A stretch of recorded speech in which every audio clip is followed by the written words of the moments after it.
the surgical fruit in American comics.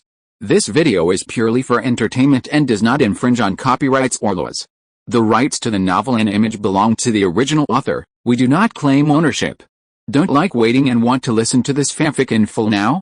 Subscribe to our Patreon, where you'll find the best fanfics. Chapter 276, Master Shuang, and please, although Han Fei was still surprised by Shen Fei's mention of the four poles, he immediately calmed his mind and focused when he heard Shen Fei mention the military formations of foreign countries. He was eager to witness what kind of military formations there were. The people of the Central Plains at that time were extremely proud. The so-called Xiongnu, Donghu, and Quanrong outside the Great Wall were not a big problem for the Central Plains countries. Even the seemingly weak Yan state, with its great general Yan Yi, could defeat the Xiongnu. The Xiongnu posed no significant threat to the regimes of the Central Plains at that time. The real sufferers were the civilians living near the border. The Xiongnu lived by plundering. After all, a thief can be robbed for 1,000 days, but he cannot be defended against thieves for 1,000 days. Even the Qin state, which had done the best in this regard, was often harassed by the Xiongnu. After all, the Great Wall was still not completed. Due to their geographical location, the three kingdoms of Qin, Zhao, and Yan often faced foreign invasions. However, this also contributed to their superior military strength compared to the others. After all, those who had fought in battle were completely different from those who hadn't. Having piqued Han Fei's interest, Shen Fei immediately picked up the wooden board and pen. In this era, paper was unavailable.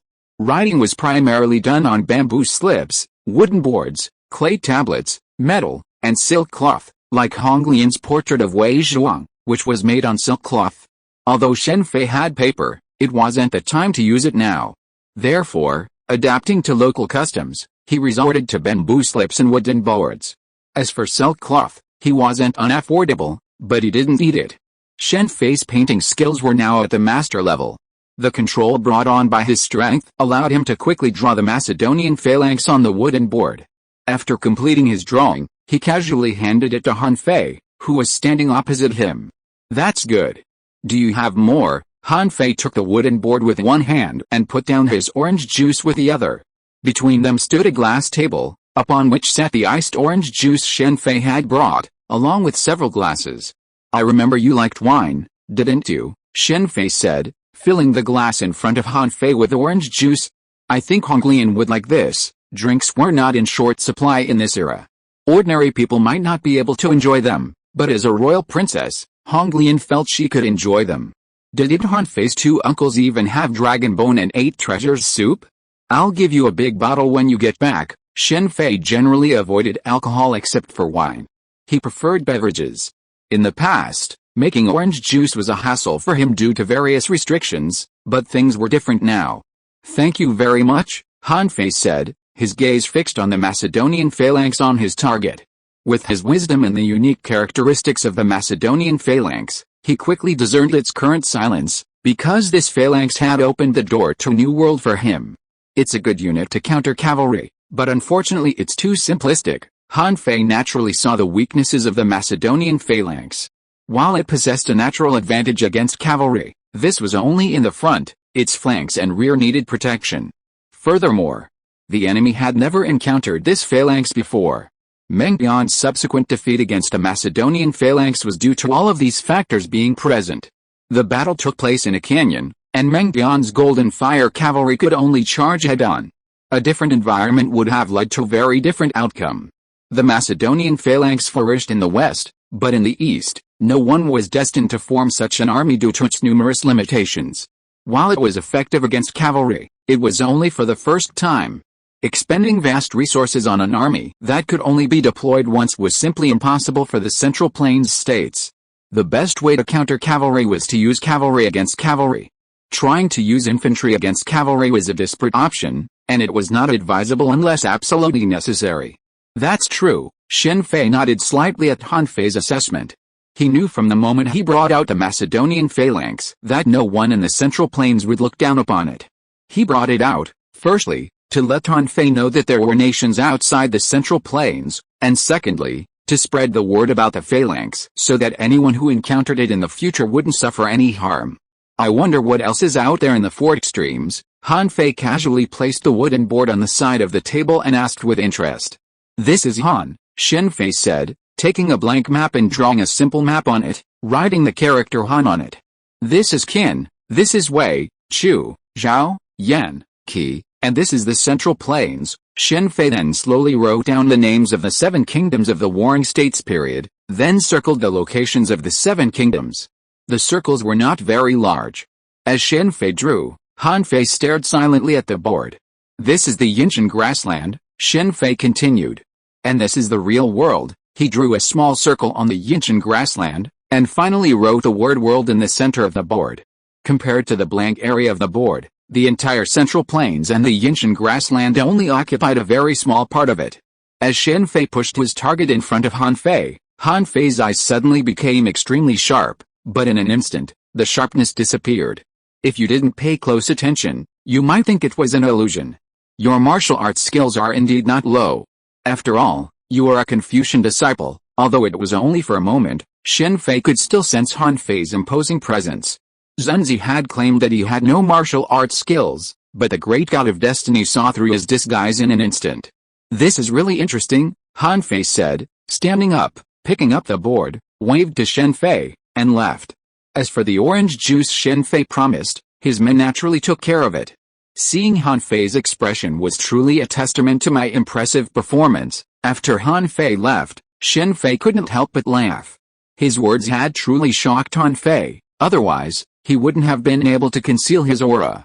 For someone like Han Fei, he wouldn't personally fight unless absolutely necessary.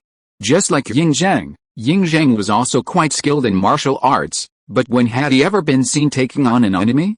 As the saying goes, a gentleman doesn't stand beneath a formidable wall.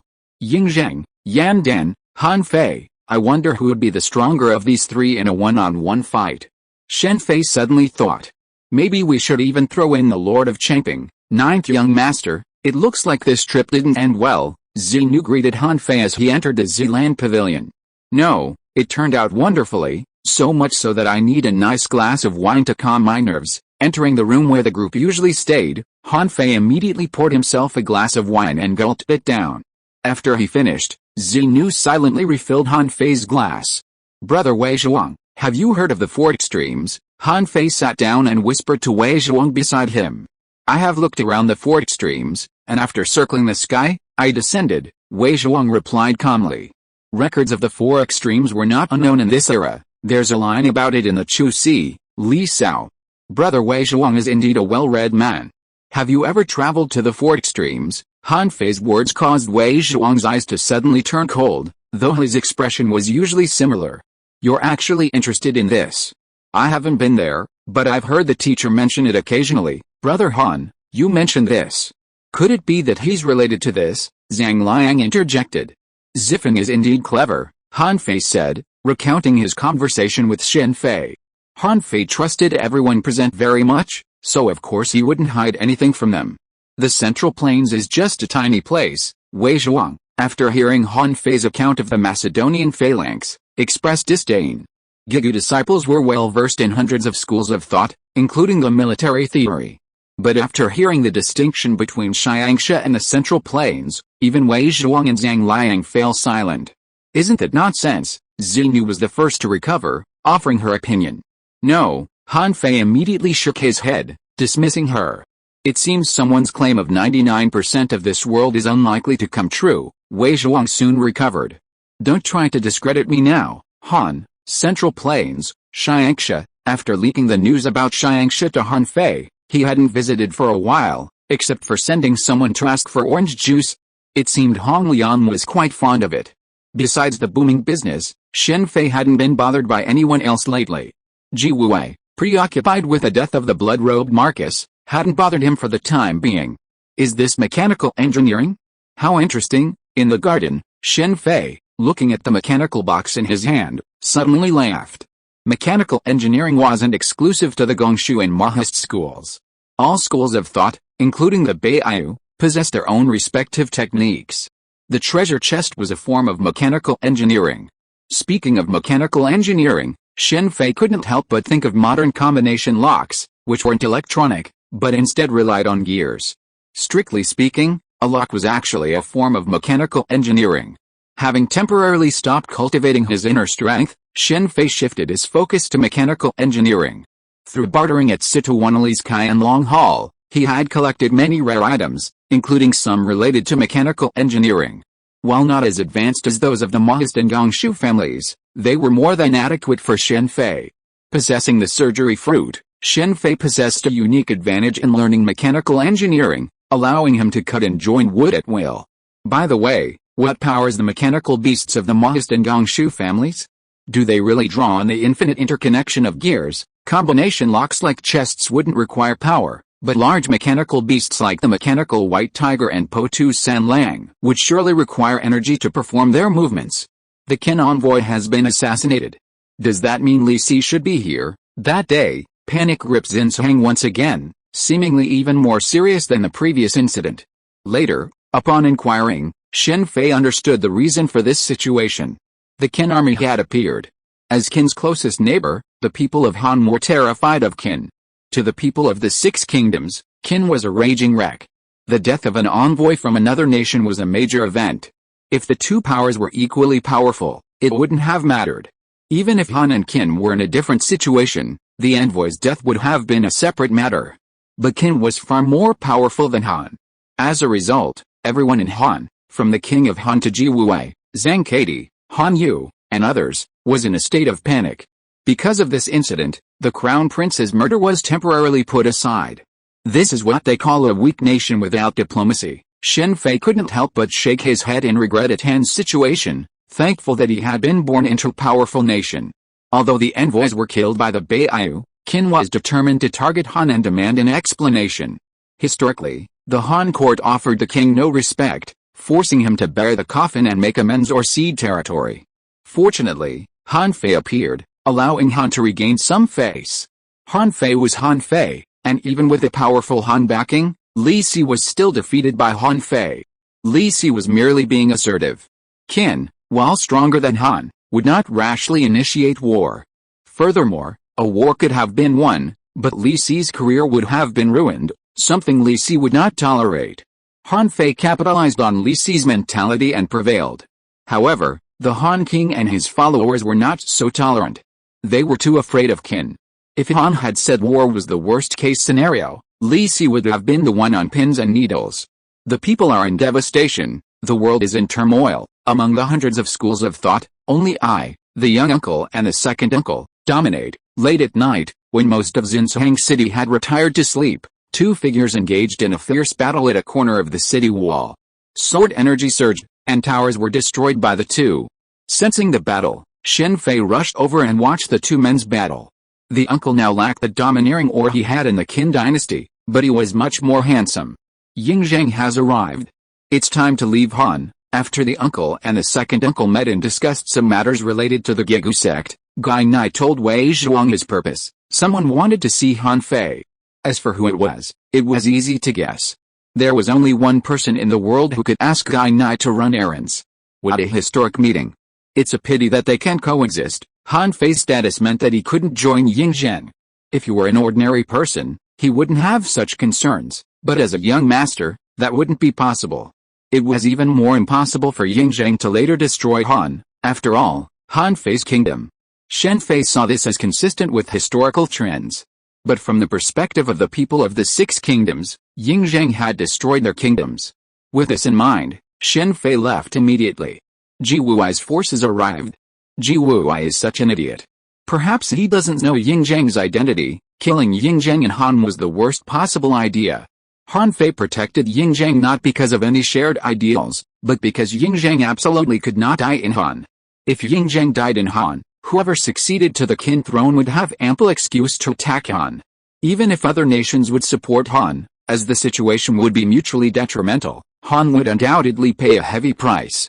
Loss of territory was inevitable. Shen Fei knew that Yingzheng would unify the Six Kingdoms in the future, but Han Fei did not. Chapter 277 Black and White Mysterious Cut, Part 1. 8 Ling Long, Black and White Zhuangjian. Is this the ultimate secret of stealth and assassination? With the help of Gegu Zongheng and the others, Yingzheng easily evaded Ji Wuwei's search. Of course, Shen Fei couldn't hide this from him. Even though Gigu Zongheng and the others were formidable, the disparity in strength, coupled with Shen Fei's distance presence, kept them from detection. This allowed Shen Fei to spot the hidden 8-Ling-Long, a slovenly-looking man with twin swords, his expression constantly shifting. Fortunately, Shen Fei knew of 8-Ling-Long's true nature, so he wasn't startled. After all, a man suddenly engaging in feminine gestures, especially one like Zhuangjian, was a truly indescribable sight. 8 figures didn't exist in reality. Recalling the legends of 8-Ling-Long, Shen Fei couldn't help but recall the ultimate secret of stealth and assassination: simply eliminate all witnesses to complete the infiltration. The reason why 8-Ling-Long has always been rumored to be 8 people in the martial arts world is probably because of this operation. It is difficult for ordinary people to disguise themselves like this. A person's habits are difficult to change. Even if they can change various weapons and change their habits intentionally, their essence remains unchanged. As long as someone investigates carefully, they will always find some clues. However, 8-Ling-Long is a person with different hearts and 8 faces. In this case, it is very difficult to investigate clearly if 8 people take action. Of course, this refers to the case where the real person has not been seen. However, it must be said that 8-Ling-Long's ability is very powerful, because it is not a simple split personality, but something like soul confinement, and it can use the ability of the imprisoned soul. For example, if you kill Zhang Liang, you can use Zhang Liang's wisdom. If you kill Wei Zhuang, Gigu martial arts can also be used. This should not be a martial art, but a skill. While Shen Fei knew this ability was incredibly powerful, he hadn't anticipated the implications. As a Kamar-Taj mage, he knew all too well the potential pitfalls of such a situation. Soul purity was crucial. While it might not be crucial for someone at Zhuangjian's level, it was crucial for someone like Shen Fei who aspired to reach even higher. Now is not the time to deal with him. After a moment's silence, Shen Fei abandoned the idea of killing Zhuangjian immediately, deciding to wait until Zhuangjian made a move before striking. This way, he could even do Yingzheng a favor. Xinjiang City, recently reopened, was under martial law again. Coupled with the Qin army's movements along the border, many residents began to panic. Fear before the battle even began. How could Han possibly defeat Qin with such morale? This place is truly magical. That day, 2 mysterious guests arrived at the Hall of Wonders, Gai Nai and Yingzheng. Yingzheng, as always, wore a half-face iron mask. Yingzheng examined all the glassware with a hint of curiosity, while Gai Nai remained expressionless. Even the seemingly magical glass meant nothing to him, much like Wei Zhuang had done back then. Who are you? Although he had met both of them before, Shen Fei feigned his first encounter. I'm Gai Nai, so you're one of Gigu Zongheng. I'm so sorry, but who is this? This is Master Shuang, the Emperor of Heaven caresses Shuang, like a spring flowing, without ruin or destruction. Please come in. Master Shuang was undoubtedly Yingzheng, and Shen Fei didn't want to be so casual with Han Fei about him. Sir, do you know me? Master Shuang said softly after removing his mask and taking a seat in the garden pavilion. In the entire Central Plains, I know of only one person worthy of Master Gai Nai's personal protection, Shen Fei said, taking out a bottle of wine and filling it. As for Gai Nai, he had to leave him alone. Yingzheng and Han Fei were very different. Wei Zhuang could drink with Han Fei, but Gai Nai and Yingzheng couldn't. After all, Yingzheng was already the king of Qin, while Han Fei was still a mere 9th prince. I see. Yingzheng has come here to ask for your advice. I've heard you've traveled extensively throughout the 4 corners of the world. I wonder what the current situation is like across the empire, Yingzheng softly stated. Master Shuang is truly well informed. Shen Fei looked at Yingzheng with some surprise. He had only discussed this matter with Han Fei, yet he hadn't expected Yingzheng to know everything just a few days later. Don't you think it's too early to discuss world affairs now, Master Shuang? Why not wait until you unify the Central Plains before discussing this? Shen Fei's words drew a sharp glance from Yingzheng and Gai Nai. Although Yingzheng had never concealed his ambition, he didn't yet have absolute confidence in unifying the empire. After all, his power as king of Qin was severely limited. Even Gai Nai only considered Yingzheng the most likely to achieve unification. But Shen Fei's words seemed to confirm his conviction that Yingzheng would unify the country. Do you agree, sir? This is the prevailing trend.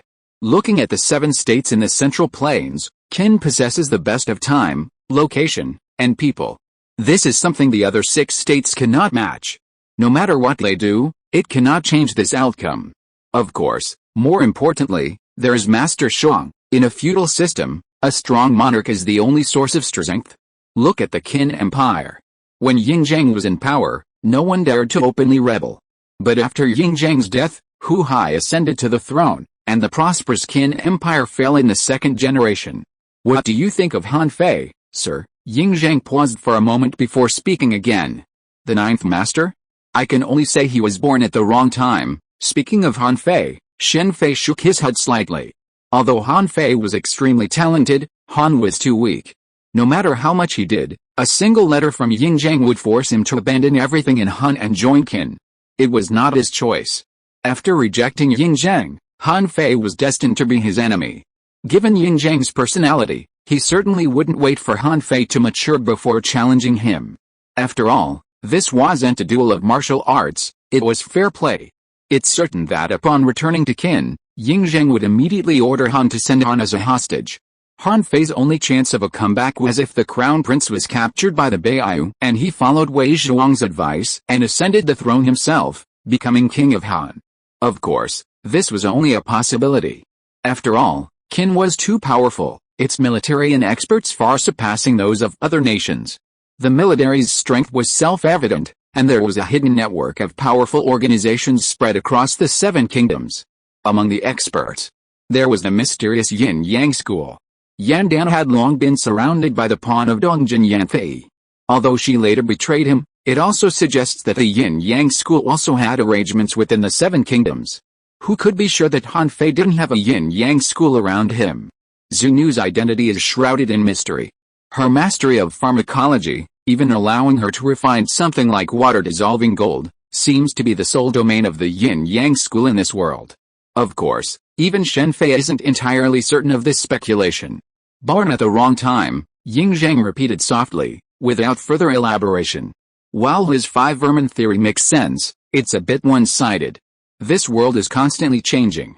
No matter what principles or systems are applied, they won't last forever.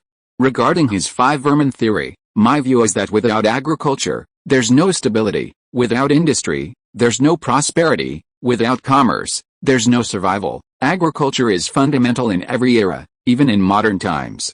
Only when one is well-fed can one consider other things. As the saying goes, when well-fed, warm, lustful thoughts arise. When hungry, cold, thieves. Dynastic changes throughout history have been driven by the common people's hunger and struggle to survive. Yin Zhang understands, he repeated softly, this time refusing to call himself Master Shuang.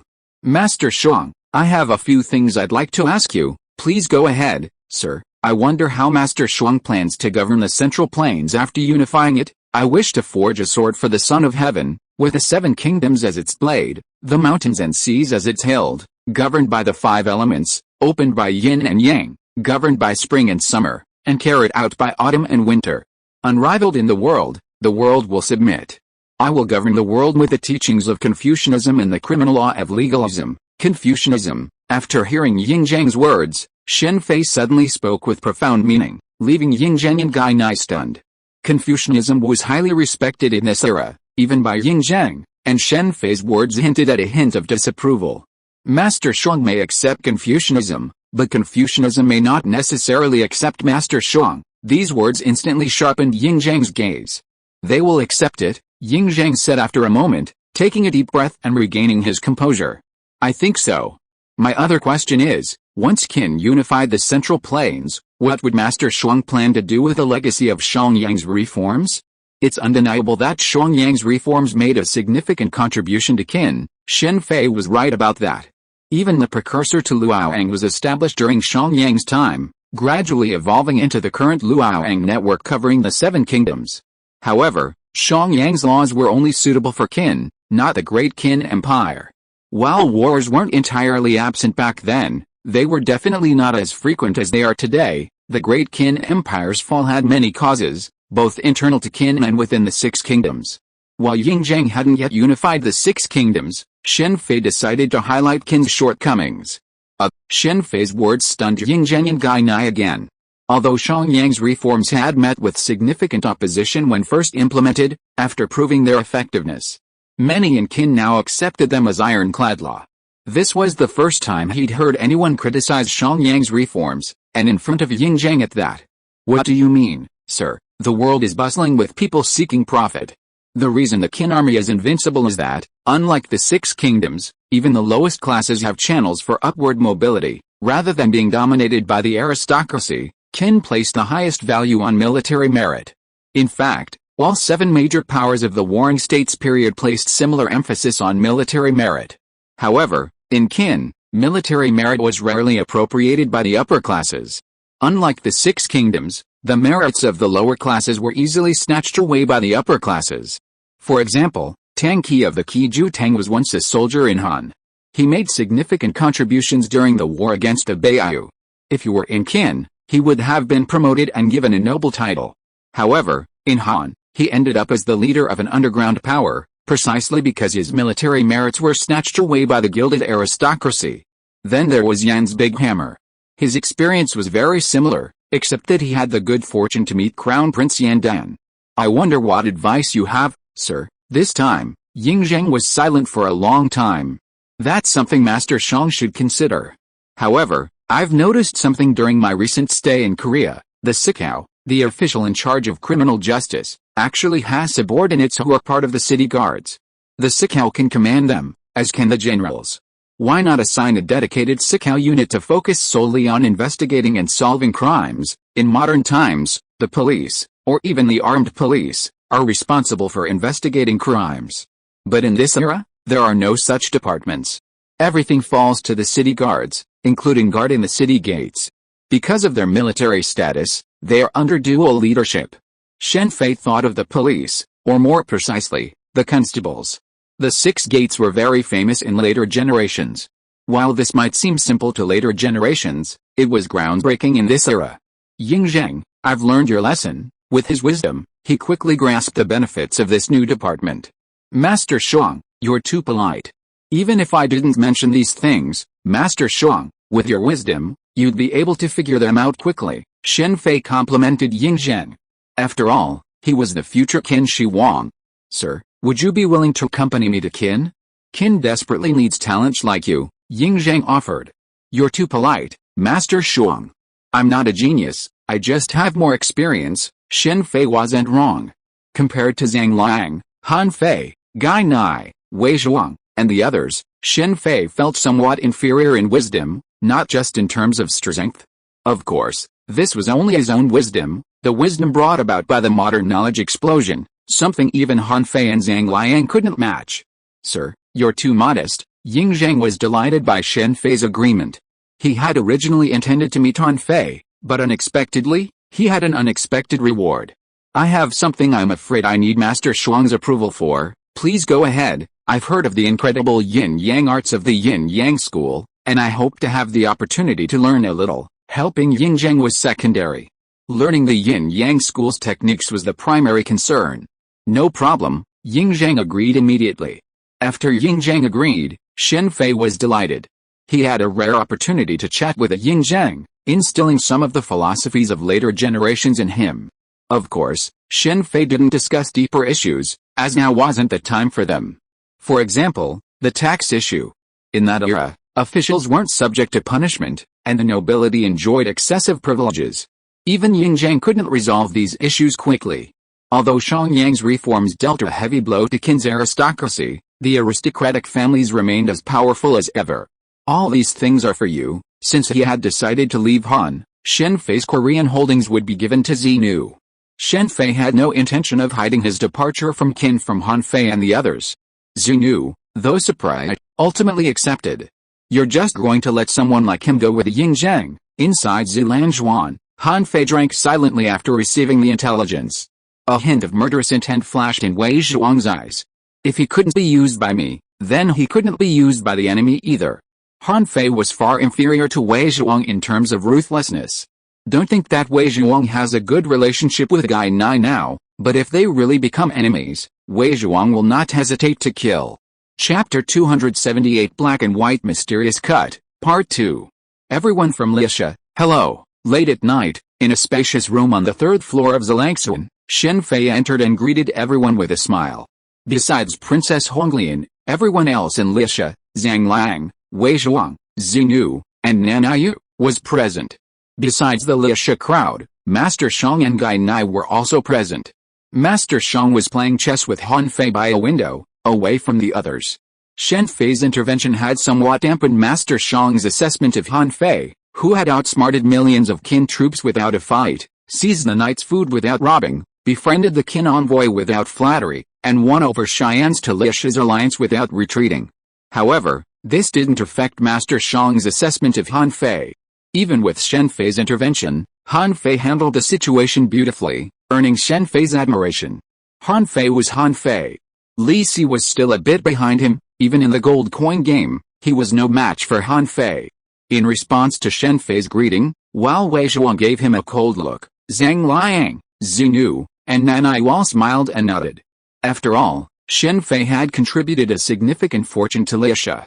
Young Master Shang quickly resigned. In terms of go skill, he couldn't even beat Li Si, let alone Han Fei, whose skill even Zhang Liang couldn't match. Brother Shen, I didn't expect you to come. After the game, Han Fei approached Shen Fei and clinked glasses with him, his surprise evident. Ninth young master, you're too polite. I'd really like to thank you for your care these days. Now that I'm leaving soon, how about I take care of Ji Wuai for you? These words startled everyone present, and Wei Zhuang's gaze grew even colder. If Ji Wuai were so easy to defeat, he would have done it long ago. It wasn't like Wei Zhuang hadn't already sought opportunities to assassinate Ji Wuai.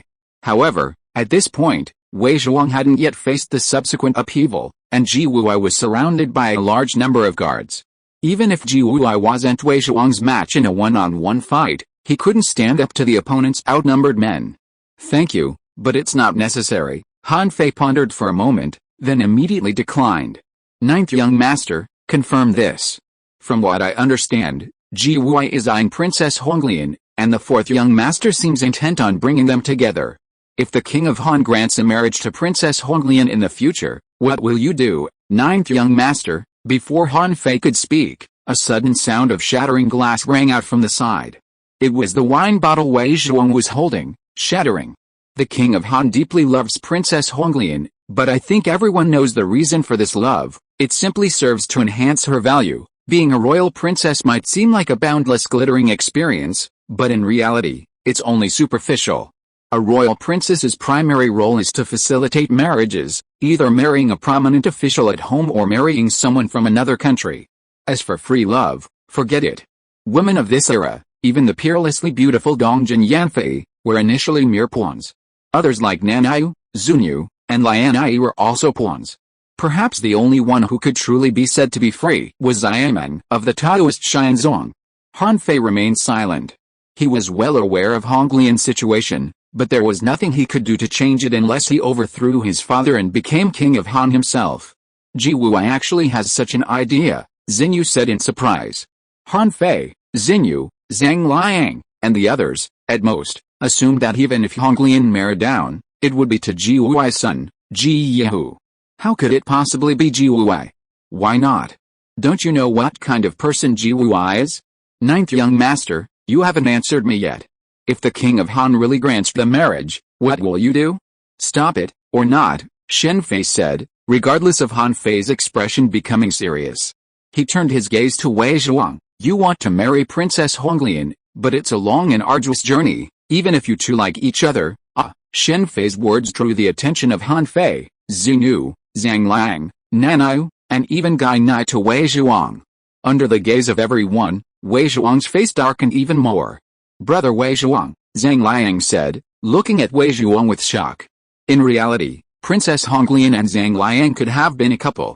The Zhang family was a prominent family in Han, with 5 generations of Han ministers serving as prime ministers. They were considered a good match. However, neither Princess Honglian nor Zhang Liang had any such intentions.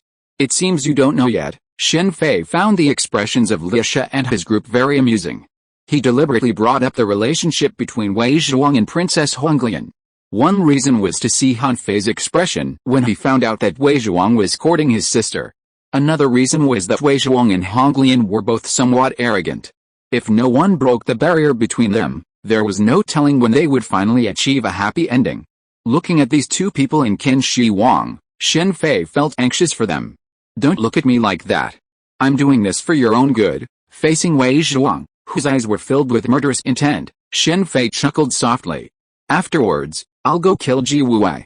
You'll owe me a favor, after all, ninth young master. While we still have time, think about what to do after Ji Wuai's death. And Miss Xinu, I'm afraid I'll have to trouble you to take over the Jade Tiger's wealth. I don't want anything else. Leave Langxiu Villette to me. Perhaps I'll come back later, and I need a place to stay." Shen Fei spoke, ignoring the expressions of Han Fei, Zhang Liang, and the others. He walked up to young Master Shuang and whispered, "Young Master Shuang, the enemy has appeared. It's time to leave." "Goodbye," young Master Shuang said, bidding Han Fei farewell and immediately departing. Gai Nai nodded to the others and followed closely behind. "Although I hate to say this, I believe we'll meet again soon," Shen Fei said, nodding to the Liasha crowd before departing. Shortly after his departure, a palace attendant arrived to deliver the king's order, summoning him to the palace for a confrontation. "Zivan, this place is now yours." Han Fei, without even a moment to speak to the palace attendant, hurriedly departed. Shen Fei's words shocked Han Fei, Wei Zhuang, and Zhang Liang. However, Ji Wuai's soldiers had already surrounded them, leaving them no time to reflect. They could only proceed with their original plan for the time being. "Hold still. This is the slaughterhouse." Shen Fei, Ying Zheng, and Gai Nai had just reached a short distance from the city wall. Just as Gai Nai was about to speak, Shen Fei spoke first. A moment later, Ying Zheng and Gai Nai felt their surroundings shift, and they immediately realized they were outside Zinchen.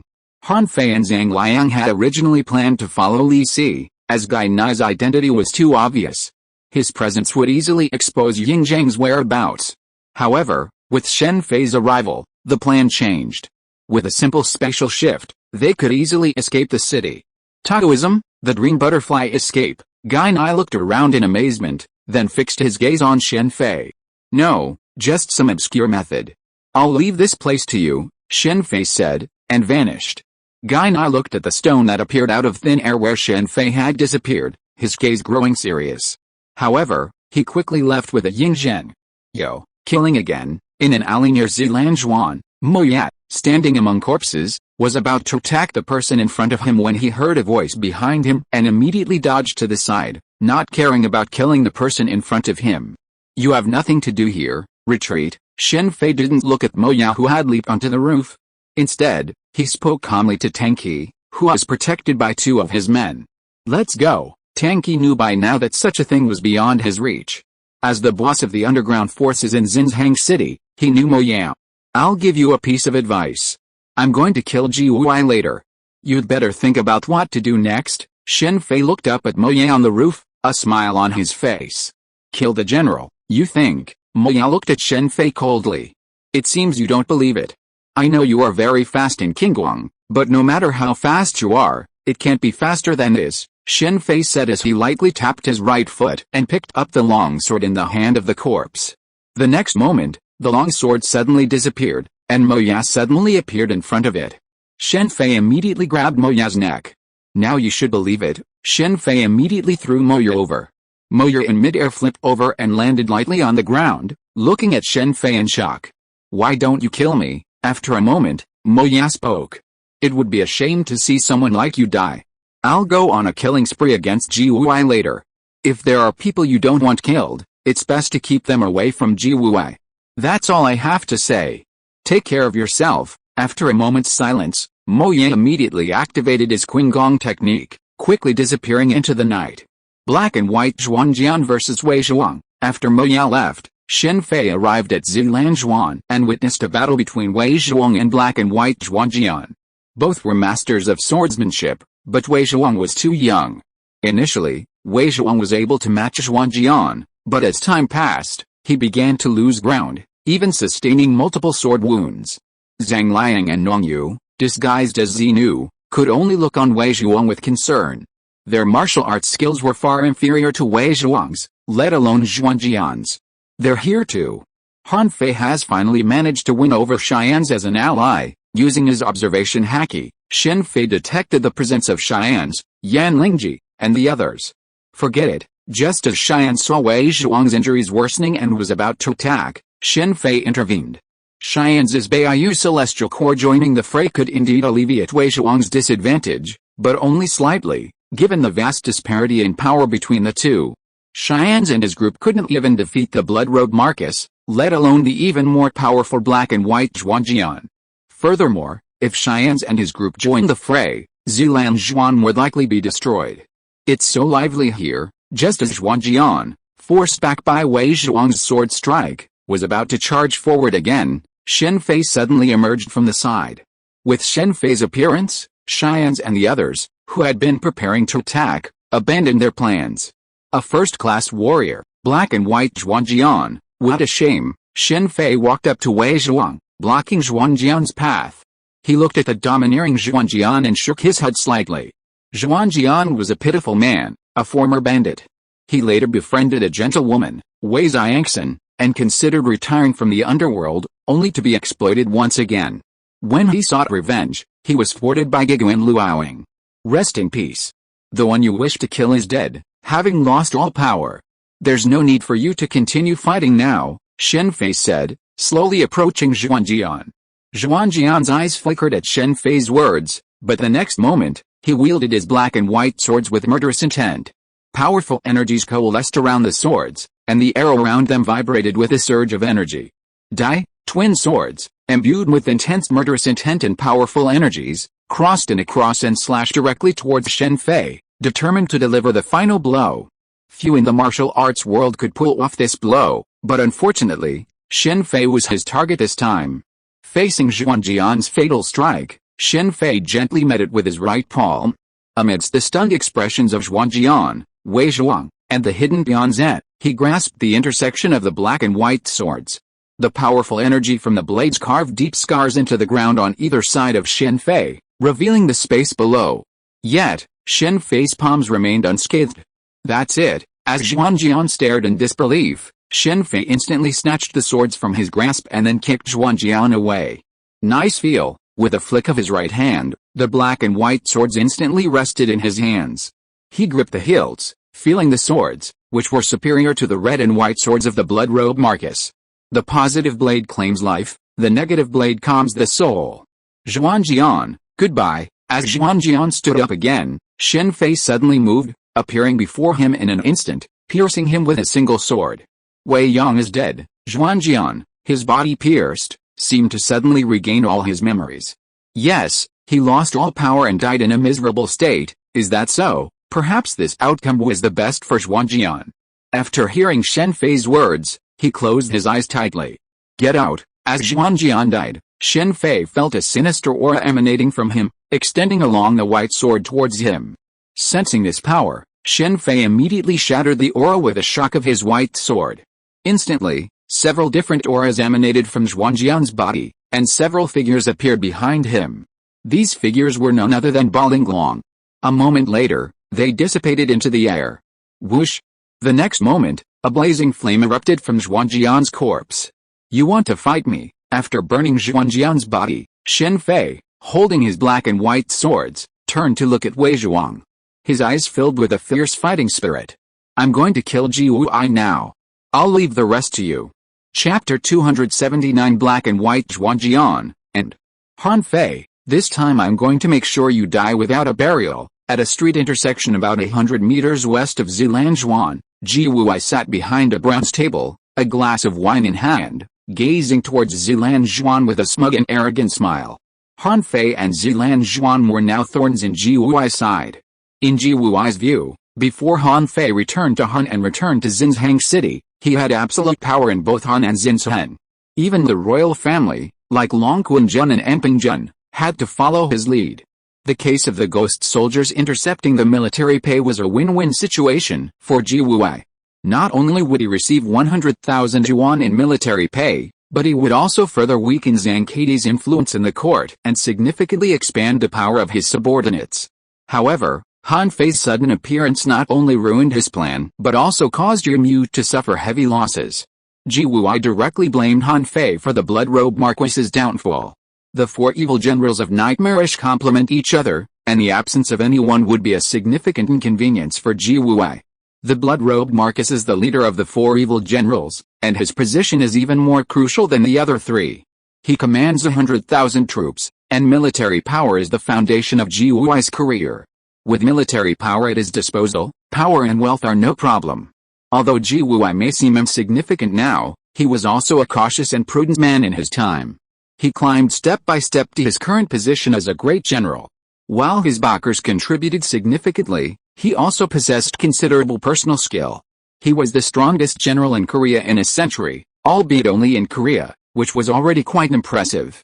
However, with the death of the blood-robed Marcus, G-Wui's military power came under the covetous eyes of Hanyu. As a result, while G-Wui hated Hanyu, he hated Han Fei even more. In his opinion, without Han Fei, Cheyennes would still be in prison, and the blood-robed Marcus would not have died. Bang! Just as G-Wui was thinking about how to deal with those who had been jumping around so much recently after defeating Han Fei's quicksand, a loud noise suddenly erupted from the front. A figure plummeted from the sky, landing in the middle of the street, only about 30 meters away. This distance allowed G-Wui to immediately recognize the figure and the weapon it held. "Isn't this General Gigi? You seem quite leisurely, enjoying the moon and drinking wine here." It was Shen Fei, who had leaped directly from the Zealand pavilion. "Protect the general." As Shen Fei spoke, the surrounding Korean soldiers rushed over, surrounding him. Simultaneously, soldiers guarding other intersections also rushed over, some heading towards Shen Fei, while others protected G-Wui in the middle. On the rooftops on both sides, numerous men in black were scurrying back and forth. Meanwhile, many Korean soldiers had leaped onto the rooftops, aiming crossbows at Shen Fei. No wonder Wei Zhuang couldn't assassinate him. With this lineup, Shen Fei, surrounded by heavily armed troops, surveyed the surrounding situation. He glanced at the soldiers and the 100 birds, with G-Wui surrounding them, and a faint smile crept into his face. Moya was a bit clever this time. If Moya had appeared again, Shen Fei would have truly killed him. He felt sorry for Moya's fate, but he wasn't without limits. "It's you, who are you?" Seeing Shen Fei surrounded by heavily armed troops, G-Wui, perhaps feeling certain of victory, hesitated to immediately order his men to attack. "The one who killed you," Shen Fei said softly. "He's courting death." "Kill him." Shen Fei's words immediately infuriated G-Wui, who waved his hand to signal the attack. Just as the crossbowmen on the rooftops on either side prepared to strike, Shen Fei took the initiative. With a wave of his hands, the black and white mysterious swords unleashed two massive invisible sword energies in either direction, instantly slicing through the archers and the 100 birds, even the roofs themselves. "Kill!" This scene didn't frighten the Korean soldiers surrounding Shen Fei. At the word "kill," they all marched forward simultaneously, their long spears in hand, thrusting at Shen Fei in the center. Battlefield combat differed greatly from martial arts combat. Battlefield combat emphasized military formations, and martial artists rarely charged into them, seeking death. Even Gai Nai, with his strength, had been severely wounded against 300 dragon and tiger cavalrymen in Kangai Valley, let alone the others. Even Gai Nai had to distract himself with protecting Xianming, demonstrating the power of battle formations. These soldiers' attacks were merely decoys and bait. The real attack came from the bows and crossbows further out. This meant the situation wasn't right, and without the city crossbows, this wasn't a big deal for Shen Fei. With his strength, using area attacks could instantly wipe out the surrounding Korean soldiers. However, Shen Fei didn't have that much to say. Instead, he brandished his black and white Zhuangjian and charged into the enemy formation. With the Zhuangjian's sharpness, coupled with his telekinetic abilities, both spears and armor were as sturdy as paper before him. The reason why Jianghu warriors were at a disadvantage against the military wasn't just because of the battle formations, but also because of the armor. Slicing through armor with a single sword wasn't easy, requiring a significant expenditure of Zhenki. Even masters like Gai Nai and Wei Zhuang had limited Zhenki. If one possessed powerful armor, they would be virtually invincible, like the Kangayan armor Mengdian later wore. Its defensive power was so great that Gao Jianli, with his Shuhong sword, could only create a thin trace. If Shen Fei donned his vibranium armor, he would be practically invincible in this era. He could stand there and be attacked without taking any damage. Of course, Shen Fei didn't need to wear vibranium armor to deal with these Korean soldiers. Even if he didn't use a ranged attack, the soldiers surrounding him, as well as those members of the 100 birds who were planning to take advantage of the chaos to attack him, all fell in a pool of blood. "I said I'd kill you. Did you think you could escape today?" After dispatching these soldiers, Shen Fei walked towards Ji Wuwei, who was heavily guarded not far ahead. The black and white Zuanjian in his hand emitted wisps of fire on the bluestone slabs as he advanced. Kill him! Ji Wuwei's forehead broke out in a cold sweat as he watched Shen Fei slowly approach. He gripped his 8-foot-long sword tightly in his right hand and shouted at the surrounding soldiers to intercept Shen Fei. At the same time, someone sent an emergency signal, and a fire meteor flew into the sky, blooming into a brilliant flower. As for Ji Wuwei himself, he prepared to retreat. Want to leave? Looking at the meteors blooming in the sky, Shen Fei sensed that Ji Wuwei wanted to escape. This time, he did not hesitate to attack. The cross-sword energy from the black and white Zhuangjian crossed and cut all the soldiers rushing forward and flew away. Where do you want to go now? Shen Fei waved the white sword in his right hand, pointing the tip of the sword at Ji Wuwei with a sneer on his face. At this moment, a red figure suddenly appeared behind Shen Fei silently. The dagger in his right hand flashed with blue light and stabbed directly at the back of Shen Fei's neck. Puff! However, before the dagger could get close to the back of Shen Fei's neck, the red figure felt a pain in his chest. He could not help but look down and saw a black long sword piercing his chest directly. A master of birds, Shen Fei turned to look at the figure behind him. He was wearing a dark red armor with gold threads, his arms studded with flowing red feathers. He looked incredibly feminine and charming. Without that alluring air, he'd be as handsome as the black crow or the white phoenix. Do all birds like to wear feathers? The black crow wore black feathers, the white phoenix wore white, and this one wore red. Shen Fei didn't recognize this person. After wielding a single sword, he paid no mind to the fear, resentment, grief, and despair on his face.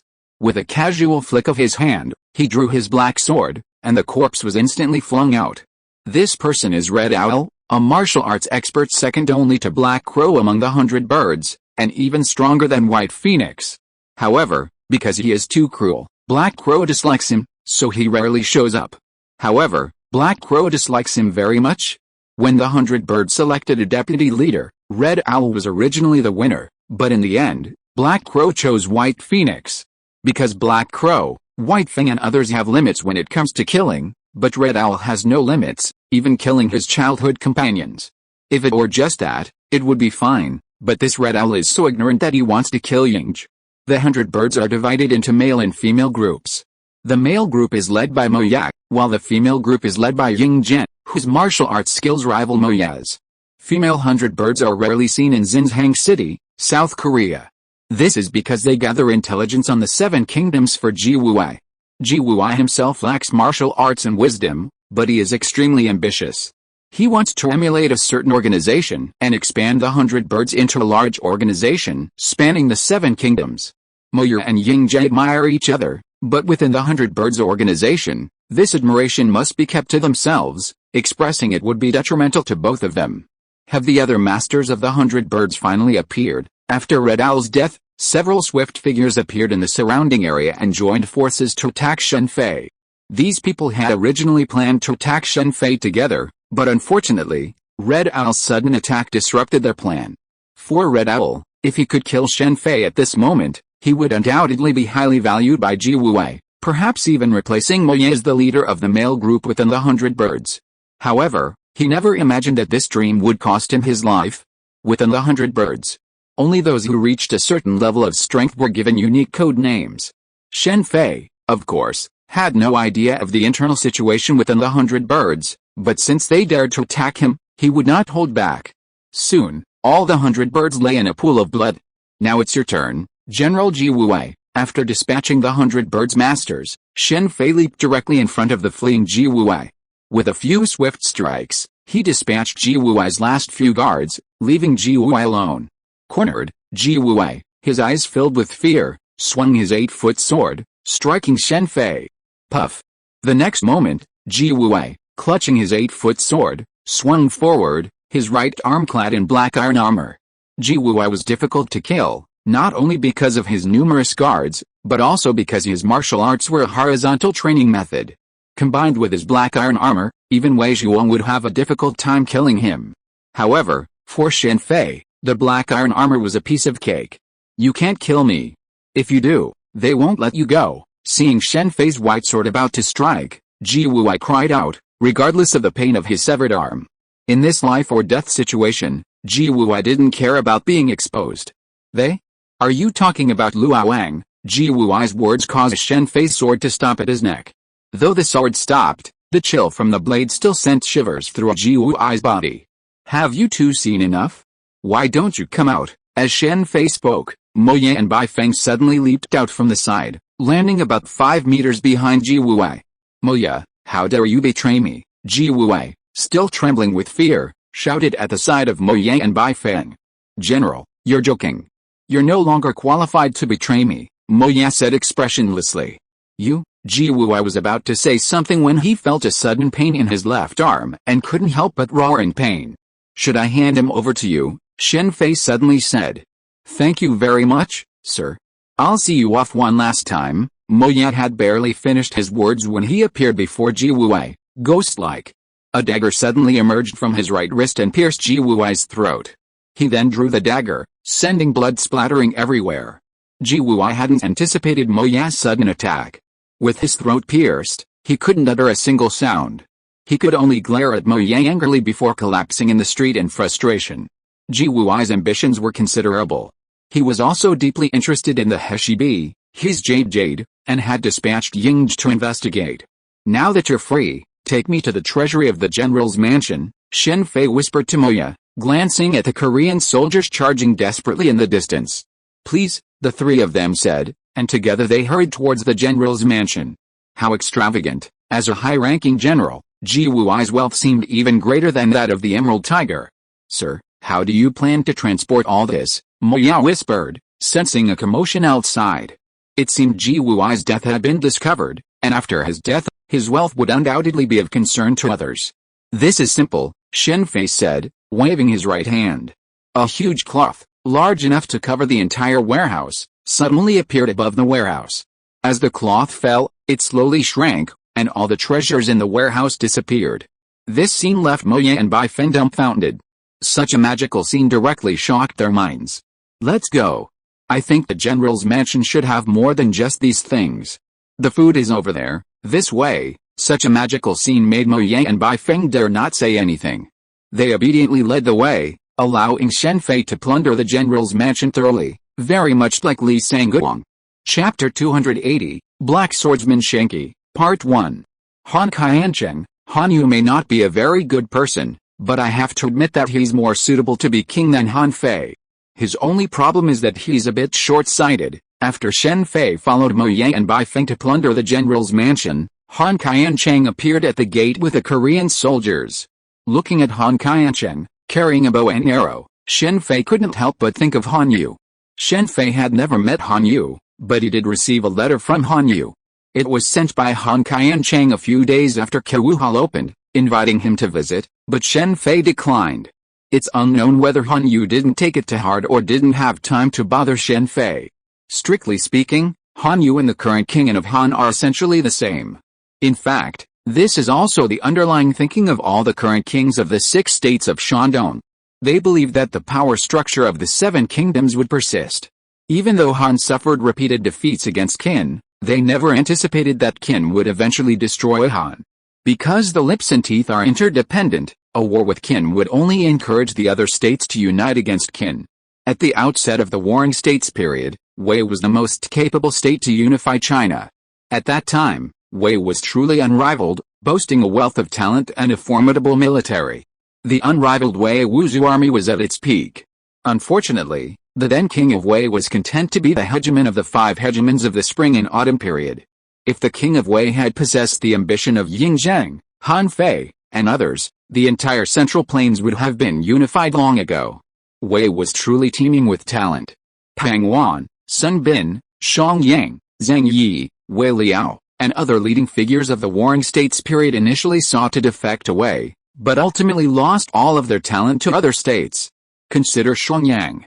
He was barely valued in Wei, but upon arriving in Qin, his reforms transformed the near-extinction Qin into the most powerful state.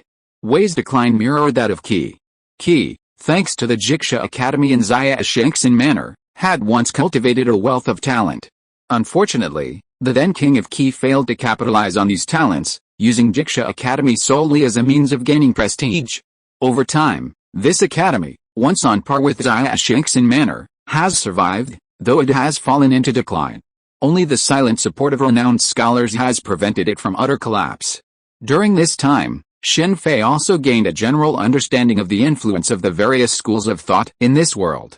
Taoism, transcendental and unaffiliated, embraced no particular nation, while the other schools of thought seemed to have established spheres of influence based on territory, though these were only approximate. Information on the various schools of thought was easy to obtain, as they didn't need to hide like organizations like Luoyang. They were prominent schools of thought, so what was the point of hiding? Even the yin-yang school was openly operating in Qin. Of course, only the most highly ranked schools of thought enjoyed their own territories, those lower down didn't have this privilege. "Let's go," Shen Fei said, and he, Mo Yat, and Bai Feng scaled the wall. With their unstoppable movements, they quickly left the general's residence. "This is yours, Puazing." Shen Fei immediately tossed 2 small brocade bags to Mo Yan. These bags contained the treasures and provisions he had stored in his incredibly convenient large wrap. Mo Yan took the bags and looked at Shen Fei with a puzzled expression. "Be careful not to untie the strings. If you do, you'll need to find a place to store them. Also, it's best to leave quickly," Shen Fei bluntly reminded Mo Yan. The convenient large wrap could be used by others, they simply needed to be sealed with a thread of prayer. "Alright, now you're free to do whatever you please. If you want to work for me, come find me in Shanyang, Qin. Don't worry, I won't be working as an assassin this time," Shen Fei said, turning and leaving without waiting for Mo Yan's reply. Although Shen Fei wanted to recruit Mo Yan and Bai Feng into his fold, he wasn't going to force it. Everything depended on Mo Yan's choice. As for the birds behind Mo Yan, Shen Fei honestly didn't have much of a crush on them. If he wanted to, returning to Shanyang with Yingzhang this time, he could easily seize the position of leader of the Luoyang duo, forcing Zhao Gao and Hu Hai to bow out early. "What should we do now?" Bai Feng finally spoke after Shen Fei vanished. "You're free," Mo Yan said calmly after a moment's silence. After putting away the brocade pouch, he looked up at the clear, bright moon in the sky. "Ah," Bai Feng stared at Mo Yan in astonishment, not understanding what he meant. "Now that the general is dead, the birds no longer have any reason to exist. You don't need to stay here anymore. You can pursue your dreams," Mo Yan continued. "What about you?" Bai Feng asked in return. "I'm different from you. I have my own responsibilities," Mo Yan said, and his figure suddenly transformed into dozens of crows, flying into the distant darkness. "Wait a moment," Bai Feng immediately transformed into a white shadow and gave chase. "This direction?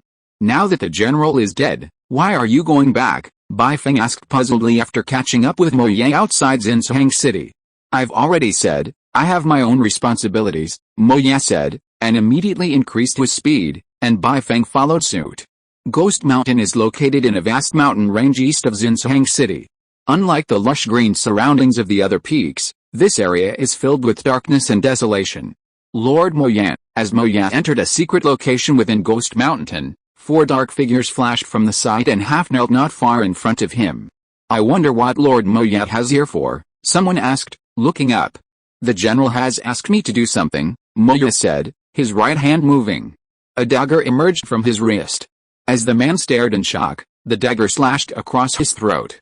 The other 3 just realized what had happened, but before they could react, the dagger in Mo Yan's right hand pierced their necks. After Mo Yan dispatched the 4 men, Bai Feng emerged from the side, looking at Mo Yan with a puzzled expression. "Since you followed me, don't just stand there and watch. Kill everyone here," Mo Yan said, not waiting for Bai Feng to reply. He charged forward, and Bai Feng immediately displayed his silver spear and followed. Not long after, Mo Yan and Bai Feng emerged from inside together. "Next, Wei Zhuang, you're so bold.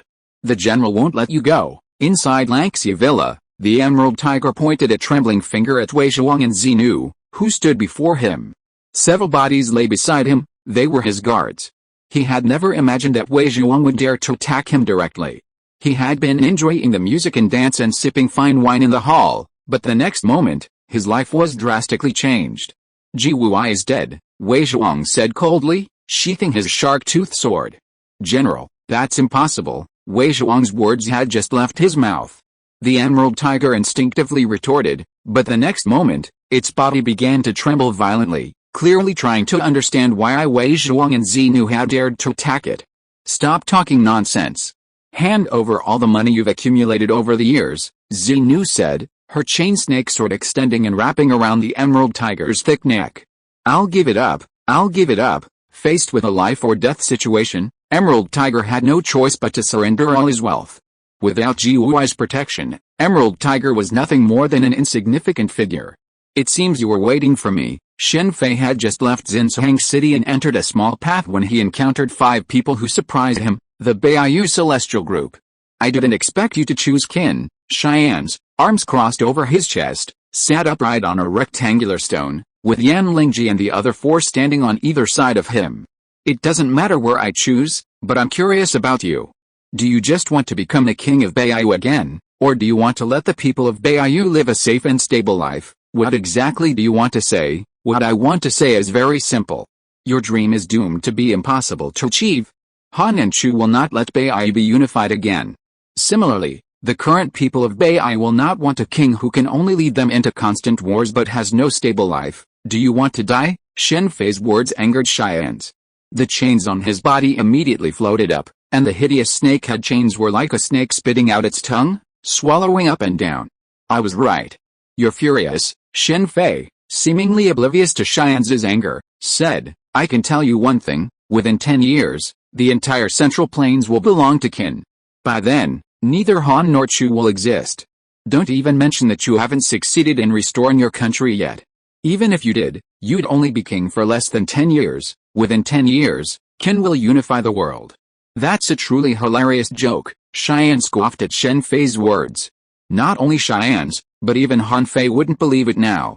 Whether it's a joke or not, you'll have to wait and see, Shen Fei said as he passed by Cheyenne's. After glancing at Yan Lingji, he shook his head softly and disappeared from Cheyenne's and the other side. After dawn, about 3 miles outside Xinjiang City, in a pavilion, Master Shang once again encountered Han Fei and Xinu. They could have left earlier, but Master Shang and Han Fei had a previous appointment, and Master Shang wanted to recruit Han Fei once more, so they waited for him. Naturally, Master Shang's attempt to recruit him failed, but he wasn't overly disappointed. He had guessed what was going on before he even spoke. Li Si, standing quietly nearby, breathed a sigh of relief. With Han Fei's talent, his position would be awkward if he arrived in Qin. Serving under Han Fei was something Li Si would never want to do. Goodbye, Master Shang said regretfully, shaking his head before getting into his carriage and departing. Li Si, after bidding Han Fei farewell, also got in his carriage. After today's separation, I don't know when we'll meet again, Han Fei said with a touch of emotion as Shen Fei said goodbye. Don't worry, Master 9. I think we'll meet soon. Time waits for no one. With these words, Shen Fei immediately turned, waved to Han Fei, and headed towards Gai Nai and the others. Han Fei's expression immediately changed at Shen Fei's words. As clever as he was, he instantly guessed a possibility. Xinu, standing nearby, observed Han Fei's expression, then glanced at Shen Fei's back. She remained silent, remaining by his side. Let's go back. After a long pause, Han Fei sighed softly and turned towards Xinjiang City. Although I've warned you, I'm afraid it'll be difficult for you to break the impasse. Shen Fei turned and looked at Han Fei and Xinu, who remained where they were, and shook his head slightly. Strength can overcome skill. The disparity in power between Qin and Han was enormous. Faced with this disparity, no matter how intelligent Han Fei was, he had no power to resist. Unless he were the king of Han, he would be unable to break the impasse. Brother Han, what's going on? Inside Zilin Pavilion, Zhang Liang couldn't help but glance at Xinu, who was standing beside him, as he watched Han Fei return. This was the first time Zhang Liang had seen Han Fei's expression. This is what's going on, Xinu softly recounted the situation. What's this? After hearing Xinu's words, Zhang Liang immediately lowered his head and thought. The Zhang Liang of this moment was still quite far from the sage of strategy that would later emerge. Brother Wei Zhuang, remember what I told you before? To replace Ji Wuwei. Now that Ji Wuwei is dead, Brother Wei Zhuang can act. After drinking a few glasses of wine alone, Han Fei's demeanor seemed to have returned to normal. Even Zhang Liang and Wei Zhuang didn't notice the difference, only Xinu noticed. I'm afraid your fourth brother won't give up his position so easily, Wei Zhuang said calmly. Don't worry, I'll get fourth brother's approval. By the way, Honglian will need your care from now on, Wei Zhuang, who had been wearing a cool demeanor, didn't change after hearing this. However, the wine in the glass he just raised spilled out. Given Wei Zhuang's strength, the fact that the wine spilled out suggests a turbulent mood. The sudden death of Han's general was a devastating shock to the nation, and the king of Han was furious. However, even with his wrath, Ji Wei was already dead, and the next in line was the general's successor. Wei Zhuang's current reputation certainly wouldn't catapult him to the rank of Grand General. The position of Grand General differed significantly from that of Prime Minister. During the Warring States period, many people rose to Prime Minister instantly, such as Su Qin and Zhang Yi, but no one, not even Pang Wan or Sun Bin, had ever risen to the rank of Grand General. While he didn't achieve the title of Grand General, he had held a very important position within the army, and with time, he might have achieved it. The defeat of the blood-robed Marcus and the Emerald Tiger by the 4 Night Devils led to the disintegration of the organization. The Raincoat Man disappeared, and as for the Tai Demoness, her transcendent status within the palace meant that even if Han Fei knew her identity, he couldn't touch her. Are you making arrangements for your funeral because of that statement? Xinu and Han Fei stood side by side on the observation deck of Langxi Villa, overlooking the entire city of Xinshen. Wei Zhuang and Zhang Liang had both received new positions, and in the immediate aftermath of Ji Wui's death, they were so busy that they hadn't noticed Han Fei's mishaps. However, Xinu immediately spotted the flaw in Han Fei's arrangements. It seems I can't hide it from you. If my guess is correct, I'll probably go to Qin as a hostage of Han soon after Yingzheng returns. Hostage? After hearing Han Fei's words, Xinu's fair fingers unconsciously covered her cherry lips, which were about to scream. Yes, that was his reminder. What a pity, Han Fei said with a deep sigh. Chapter 281 Black Swordsman Shanky, Part 2. A carriage without tires is so uncomfortable. It's a shame they can sit so steadily. Inside Li Si's envoy's carriage, Shen Fei sat for a while, feeling uncomfortable, and left, compared to Yingzheng, who sat upright, and Li Si, who sat at attention. While Li Si was reserved in front of Yingzheng, Shen Fei was much more relaxed and at ease. Unaware of Shen Fei's true identity, Li Si treated him with great courtesy. However, Shen Fei detected a hint of hostility hidden within Li Si's expression, similar to the hostility he felt towards Han Fei, perhaps because he viewed Shen Fei as a competitor. Unlike Han Fei, who was born into a noble family, Li Si was a commoner, so he would risk everything to rise to the top, including his own life. Upon arriving in Shanyang, the first person he approached was Lu Buwei, a clear indicator of his character. A single misstep would have him killed. In Han, upon meeting Yingzheng, Li Si immediately cast Lu Buwei aside, completely siding with him and using him as a stepping stone. Li Si was exactly what Wei Zhuang had described as a politician who used others as stepping stones and stumbling blocks. Under these circumstances, he was already hostile to his senior brother, Han Fei, let alone Shen Fei, a sudden figure. Shen Fei, of course, didn't care about Li Si's hostility.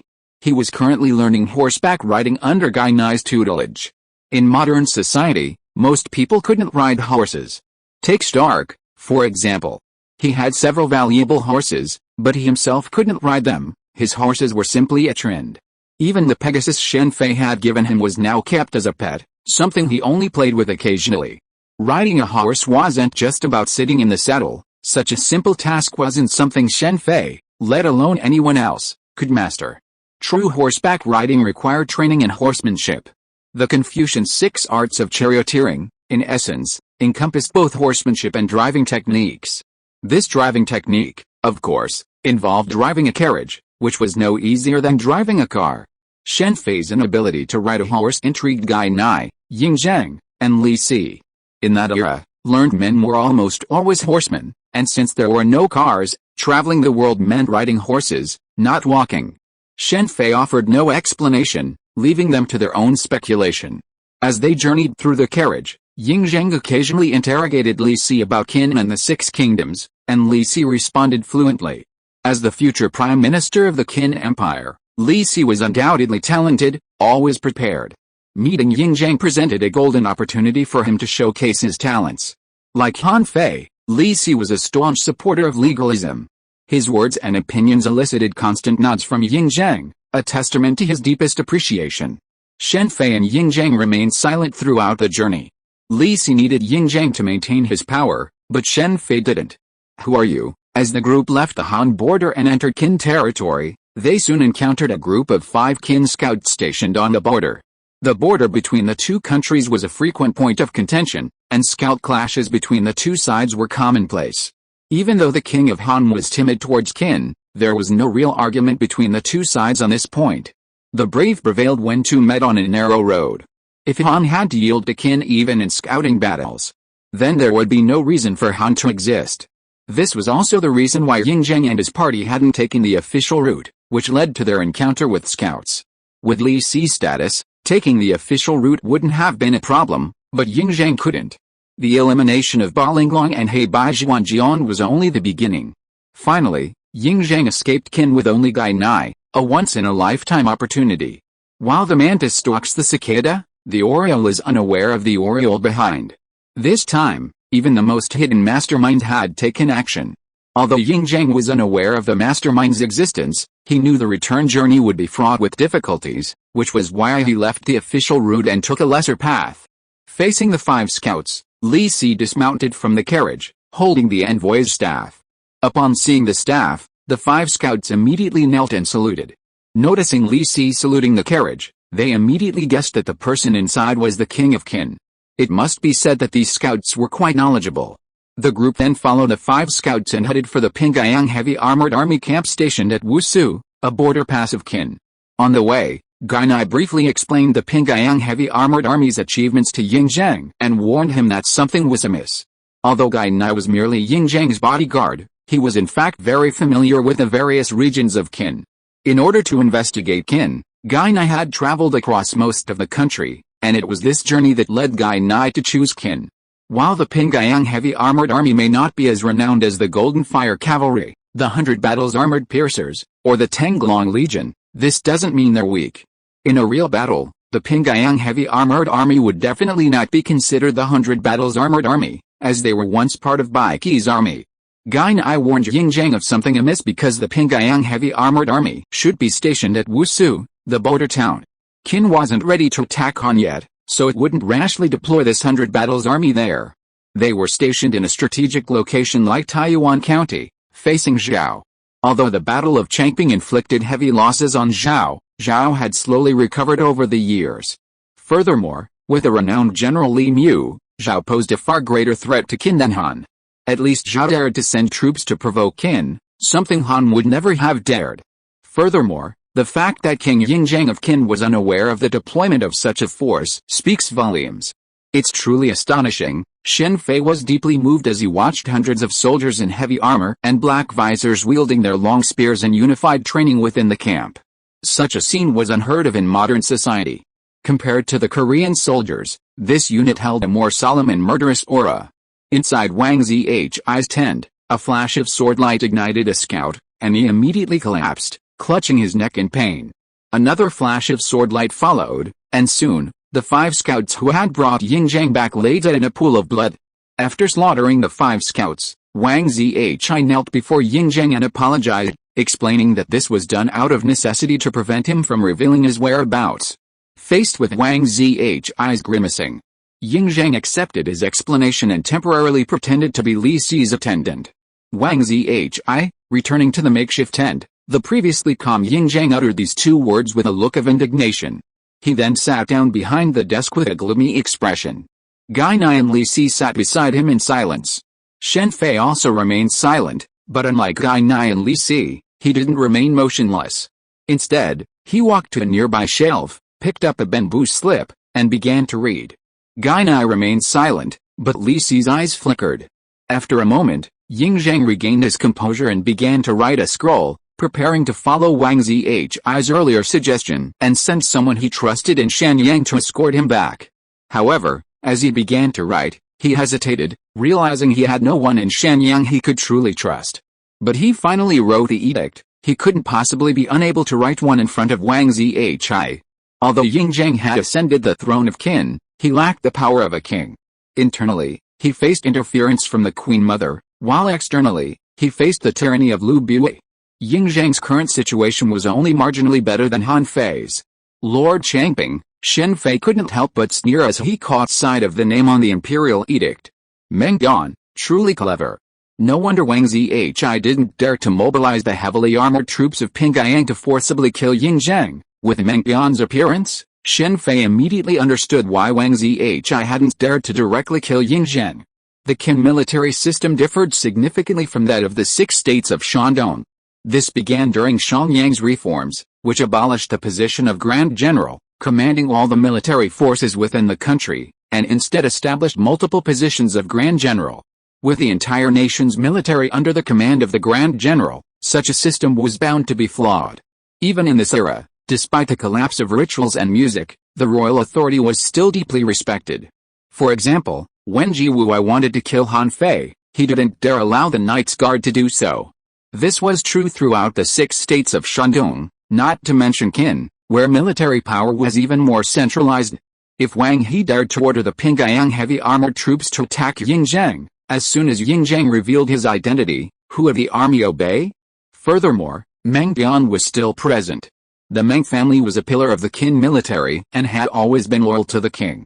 Yingzheng's power hadn't been completely undermined, and their support was crucial. If Yingzheng revealed his identity, Meng Tian would undoubtedly side with him. As for Yingzheng's authenticity, Gai Nai served as a guiding light. To threaten Li Si and even seize Cheng Jiao's jade ring, it took a lot of effort. But unfortunately, I underestimated Li Si. Wang He's every move was under Shen Fei's watchful eye, leaving no room for error. Li Si was a man who would take risks if the stakes were high enough, just like the gold coin guessing game he played with Han Fei. Why did he lose despite such a significant advantage? It was because he wanted greater benefits, and Yingzheng was the one who could provide him with the greatest benefits. Li Si won this bet, but he lost it the next time, losing everything. But describing me as someone who attracted Yingzheng's attention through my cunning and charlatanism, isn't that what this guy really thinks? When Wang Qi questioned Li Si about Shen Fei's identity, Li Si fabricated this identity. While this was likely intended to distract Wang Qi from his own thoughts, it wasn't necessarily Li Si's true feelings. However, it must be acknowledged that Li Si's words had an effect. Wang Qi knew about Shen Fei's glass sales, but he certainly didn't know about Shen Fei's murder of Ji Wuwei. Even Li Si was unaware of this. As time passed, Wang Qi finally felt the urge to act, attempting to divide his forces and separate Gai Nai and Yingzheng. However, this strategy failed, and the group met at the reviewing platform. Wang Qi began to trap Meng Tian. In that era, assassinating the emperor was the most serious crime. If Meng Tian was accused of this, the entire Meng family would be doomed. Attack. Following Wang Zai's signal for the cup to be thrown, Wang Zai's personal guards hidden nearby immediately launched their attack. Preparing for this, they immediately restrained Gai Nai with chains. Simultaneously, a dozen men emerged from the watchtowers surrounding the platform, firing dozens of crossbows at Yingzheng from 4 directions. Meanwhile, a dozen personal guards emerged from both sides of the platform, recklessly charging towards Yingzheng and his 2 companions. Be careful. As Wang Zai's personal guards launched their attacks, Meng Tian also took action. First, he rescued the trapped Gai Nai and gave him his sword. Then, he rushed towards Yingzheng, attempting to block the incoming crossbows with his own body. Shen Fei did not react to Meng Tian's actions. This was a chance to show off in front of Yingzheng. He didn't need it, but Meng Tian did, and so did Li Si. Meng Tian's martial arts skills were considerable. With a single swing of his spear, he instantly deflected all the crossbow arrows aimed at Yingzheng. However, he was so focused on Yingzheng that he had no time to protect himself, resulting in 3 crossbow bolts striking him. Fortunately, his armor and visor were of high quality, so he sustained only minor injuries. Annoying, as the archers on the surrounding watchtowers prepared to unleash a second volley of arrows, before Gai Nai could respond, Shen Fei unleashed a dozen copper coins and lobbed them at Wang Zai's personal guards atop the watchtowers. The next moment, each of the guards suffered a coin-sized hole in their foreheads, collapsing on the towers. Shen Fei remained silent. Li Si, wielding a dagger, guarded Yingzheng. Gai Nai engaged the remaining Wang Zai's personal guards, while Meng Tian engaged Wang Zai in a fierce battle. Although Wang Zai looked very old, his martial arts skills were superior to Meng Tian's. Meng Tian was no match for him. As Wang Zai's axe swung towards Meng Tian, Shen Fei flicked his finger, and a copper coin was deflected. With a clang, the axe in Wang Zai's hand was deflected by the force of the coin. Taking advantage of this opportunity, Meng Dian stabbed Wang Zi's heart with his spear. At this time, Gai Nai also displayed his prowess, unscathed, and eliminated all of Wang Zi's personal guards, including his own skilled captain. After the battle, the situation became simple. With Meng Dian in command, the envoy Li Si, and Gai Nai, Ying Zhang instantly controlled the entire Pingyang heavy armored force. To avenge Bai Qi, he's certainly loyal. But how did Bai Qi die? Was it the Nong family flattering themselves, or did the Qin state want to keep the truth secret? The assassination of a great general is a major event, impossible to leak. Just like Ji Wuwei, who was killed by Shen Fei, the true cause of death, as reported by the Han state, was due to overwork and illness. Would anyone believe that? Of course they would. Even in modern society, with its explosion of knowledge, there are some who are mentally retarded, let alone this era. Wang He's desire to kill Ying Zhang stemmed from his having served as Bai Qi's deputy general. The assassination attempt failed, and Wang He paid a heavy price. His own death wasn't a big deal, but the key was that his 3 clans were also implicated. Shen Fei considered the law of implicated to be inhumane, but it was perfectly normal in this era. Even Han Fei's quicksand didn't overrule it. Besides these 3 clans, Wang Zi's recommenders, referees, and reviewers were also implicated. It's easy to imagine that this would be a bloody storm. Unfortunately, Shen Fei had no say in this matter. When in Rome, do as the Romans do. This behavior, considered brutal in modern society, is now prevalent throughout the era, and it's simply not something he can change alone. And these are just 3 clans, there will be 9 or even 10 more in the future. Chapter 282, Black Swordsman Shenki, Part 2. Meng Dian is truly remarkable. In just a few days, he's already reorganized a Pingyang heavy armored army. Shen Fei, leaning against a railing, looked out at the Pingyang heavy armored soldiers who had resumed their normal training in the square ahead, and couldn't help but admire Meng Dian. Wang Zi's rebellion had widespread consequences, and the first to bear the brunt of the consequences were, of course, the officers of the Pingyang heavy armored soldiers. Even if these individuals had no knowledge of the rebellion, as members of Wang Zi's lineage, they were guilty. A large number of officers at all levels had been arrested in the past few days. Fortunately, Ying Zhang personally showed up, and with Meng Dian's presence, a mutiny or similar incident was avoided. Shen Fei, thinking this, glanced around and immediately spotted Meng Dian, who had come from the stables. As he approached, he whispered, "General Meng, you've worked so hard." After Wang Qi's death, all the generals from his faction had been apprehended, leaving Meng Dian as the highest commander of the Pingyang heavy armored troops. Even so, Meng Dian didn't abandon his previous responsibilities as a captain, and he still routinely inspected the barracks daily, checking the number of soldiers, horses, supplies, and so on. "Serving the king is a labor of love," Meng Dian said respectfully, cupping his fists. After a moment's hesitation, Meng Dian suddenly saluted Shen Fei and said respectfully, "Thank you for your kind words to the king." Meng Dian is deeply grateful. "General Meng, you're too polite. Most of these people were simply implicated. It's a pity to execute them like this. After all, the world's population is already small. Killing them like this is a waste." Shen Fei spoke the last half of his words in his mind, and Meng Dian didn't hear. Meng Dian's reason for thanking him was simple. Those implicated by Wang Zhi were originally destined for execution by Ying Zhang, a common practice in that era. Although Meng Dian felt a pang of resentment, having spent countless hours with these people and knowing full well that Wang Zhi was behind the rebellion, he couldn't bring himself to express it. Even Gai Nai wouldn't intervene in such a matter. Ultimately, Shen Fei couldn't bear it any longer. While he couldn't save Wang Zhi's family and clans, he could spare these people. So, he offered to save them, though only sparing them from death. Slavery was inevitable. This, however, surprised Meng Dian greatly. After all, under normal circumstances, these people wouldn't have survived in that kingdom. "I won't bother the general on his inspection," Meng Dian said, as Shen Fei spotted Gai Nai approaching from a distance. He immediately shook Meng Dian off and headed towards him. Taking advantage of Ying Zhang's rare opportunity to rest in the military camp, Shen Fei immediately sought advice from Gai Nai on internal cultivation. Gai Nai was a truly excellent teacher, meticulously explaining everything about internal cultivation, including its taboos. He even mastered the Gigutuna technique, a cultivation method of the Gigu school. Acquiring such a technique was extremely difficult for ordinary people, but this difficulty stemmed from their low status. For Shen Fei, Guy-Ni had proactively taught him the technique. In reality, acquiring the various internal cultivation techniques of the various schools of thought was not particularly difficult for the princes and nobles of the 7 warring states. Whether it was Taoism, Confucianism, Yin-Yang, Moism, or even the agricultural school, any technique was readily available to them. While precious to Shen Fei, internal cultivation techniques were commonplace to these people, much like how Guy-Ni had easily passed on the Gigatuna technique to Xianming. Guy-Ni's reason for passing it on was, of course, because the items Shen Fei had brought out were of immense value to the entire Central Plains. This was also why Ying Zhang had agreed to spare Shen Fei's lives. Compared to these things, the Gigu internal kung fu techniques were nothing. If Shen Fei wanted to learn, Guy-Ni would teach him all his secrets. Even the 100-step flying sword, however precious, was nothing compared to saving the people from disaster. Guy-Ni cared deeply about the world and was a true hero.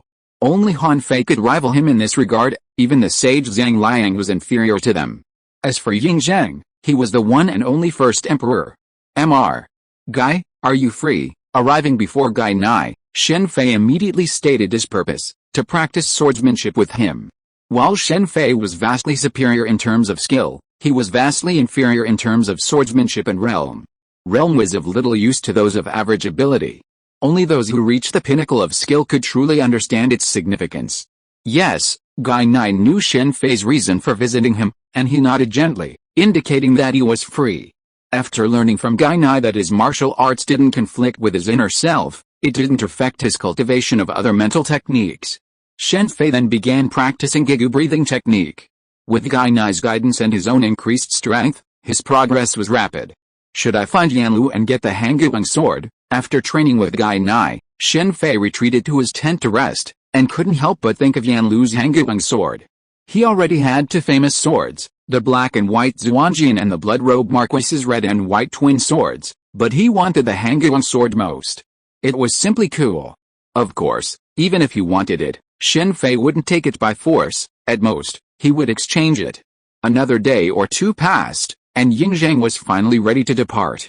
This time, the team was completely different from the previous one carriage, a few guards, and Guy-Ni.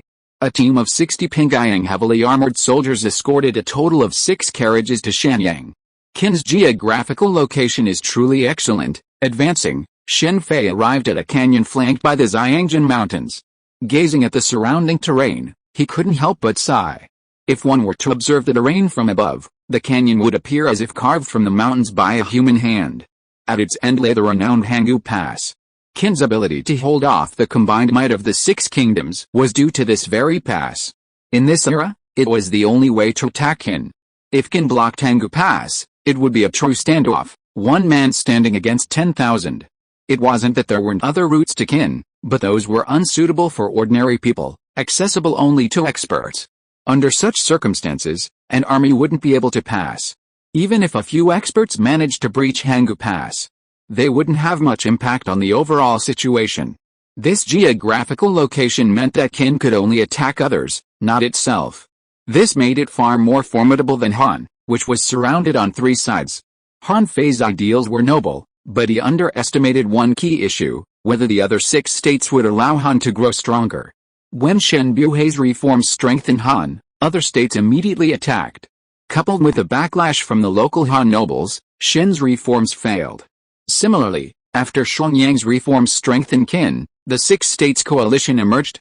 Qin, like Han before it, faced powerful enemies from without and aristocrats who had suffered losses from the reforms within. These nobles even attracted enemies from the Quanrong. If Qin hadn't had the fortress of Hanggu Pass, which held off the 6 states, it would have likely followed Han's footsteps. I have to say, this is a perfect location for an assassination. The steep ravines stretching dozens of kilometers across the area were perfect for hiding enemies on both sides. Because of its vastness, defense was impossible. Therefore, not only Guy-Ni, but even the Pingyang heavy armored soldiers were extremely cautious along the way. There are quite a few of them. It seems they must kill Ying Zhang. After entering the middle of the canyon, turning a corner and reaching its narrowest point, Shen Fei's observation Haki immediately sensed a large number of enemies hiding on the peaks on both sides. Generally speaking, in the pirate world, Those with observation haki rarely keep it activated all the time, and Shen Fei was no exception. However, after discovering the difficult terrain, Shen Fei maintained his observation haki throughout the entire process. Boom, boom, boom. As the team advanced more than halfway, enemies immediately emerged from both sides, rolling down a large number of round boulders. Given this terrain, the lethality of this ambush was undoubtedly immense. Not only were there boulders, but mixed in with these rolling rocks were a large number of crossbows and a small number of siege crossbows. Judging from these attacks, the enemy was well prepared. Protect the king. Gai Nai and the Pingyang heavy armored soldiers immediately rushed to Ying Zhang's side, standing guard in a fierce battle formation. Gai Nai unsheathed his longsword, while the Pingyang heavy armored soldiers placed their massive shields around Ying Zhang's carriage, hoping to block the rocks. Baton. Just as the boulders and crossbow bolts were about to strike the crowd, Shen Fei took action. With a wave of his left hand, the power of the Operation Fruit unleashed. In an instant, the tumbling boulders and incoming crossbow bolts suddenly floated in midair. This scene stunned Gai Nai and the Pingyang heavy armored soldiers. Not only them, but even the assassins ambushed above stared in amazement at the floating rocks and crossbow bolts. Go! After controlling the rocks, Shen Fei swung his left hand, sending them soaring into the air and hurling them in both directions. The Operation Fruit possessed numerous combat methods. With Shen Fei's current strength, he could easily split a mountain and then, using the power of the Operation Fruit, launch a powerful attack. Suddenly, screams echoed from the mountaintops on both sides. Many assassins, barely able to react, were caught on their own traps, pierced by crossbow bolts and crushed by boulders. Controlling so many objects simultaneously was a new feat for Shen Fei, and even Luo, who also possessed the Operation Fruit, couldn't do it. It wasn't just a matter of physical strength, but the sheer number of them. Without sufficient mental strength, it would be difficult to accomplish this feat. Again, Shen Fei shook his head slightly as he watched another stone, roughly 2 meters in diameter, appear in the sky. This time, it was aimed directly at Ying Zhang's carriage, similar to the previous attack, seemingly aimed at confirming his position. But for Shen Fei, it was a simple wave of his hand. After the stone flew back, the assassins above fell into a brief silence. Kill. A moment later, the assassins abandoned the trap and charged down from above. Even after Shen Fei's previous attack, which had inflicted heavy casualties, they still far outnumbered Ying Zhang's forces. There were several figures whose strength could be seen from their movements alone. Leave this to me, Shen Fei said calmly the moment Gai Nai turned around. After receiving the answer, Gai Nai nodded slightly and rushed forward with his sword in hand. Since there was no need to worry about Ying Zhang's safety, he could kill the enemy with confidence. Except for a few people who remained guarding Ying Zhang's carriage, the Pingyang heavy armored soldiers immediately rushed forward to meet the assassins. When the battle broke out, Ying Zhang immediately got out of the carriage, stood on it with an arrogant look on his face, and looked around at the battle. Ying Zhang, seeing the main character appear, one of the assassins immediately shouted and rushed towards Ying Zhang. Judging from his appearance, it seemed that he had some deep hatred with Ying Zhang. But the next moment, he collapsed mid-sentence, a copper coin piercing his forehead. This cycle continued, with all the assassins charging towards Ying Zhang falling to their knees. No one could get within 10 meters of him. With your help, there's no need to worry about failing. Ying Zhang, oblivious to the fighting around him, remained remarkably calm. Your Majesty is the chosen one by heaven. How can these people offend? As he spoke, Shen Fei occasionally flicked out a copper coin. With his clairvoyance, he could sense when his men were in danger. With his help, no one on Ying Zhang's side was killed or injured. This terrifying power made the faces of the few men still hiding on the mountain peak turn grim. Before taking action, they had considered almost all of Ying Zhang's guards, even considering any hidden experts. However, they had not anticipated such a terrifying figure suddenly appearing alongside Ying Zhang. Not to mention the previous traps, broken by a strange power, but even their ability to keep everyone in view in such a chaotic battlefield was beyond their reach. Such strength, such a figure, should have been renowned, yet they were completely unaware of him. While these people were still wondering who Shen Fei was, Shen Fei's attacks quickened, and moments later, the canyon was littered with the bodies of black-clad assassins. Meanwhile, Gai Nai had also dispatched the 4 powerful assassins who had been entangled with him. Given their strength, It would have been difficult for Guy Nai to dispatch them so quickly, but the strange presence of the other black-clad assassins around them distracted him. After dispatching these assassins, the Pingayang heavy-armored soldiers and Guy Nai immediately returned to the carriage. "If you don't come out, we're leaving," Shen Fei shouted, looking up at the hilltop to his left. These black-clad assassins were merely appetizers, there wasn't even a top-tier assassin among them. With such strength, attempting to assassinate Ying Zhang was nothing but a joke. A moment after Shen Fei finished speaking, 4 figures descended from the mountain top. 2 of them were dressed as ordinary kin soldiers, while the remaining 2 wore ordinary clothing. Is this clothing sun shading? And that person, could it be from the Zhu family? One of the 4 was short and fat, wearing a painted mask. Chapter 283 Black Swordsman Shenki, and 4 Supreme Masters? This lineup isn't something Guy Nai can handle right now. Even Sword Saint Guy Nai, the one behind, would have a hard time facing such a force. But who's the one who hasn't appeared yet? Shen Fei's observation haki revealed that those still hiding around him were clearly on his side. The Zhu family, a farmer? I wonder if one of these 2 is the sun-blocking sword. Kin soldier's attire is too easy to fake. It's impossible to rely on it to confirm their identities, it's easy to be impersonated. Furthermore, they don't seem to be carrying the sun-blocking sword. The Zhu family's identity is the easiest to identify. With their strength and stature, they're unique in the Central Plains. I never thought that Guy Nai, the descendant of Giguzi, would choose to be Ying Zhang's bodyguard. Back then, Giguzi and Zonghang joined forces with Lord Xinling to thwart the tyrannical Qin dynasty. Now, Guy Nai has become a Qin lackey. It truly makes one sigh at the fickleness of life. After a brief standoff, one of the armored figures stepped forward and spoke slowly. As soon as he opened his mouth, he began to sow discord between Ying Zhang and Guy Nai, recounting the battle between Gigu Zonghang and He Bai Zhuanjian, the incident involving Wei Yong of Wei. Guy Nai remained calm, as if he hadn't heard anything. Ying Zhang's expression remained unchanged. The relationship between Ying Zhang and Guy Nai couldn't be sown with a single word. Just as he was about to continue, Shen Fei suddenly interrupted. How ridiculous. An assassin, yet so much talk? Do you think this is a debate among the various schools of thought? Either take action or get out? Such a long-winded chatter is unmanly. Shen Fei's words immediately fell silent. However, Shen Fei paid no attention to their thoughts. He looked up at the mountain top above and continued, anyone else hiding out, come out, or do you want me to invite you out? With that, Shen Fei snapped his fingers, and 4 copper coins shot out in 4 directions. A moment later, 8 people leaped out from 4 directions. 4 of them descended toward the assassin, while the other 4 descended toward Ying Zhang. Xinghan, the Yin-Yang clan has finally appeared. Shen Fei immediately recognized Xinghan among the 4 people from Ying Zhang's side. Xinghan was incredibly recognizable, even more so than the Zhu clan. Dressed in a purple robe, with strange lavender patterns on his face, he looked like a teenager. Who else could it be but Xinghan?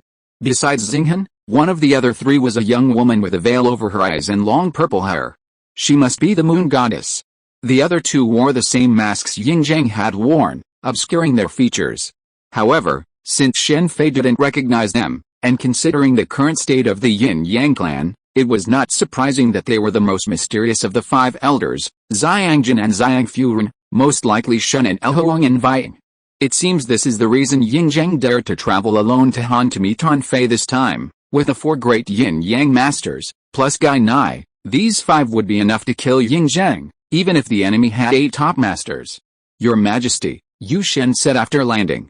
She took a few gentle steps forward, glanced at Shen Fei, and then gently saluted Ying Zhang.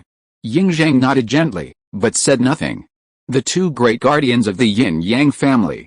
And the 2 most mysterious elders, I never expected to encounter you here.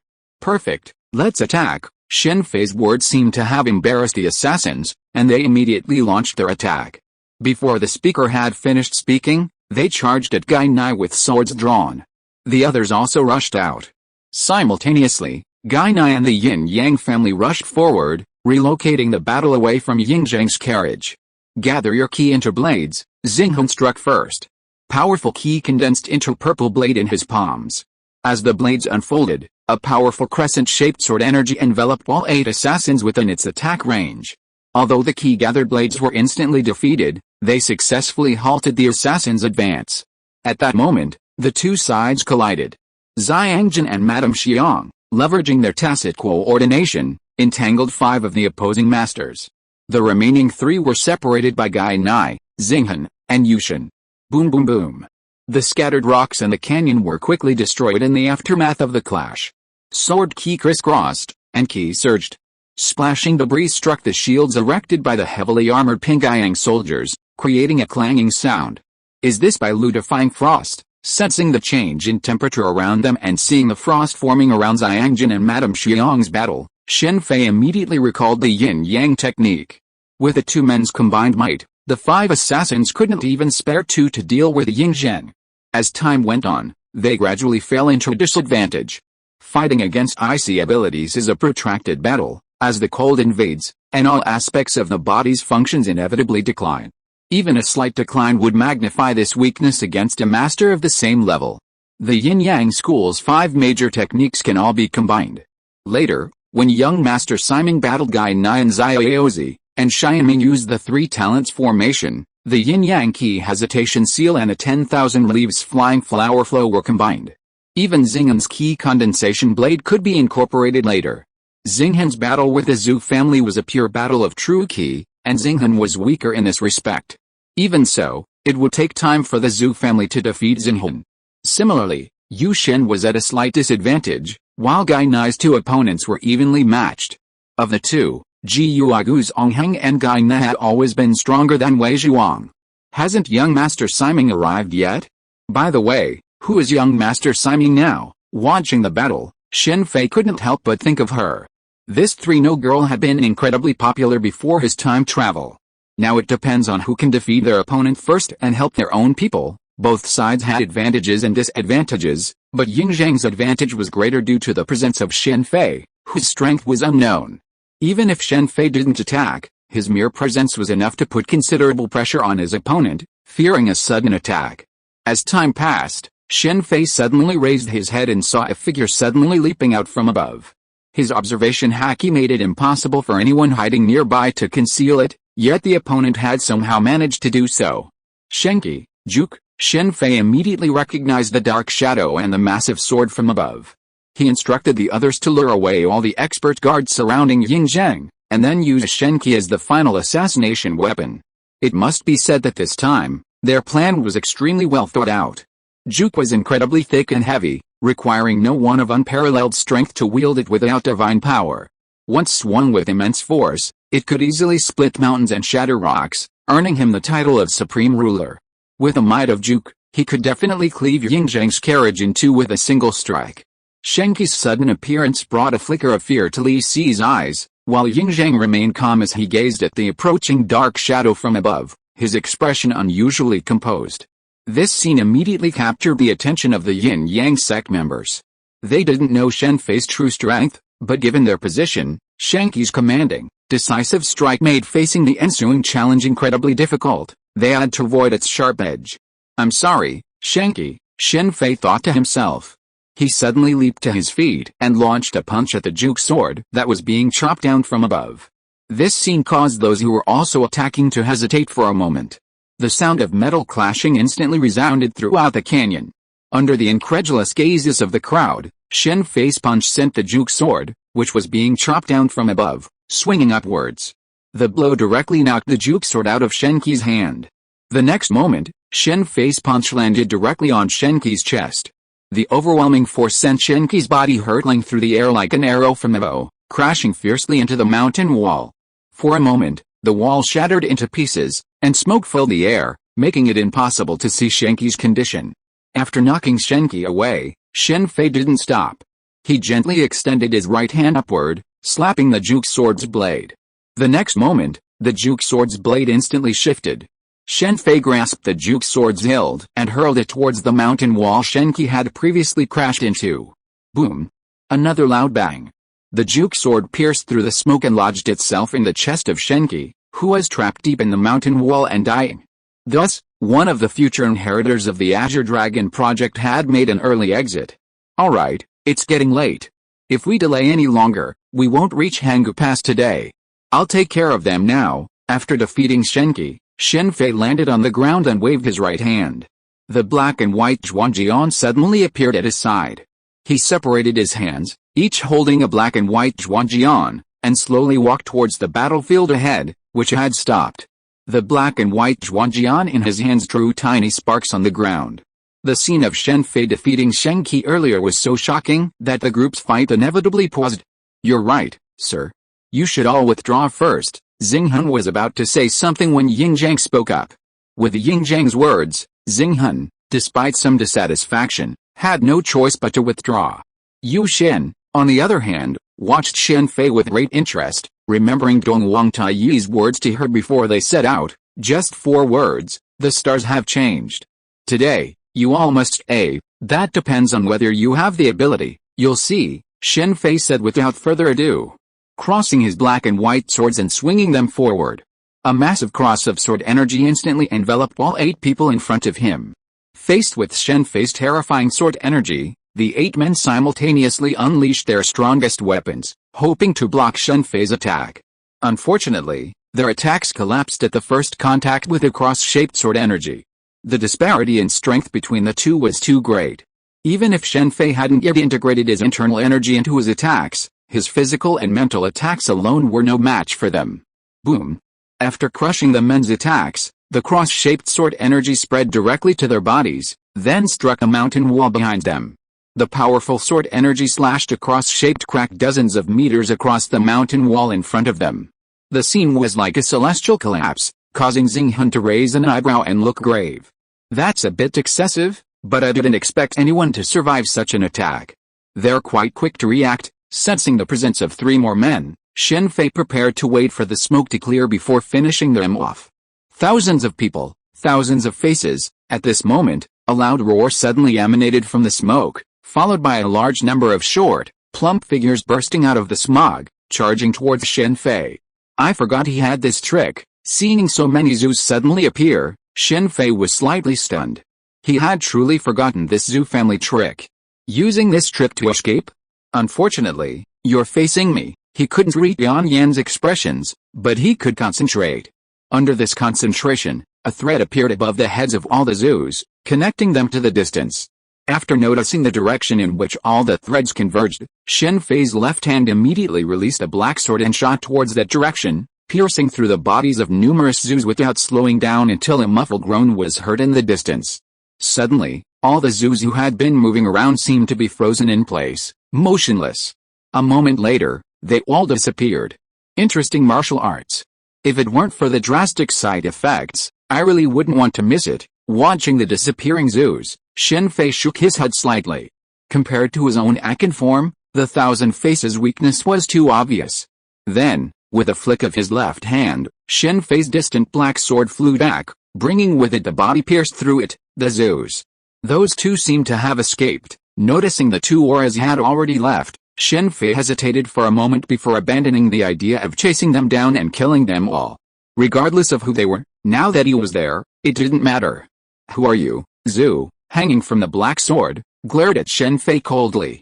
The assassination attempt had failed entirely because of Shen Fei's unexpected appearance. "Who am I? The head of the Zhu family. A dead man doesn't need to know so much." Shen Fei swung the black sword and tossed Zhu's body aside.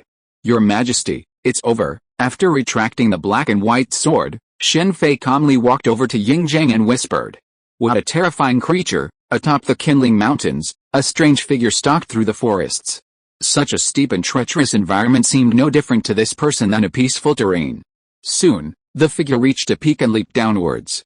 A moment later, a strange flying mechanical beast flew out from below. If Shen Fei could see this flying mechanical beast, he would have recognized it as the Maoist Suzaku. "Dozhi, you look frightened. What's going on?" a handsome young man with a carefree demeanor aboard the Suzaku asked, drinking. "There's a monster, a very terrifying monster." Dozhi let out a slow breath as he drank his wine. Chapter titles are the hardest to come up with. If you're listening to this novel on a channel other than Fanfic World, it means they downloaded and uploaded it without effort. We cordially invite you to visit our channel, Mundo Fanfic Novelis. There you'll find the original version of this story and you can explore many other novels of various genres. We're waiting for you to immerse yourself in a world of incredible novels. Chapter 284, Yin Yang Magic. Part 1. Juke, the supreme sword of all. With the battle over, some of the Pingyang heavy armored soldiers began to clean up the battlefield. Shen Fei's body was naturally exhumed, and the juke he held was handed to Shen Fei. After brandishing the juke for a moment, Shen Fei shook his head slightly. While the juke sword was powerful, it wasn't suited to him. Just thinking about him carrying the juke made it look strange. Despite the inappropriateness, Shen Fei put the sword away. It was, after all, his trophy. The team quickly set out again, this time accompanied by Yu Xin and Xing Hun from the Yin-Yang sect. As for Xiangjun and Xiangfuan, they disappeared after the battle. The journey was uneventful, and they arrived at Hangu Pass, now considered the world's most imposing pass. Constructed entirely of black brick and stone, the black arrowheads of siege crossbows gleamed in the sunlight every few meters. At this time, a large number of carriages and people gathered on both sides of the Hangu Pass checkpoint. Unsurprisingly, they were likely merchant caravans traveling between Qin and the 6 states. However, entering Qin to conduct business was not so easy. Without a specially issued pass, it was impossible to pass through Hangu Pass. As 2 teams of cavalry emerged from Hangu Pass, the surrounding merchant caravans immediately forced their carriages aside. Then, the Hangu Pass garrison commander, Meng Fang, personally led his personal guards outside the pass to welcome Yingzhang into the city. As the most important pass in the Qin state, Hangu Pass held an extremely strategic position. Since its establishment, members of the Meng family had served as its garrison. In the age of cold weapons, this pass was incredibly difficult to breach. Shen Fei, standing at the carriage shaft, took in the solemn and awe-inspiring atmosphere of Hangu Pass, and a feeling of emotion welled up in his heart. Ahead lay a narrow canyon. In such terrain, numerical superiority was of little use. The only way to breach Hangu Pass was to exhaust the defenders' energy with the lives of their soldiers. 300 Spartans. The Hangu Pass in front of him reminded Shen Fei of a famous battle in the west. The terrain of that battle was somewhat similar to that of Hangu Pass. 300 Spartans, I wonder what you mean by that, sir. Xing Hun, who was riding a horse, seemed to have heard Shen Fei's low mumbling to himself, and asked curiously. Nothing, just talking to myself. Shen Fei smiled and glanced at Xing Hun, and said so. Welcome, Your Majesty. Xing Hun was about to continue asking, when General Meng Feng had already come to the front of the carriage, dismounted, half knelt on the ground, and said respectfully. General, you have worked hard. Let's enter the pass. Yingzhang did not show up, but just said softly in the carriage. After the group passed through Hangu Pass, what came into view was an endless plain. Hangu Pass was built at the exit of the canyon. Upon arriving in Qin territory, the escorting Pingyang heavy armored soldiers were immediately replaced with the Meng clan's Golden Fire cavalry. The Pingyang heavy armored soldiers, naturally, were resting at Hangu Pass before returning to their base. The Meng clan's Golden Fire cavalry had already gained considerable renown, but the younger generation of the Meng clan rarely served in them. Most first trained in other units, returning to the Golden Fire cavalry once they had reached a certain level of maturity. With the Golden Fire cavalry protecting them within Qin territory, Yingzhang's safety was assured. Even Lu Buwei, no matter how reckless he was, would not act so recklessly. Similarly, Chang Pingjun, the mastermind behind the attack, would certainly not reveal himself. Your Majesty, how could you be so reckless? Outside Shenyang City, Right Prime Minister Chang Pingjun and Left Prime Minister Lu Buwei led Qin officials of all ranks in welcoming Yingzhang back to the palace. After exchanging greetings, Lu Buwei's words suddenly became somewhat harsh. Your Majesty, there are certainly reasons for this, and we are not to guess. Before Yingzhang could speak, the Right Prime Minister, Chang Pingjun, spoke first. Qin officials were now primarily divided into 2 factions, the foreign faction, led by Lu Buwei. Most of these individuals came to Qin after being rejected by the 6 states and Shandong. The other was the local faction, led by Chang Pingjun. Interestingly, the truly powerful figures of the powerful Qin were almost all from outside. Ever since Xiangyang's reforms, the call for talents order had attracted a large influx of talent from the 6 states, contributing to Qin's current strength. The locals had rarely produced any powerful figures, of course. This refers to the political, not the military, aspects. Since Your Majesty appreciates Han Fei's talent, why not recruit him to serve Your Majesty? Chang Pingjun refuted Lu Buwei and immediately offered his proposal. This old conspirator is truly formidable, Chang Pingjun's words made Shen Fei glance at him. If Han became powerful, who would pose the greatest threat? It certainly wouldn't be Wei or Qin, but Chu. Of the 7 major powers of the Warring States period, Chu was truly vast and rich in resources, occupying approximately 1/3 of the entire Central Plains with its own strength. If Han wanted to expand, attacking Chu would be a good option, as it would protect them from being attacked from both sides. Zhao, Wei, and Han all split from Jin, making them of the same clan. Furthermore, Wei and Han were related by marriage, and the queen mother of Wei was very fond of Honglian. This situation was not a good thing for Chang Pingjun. Speaking of which, if he hadn't met Ying Zhang, this person would probably be the one most likely to unify the Central Plains. After Qin destroyed several other countries, this guy betrayed Qin and probably also had the idea of unifying the world. It's a pity that his idea was good, but unfortunately he failed in the end.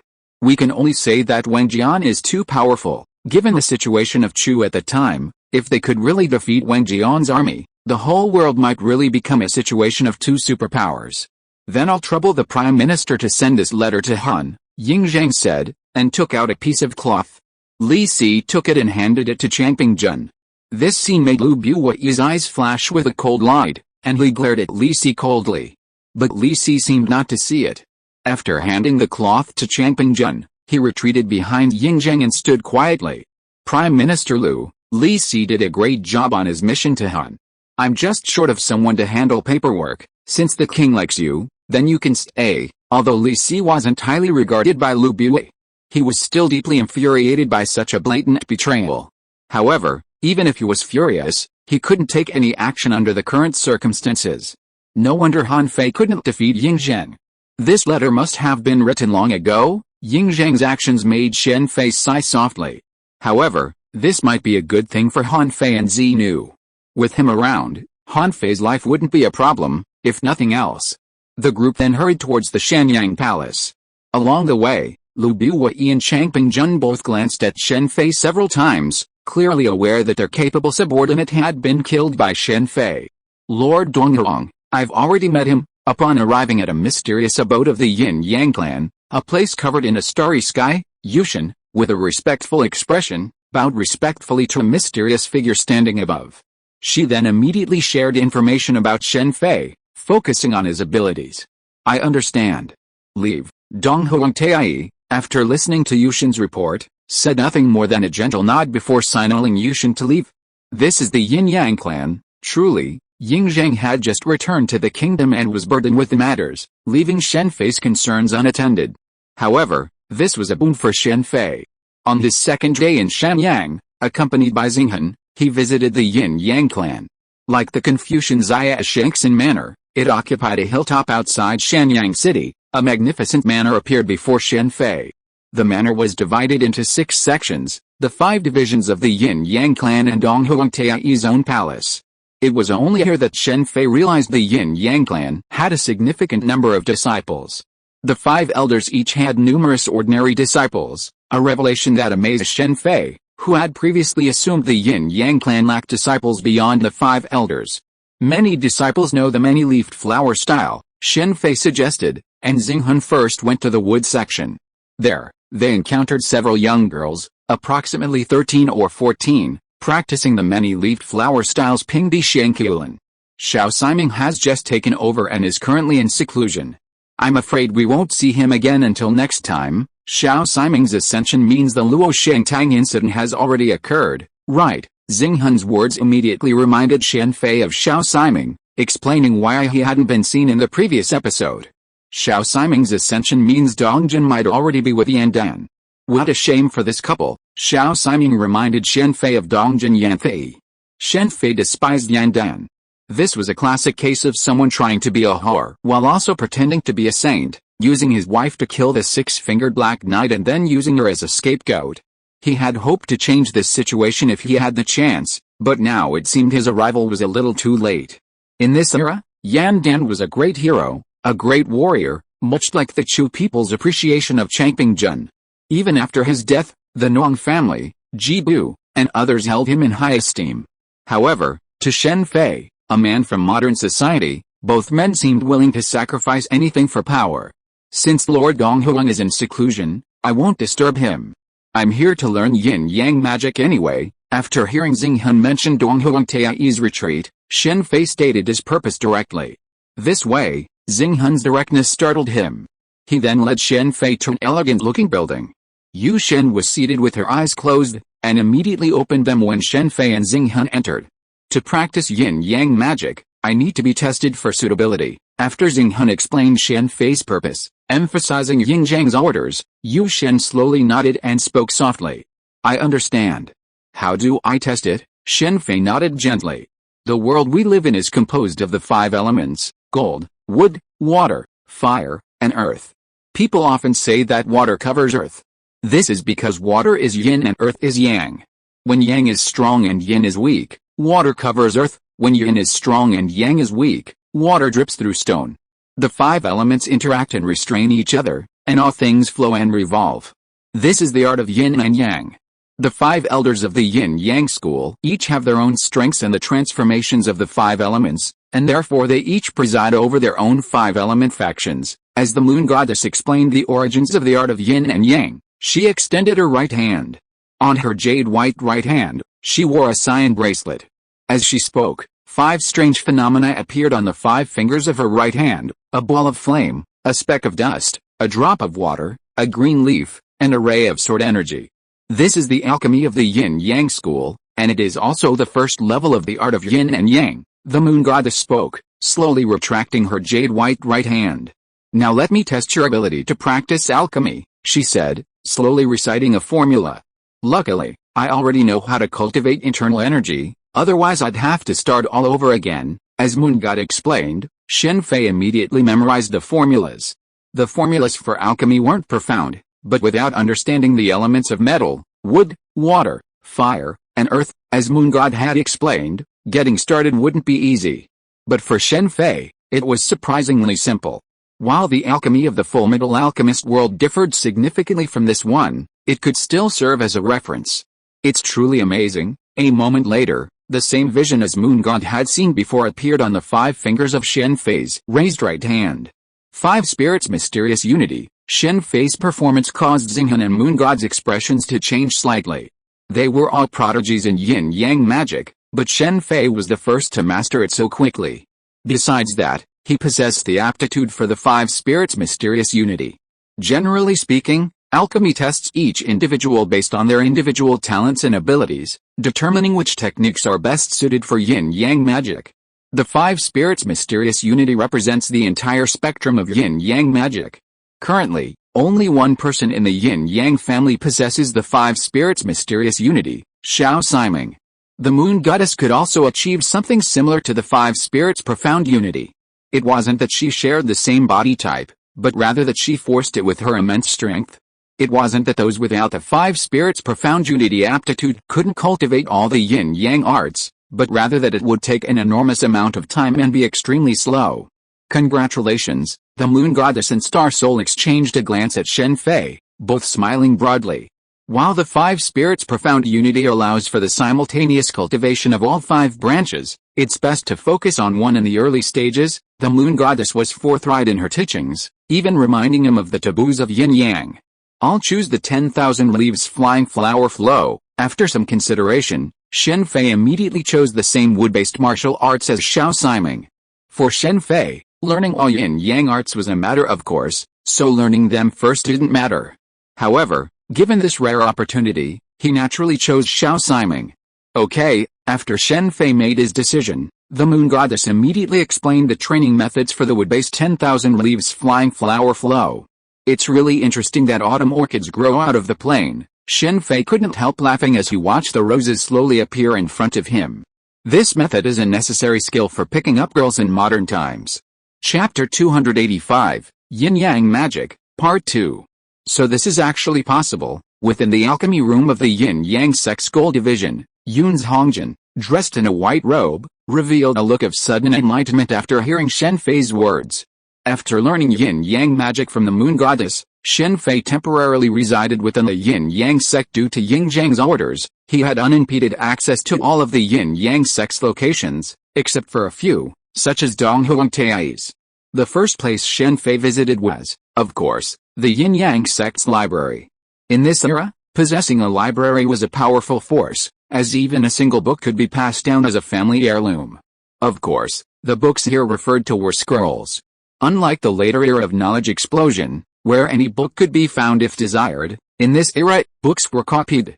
The reason for Confucianism's immense influence was, firstly, its library, which housed over 100,000 volumes, and secondly, its vast student body capable of copying books.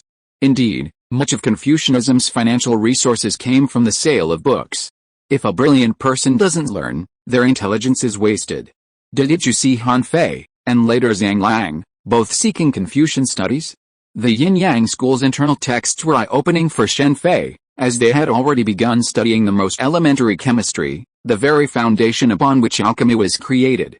Yin-Yang magic can be divided into 5 levels: alchemy, illusionary techniques, mind-controlling spells, astrological laws, and soul-changing techniques. For the Yin-Yang school, techniques like the 10,000 leaves flying flower flow, Yin-Yang hand seal, key condensation into blades, skull blood hand seal, white dew against frost, supreme goodness like water, and the imperial heaven and earth weren't fundamental. These 5 levels were the foundation of Yin-Yang magic.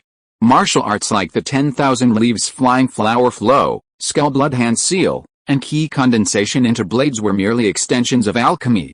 The 5 Yin-Yang school techniques corresponded to the alchemical elements of gold, wood, water, fire, and earth.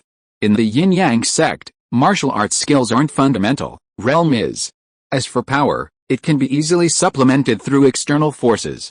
True person pills and gathering immortal pills, these 2 ammunition, are not particularly rare resources for the Yin-Yang sect's 5 elders. The true person pill, in particular, is a legendary elixir. Even the mere appearance of a single pill in the martial arts world can cause a bloodbath. To the Yin-Yang sect's 5 elders, it's a bit of an exaggeration to say they eat it like food, but having access to a true person pill wouldn't have any effect on them. As for gathering immortal pills, while extremely difficult to refine and the ingredients are precious and scarce, supplying one to each of the 5 elders is not a problem. Yun's Hongjin, a figure who arguably holds the Yin-Yang sect back and is on the verge of exile, still holds such power within the sect that even the guardian Xinghan treats him as an equal. It's all thanks to his powerful alchemy skills. The status of alchemists within the Yin-Yang sect is truly as exalted as depicted in certain novels. Even though Shen Fei felt a certain disdain for such a figure, believing he was simply giving Xiao Yu a cheat and feeding him so many true person pills, he had no choice but to befriend him. Yun's Hongjin, the elder of the Jin division of the Yin-Yang school, possessed arguably the deepest understanding of the alchemy of Yin-Yang magic within the school. Of course, this depth didn't refer to his martial arts, but rather to the properties of medicinal materials.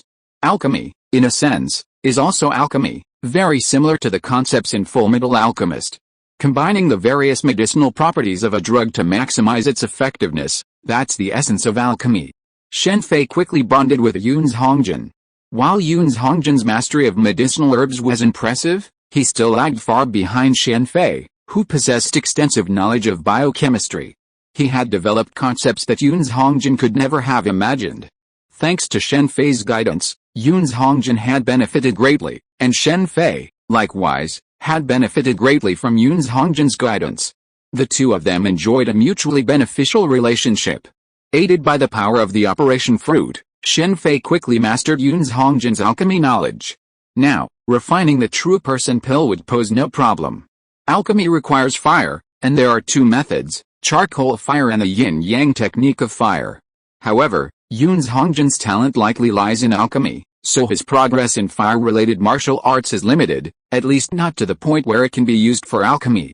However, Yun's Hongjin also used alchemy to create a unique skill, a truly impressive one, stepping into clouds. Using the skill, Yun's Hongjin can even briefly walk on air. Imagine stepping on clouds, how impressive. Unfortunately, while it may appear dashing and handsome, it's actually quite useless. After all, Yun's Hongjin's entire skill was built through the creation of elixirs. As an alchemist, he certainly wouldn't skimp on this aspect. If purely measured by power, Yun's Hongjin ranks highly among the yin-yang sect's many masters. However, in terms of combat prowess, He's only slightly stronger than Xianming's initial immense power. Against those far less powerful than him, he can easily leverage his immense power to suppress them. True immortal pills. Yun's Hongjin is really stingy, only giving 2. Looking at the white pills, Shen Fei shook his head slightly before swallowing them. Xiaomeng is said to have defeated many Xianzong elders at the age of 10 apparently. The Taoist sect also has similar elixirs. After consuming the true immortal pills and feeling the energizing energy within him, Shen Fei couldn't help but think of Xiaomeng of the Taoist Xianzong, and the Taoist elders. Speaking of which, so far, the Taoist elders are the least impressive. The Taoist sect elders were easily defeated by Xiaomeng, and the Xianzong elders were even more defeated by the 10-year-old Xiaomeng. Then, looking at the 6 elders from the Nong clan, each one of them is at the top of the Xianzi level. What you see is not real, nor is the illusion real. Yin-Yang magic is truly profound. The second level of Yin-Yang magic is the practice of illusion. Illusions exist in this world, and fire charm is the most widespread. Many people know this trick, including Marcus Zuyi, Princess Yan Ling, and even Princess Hong Lian, who later became a Qi Lian. However, compared to the illusions of Yin-Yang magic, it is inferior. After truly understanding Yin-Yang magic, Shen Fei realized that his previous focus on Wan Yi Fei Huliu and Bai Lu Qi Shuang was a mistake. Of the 5 levels of Yin-Yang magic, the most difficult for Shen Fei to master was astrology. Shen Fei gave up on this, as he had no talent for astrology. This was evident from the fact that only Dong Wang Tai Yi, Yu Shen, and Dong Jun Yamfei in the Yin-Yang family mastered it. After reading numerous Yin-Yang texts, Shen Fei guessed the reason for his 5 spirits' profound unity aptitude. It was likely due to the strength of his soul. Kamar-Taj magic is specifically focused on cultivating the soul. In this respect, no one in the entire world of Xianxing and Qin could surpass him, save for Xiao Li, who was said to be the incarnation of a tear from the 9 heavens mysterious lady. Given this, his study of Yin-Yang magic progressed rapidly. In just a few days, he had mastered the illusionary realm technique to a profound degree and had also achieved some success in the heart control spell. If he hadn't been distracted by cultivating the 10,000 leaves flying flower flow and the white dew and frost, he could have easily reached the soul change technique.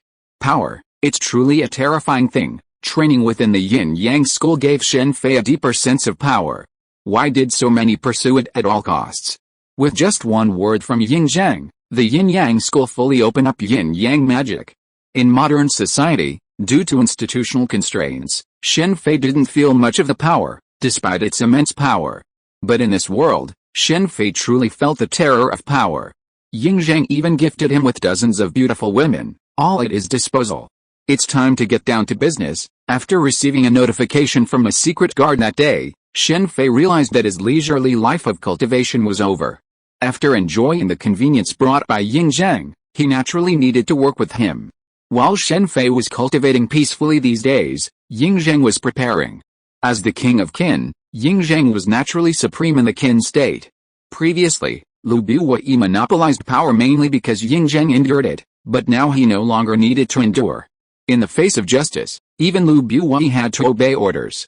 Of course, Yin Zhang had not dealt with Lu Buyi before, but in fact, he also wanted to use Lu Buyi to deal with other members of the Ying royal family.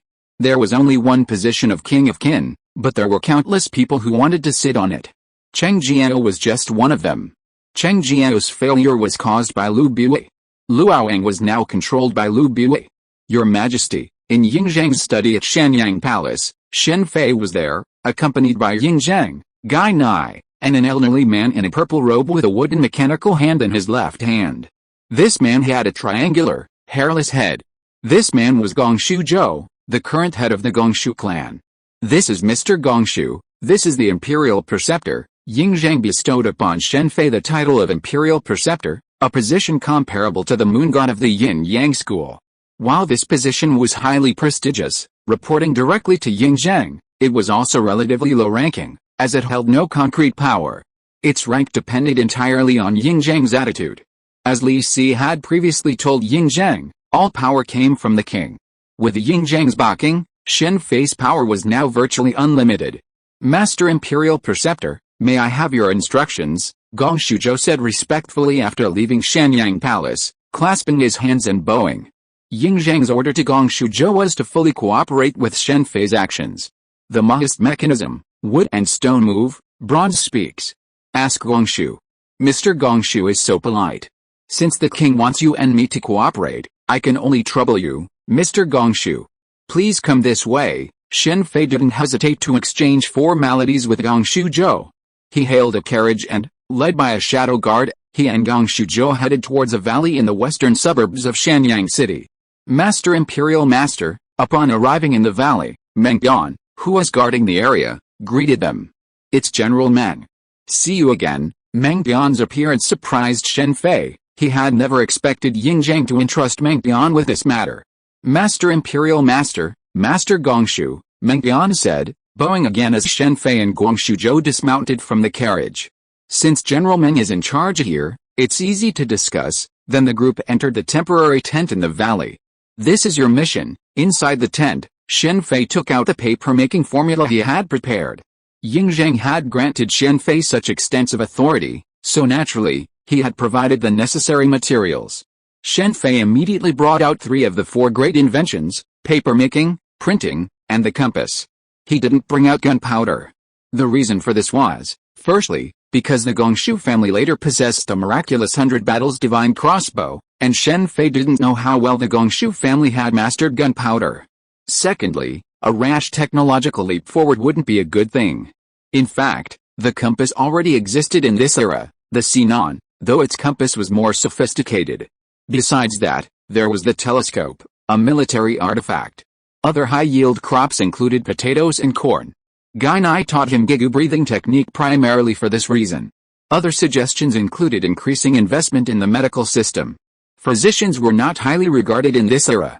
In the era of cold weapons, the number of casualties after war was enormous due to lack of medical knowledge. Shen Fei planned to establish a modern medical system.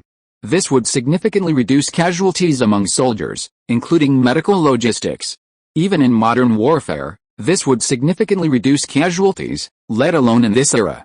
Those wounded soldiers who survived could be considered elite soldiers, and experience in battle was completely different from that of those who hadn't. As for antibiotics and penicillin, he could easily develop them.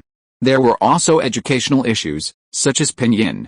In this era, learning to recognize characters lacked pinyin, which explains the vast number of homophones. Learning to recognize characters in this era was very similar to Shen Fei's approach to learning English, using the pronunciation of Chinese characters to explain their meaning. Once pinyin became widespread, a dictionary would be all that was needed to change this situation, significantly weakening the influence of Confucianism. Once universal enlightenment, as in later times, was achieved, even at the elementary level, Confucianism's influence would be minimized. Shen Fei's conversation with Yin Zhang was reminiscent of the conversation between Xiangyang and Duke Xiaogang of Qin. With Yin Zhang's wisdom, how could he not know the profound impact that Shen Fei's plans, if accomplished, would have on the entire Qin state and the entire Central Plains? And Shen Fei alone was responsible for these matters, at least initially, hence his position as imperial preceptor. Does the Gongshu family have the confidence to manufacture paper according to the above method? Shen Fei asked after Gong Shuzhou and Meng Yan, both stunned, had finished perusing the paper-made book. Rest assured, Imperial Preceptor, the Gongshu family will complete the task. Very good. By the way, I almost forgot to give you this, Shen Fei said, pulling out another book and handing it directly to Gong Shuzhou. Your Majesty has great trust in the Gongshu family. I hope you will not betray that trust. Gong Shuzhou remained unmoved by Shen Fei's words, immersed in the contents of the book Shen Fei had previously given him. The book discussed the method of steel making. Steel existed in this era, but the production was appalling. It could be argued that the annual output of the 7 warring states was less than the monthly output of a small modern steel mill. Chapter 286, Yin-Yang Magic, and thank you, Master Imperial Master. If the Imperial Master has any instructions in the future, the Gongshu clan will do its utmost. After briefly perusing the contents of the tome, Gong Shuzhou bowed respectfully to Shen Fei.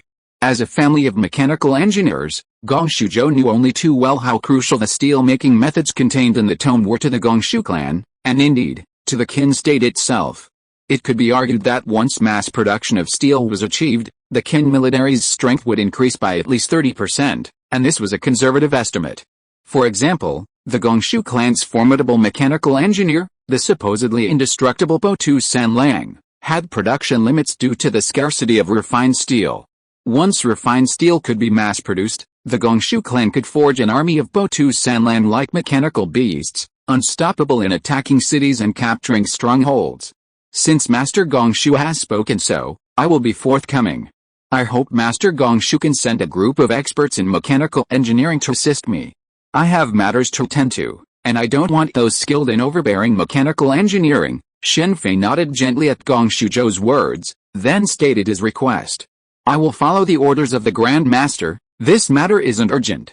For now, you should focus on the tasks at hand. By the way, this formula is top secret. It's best not to leak it. I won't mind it later, but it will be difficult to report to the king. Shen Fei didn't care about the technical aspects of papermaking.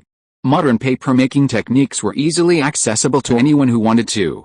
Shen Fei's papermaking skills were also due to his discovery of them from the Red Queen. Papermaking, cement manufacturing methods, and steel-making techniques were all within the Red Queen's purview. Rest assured, Master Imperial Master, Meng will swear to protect everything here to the death. That's not necessary. General Meng, your value is far greater than your papermaking skills, Shen Fei said, standing up. Alright, now you all know what needs to be done. It's up to you from now on.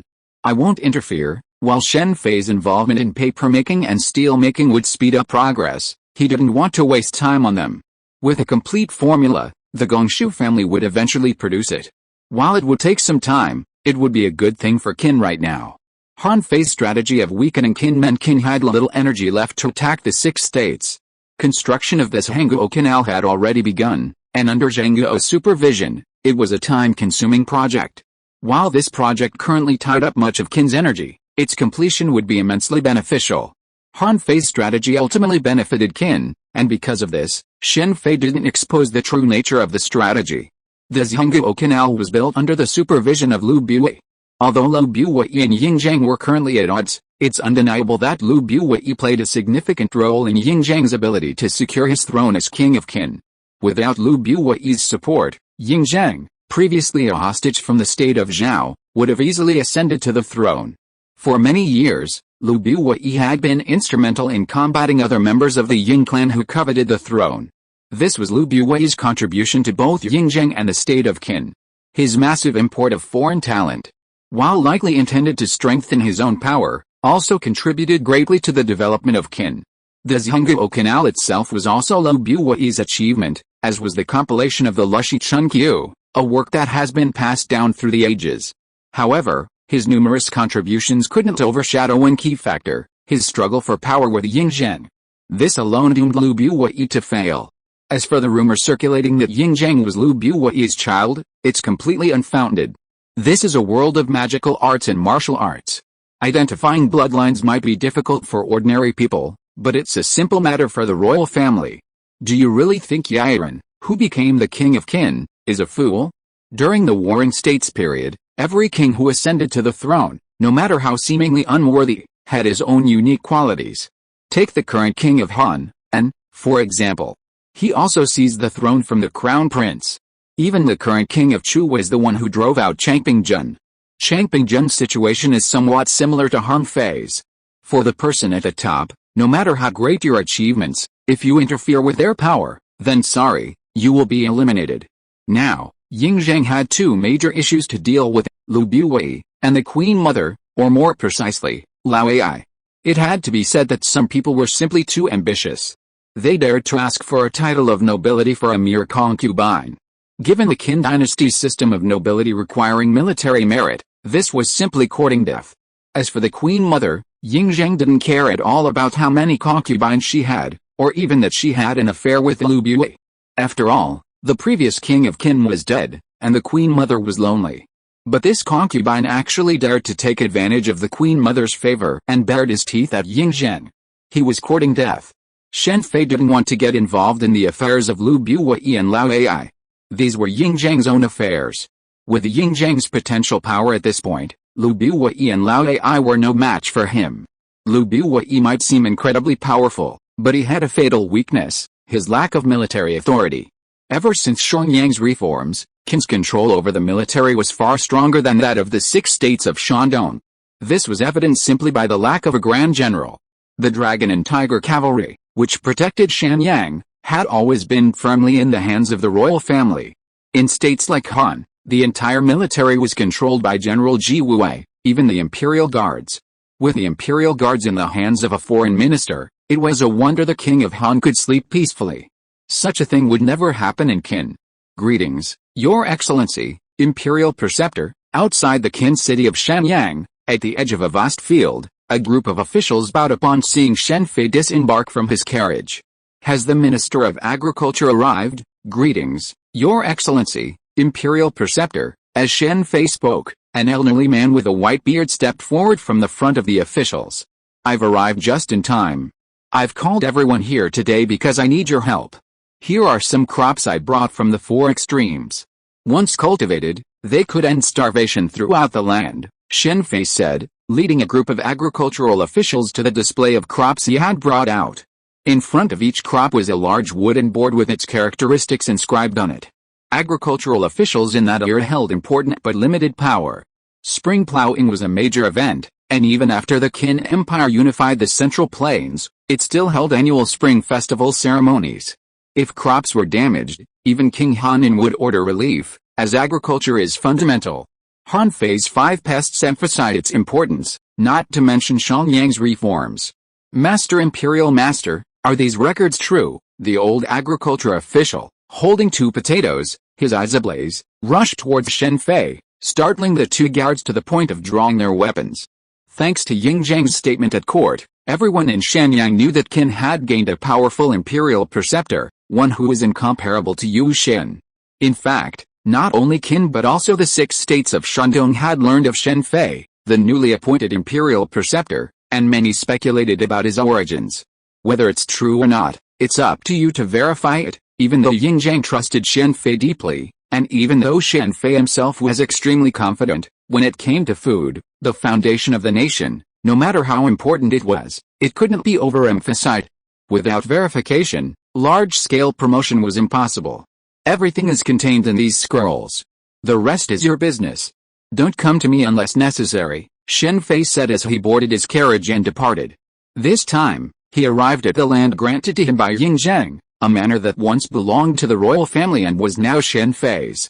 I can't guarantee that your slavery will be lifted, but I can guarantee that once you achieve merit, your children will no longer be slaves. Shen Fei couldn't completely abolish slavery, as many of those involved were prisoners of war or captured by enemy nations, and many were unforgivable. However, Shen Fei did obtain some privileges from Yingzhang, and even Yingzhang himself implemented them. Giving the slaves some hope, even if it was slim, would completely change their attitude. While the Minister of Agriculture was experimenting with crops that were crucial to the entire Central Plains, Shen Fei's estate had its own purpose: vegetables, greenhouse technology, and even pig and sheep farming. Meat was truly scarce in this era, and ordinary people relied on luck to hunt wild game.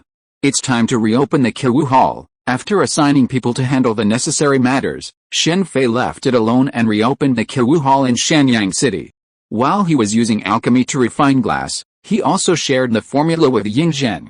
Money is essential in any era. If it were a small sum, Yingzhang might not care, but this was no small amount. The shop run by the imperial master, and since it sold exotic-colored glaze, now glass, it was naturally packed with customers. Late at night, outside the study of the manor gifted by Yingzhang, now converted by Shen Fei into the Sun Moon Villa, a dark figure quietly passed through the moon gate. After checking to make sure no one was around, it leaped into the study through an open window. "What are you looking for?" a voice suddenly echoed from within the study as the man in black was quietly flipping through the scrolls on the bookshelf. The sudden sound made the man in black start, but then a powerful burst of Zhangqi erupted from his body, charging straight towards the door. As the sound came from the window, just as the man in black was about to move, he suddenly found himself tightly bound by chains, and this Zhangqi burst prevented him from moving. "Who am I?" "It's Luo Wang." He pulled the man in black to his side and saw the black spider on his neck in the moonlight. "Hey, he committed suicide by taking poison. He really does have the trick of hiding poison in his teeth." Shen Fei, who was about to interrogate the man in black, suddenly noticed that his face was not right. He immediately pulled off the black scarf on his face and found a trace of black blood flowing from the corner of his mouth. The throat is cut off when blood is seen. He is really worthy of being Luo Wang. Since the person is dead, he naturally cannot be interrogated. As for using this body to cause trouble for Luo Wang, it is even more nonsense. A black spider tattoo does not mean anything. There are always excuses. This guy Lu Buwei is actually focusing on me at this time. Shaking his head slightly, Shen Fei handed the body to the guards to deal with. As I walked, hundreds of flowers bloomed. Behind the sun and moon villa lies a secluded bamboo forest, a tranquil and peaceful place. It was also where Shen Fei practiced yin-yang magic. With his advancement in the myriad leaf flying flower flow, Shen Fei could now achieve a technique where beautiful flowers continuously bloomed behind him as he walked. The blood-robe Marquis's technique could serve as a reference. Shen Fei smiled as he watched the ice rose slowly emerge before him. This was the yin-yang technique of Bai Lu Qi Shuang. With this, he no longer needed to use a Polaroid camera to enjoy his frozen drinks. The ice element provided cooling, while the fire element provided heating. If a yin-yang practitioner saw him using yin-yang magic like this, they would probably be shocked. Master Imperial Master, yes, Master Li. You came to me today. I believe it's already completed. Thanks to Master Imperial Master, it's already completed, Li Si said as he respectfully handed a document to Shen Fei. Although the paper was rough, it was indeed paper. All the necessary processes were followed, and the Gongshu family quickly produced a sample of the paper. Although it was initially very crude and could only be used as straw paper, with continuous improvements, it was now capable of writing. One of the most important reasons Shen Fei brought out the paper-making technology was that, in that era, going to the toilet was a disaster for ordinary people. They used stones, bamboo strips, and other materials. Only the wealthy and the nobility could afford cloth, while the royal family used silk. Thank you for your hard work, Master Li, Shen Fei said to Li Si as he flipped through the document. He still had some respect for Li Si. After all, although his fate in later life was not good, he was the first prime minister of the Qin Empire. Master Imperial Master, you are too polite. Everything is for the Qin state and for the king, Li Si said, clasping his hands in a respectful manner. I'm afraid Lord Li will have to trouble you next to establish this prototype. That's what Li Si should do, Li Si said respectfully. Shen Fei had asked Li Si to do a simple thing, to develop a plan for Qin's newly added police department. Shen Fei had already discussed judicial independence with Ying Zheng, and Ying Zheng also agreed with a police department. However, establishing a new department was no easy task, involving many aspects and requiring considerable effort. Therefore, the task was ultimately handed over to Li Si. For Li Si, it was a difficult task, but also an opportunity to demonstrate his abilities. With his tireless efforts, and with some suggestions from Shen Fei, his plan, while not comparable to later police departments, was already quite respectable. Chapter 287 Goodbye Han Fei. In Shangyang City, the tall, wide, black bronze gate stood wide open. People dressed in a variety of attire streamed in and out, creating a bustling scene. While this might not seem like much in modern times, in this era, Shangyang was already a prosperous city, on par with the Korean city of Xinjiang. Xinjiang, in South Korea, was situated on a strategic transportation route, forming the junction of four nations, including South Korea itself. Given these circumstances, the grand spectacle of Shenyang was truly remarkable. Shen Fei sat in a simple tea house under a canopy. Behind him and outside stood a dozen Qin soldiers in black armor. Such a presence naturally kept others seeking tea at a distance, so Shen Fei was the only one present. The tea house's owners, a middle-aged couple, greeted him respectfully. Despite Shen Fei's behavior significantly impacting their business, their faces showed no resentment, only fear. Shen Fei could only helplessly say he'd pay more later. With his current status, even if he didn't mind others coming in for tea, they'd have to dare to come. Finally, he said, waiting for a while. He saw several carriages appearing on the road ahead. The word Han on the carriages made Shen Fei stand up immediately, put down a couple of gold coins, and then leave the tea house. The only person who could have made Shen Fei wait here in advance was from Han. Of course, there was only one person, Han Fei, the ninth prince of Han and the founder of Liasha. Upon receiving Ying Zheng's letter, everyone in Han, from Han Wenghan to Han Fei's fourth brother, Han Yu was eager to send Han Fei to Shenyang. For Han Wangan, due to someone's whispering, he believed Han Fei was a disaster. Haven't you seen how peaceful and quiet Han had been in the past few years? But after Han Fei returned from Xianxianzhuang, it seemed like a completely different country. The demon soldiers intercepting Pei, the red eyebrows, the assassination of the crown prince, the blood-robed Marquis, the assassination of the general, the drought in Nanyang, and so on. Even though the demon soldiers intercepting Pei before Han Fei returned to Xinjiang, someone's influence led King Han to place the blame on Han Fei. For Han, he simply wanted to reign peacefully as king of Han. Since Yingzheng wanted the troublemaker Han Fei, the ninth prince, he decided to send him to Shenyang. For Han Yu, Yingzheng's letter was a timely relief. Despite Han Fei's repeated claims of disinterest, Han Yu never believed him. The struggle for the throne was a bloody one, always one of victory and defeat. After the crown prince's death, Han Fei was the only prince who could pose a threat to Han Yu. If Han Fei was eliminated, he would undoubtedly be the next king of Han. Without Han Fei, Zhang Liang and Zhang Keidi were left with no other options. Under such circumstances, how could Han Yu not advocate for Han's annexation of Qin? The only people in Han who truly didn't want Han Fei to join Qin were Li She and Princess Honglian, along with Zhang Keidi. They all advocated for Han Fei's joining. Offending the powerful king of Qin for a dissolute Han Fei was a deeply unprofitable undertaking. Since Han Fei loved to indulge in debauchery, he could do so anywhere. The worst that could happen was for Han Fei to bring more money to Shenyang. Under such circumstances, Han Fei had no choice but to rebel immediately or join Qin. Wei Zhuang had this in mind, but unfortunately, Han Fei didn't support it. Consequently, Shen Fei waited for Han Fei outside Shenyang City. Ninth young master, we meet again. Yes, we meet again. It truly fulfilled your original words. Han Fei emerged from the carriage, gazing out at the Qin city of Shenyang, letting out a barely perceptible sigh. Greetings, Master Imperial Master. The person who disembarked from the carriage after Han Fei was, naturally, Xinu. Shen Fei had intended to greet her, but the sight of her stunned him. Her appearance was so different from her appearance at Zilanzhuan that Shen Fei almost didn't recognize her. Her hair, usually in a bun, was now down, and the change in style draped over her demeanor. It's Miss Xinu. My apologies, I didn't recognize you for a moment, Master Imperial Master, you're so polite. Master Imperial Master, he said, as Mo Yak, clasped in black, stepped forward from behind, saluted. What are you doing? Mo Yak's appearance surprised Shen Fei, and he even wondered if it had joined the quicksand. Or perhaps, if the quicksand had absorbed the 100 birds. Mo Yak is here to see the Master Imperial Master. We're just traveling together, Han Fei said, perhaps sensing Shen Fei's thoughts.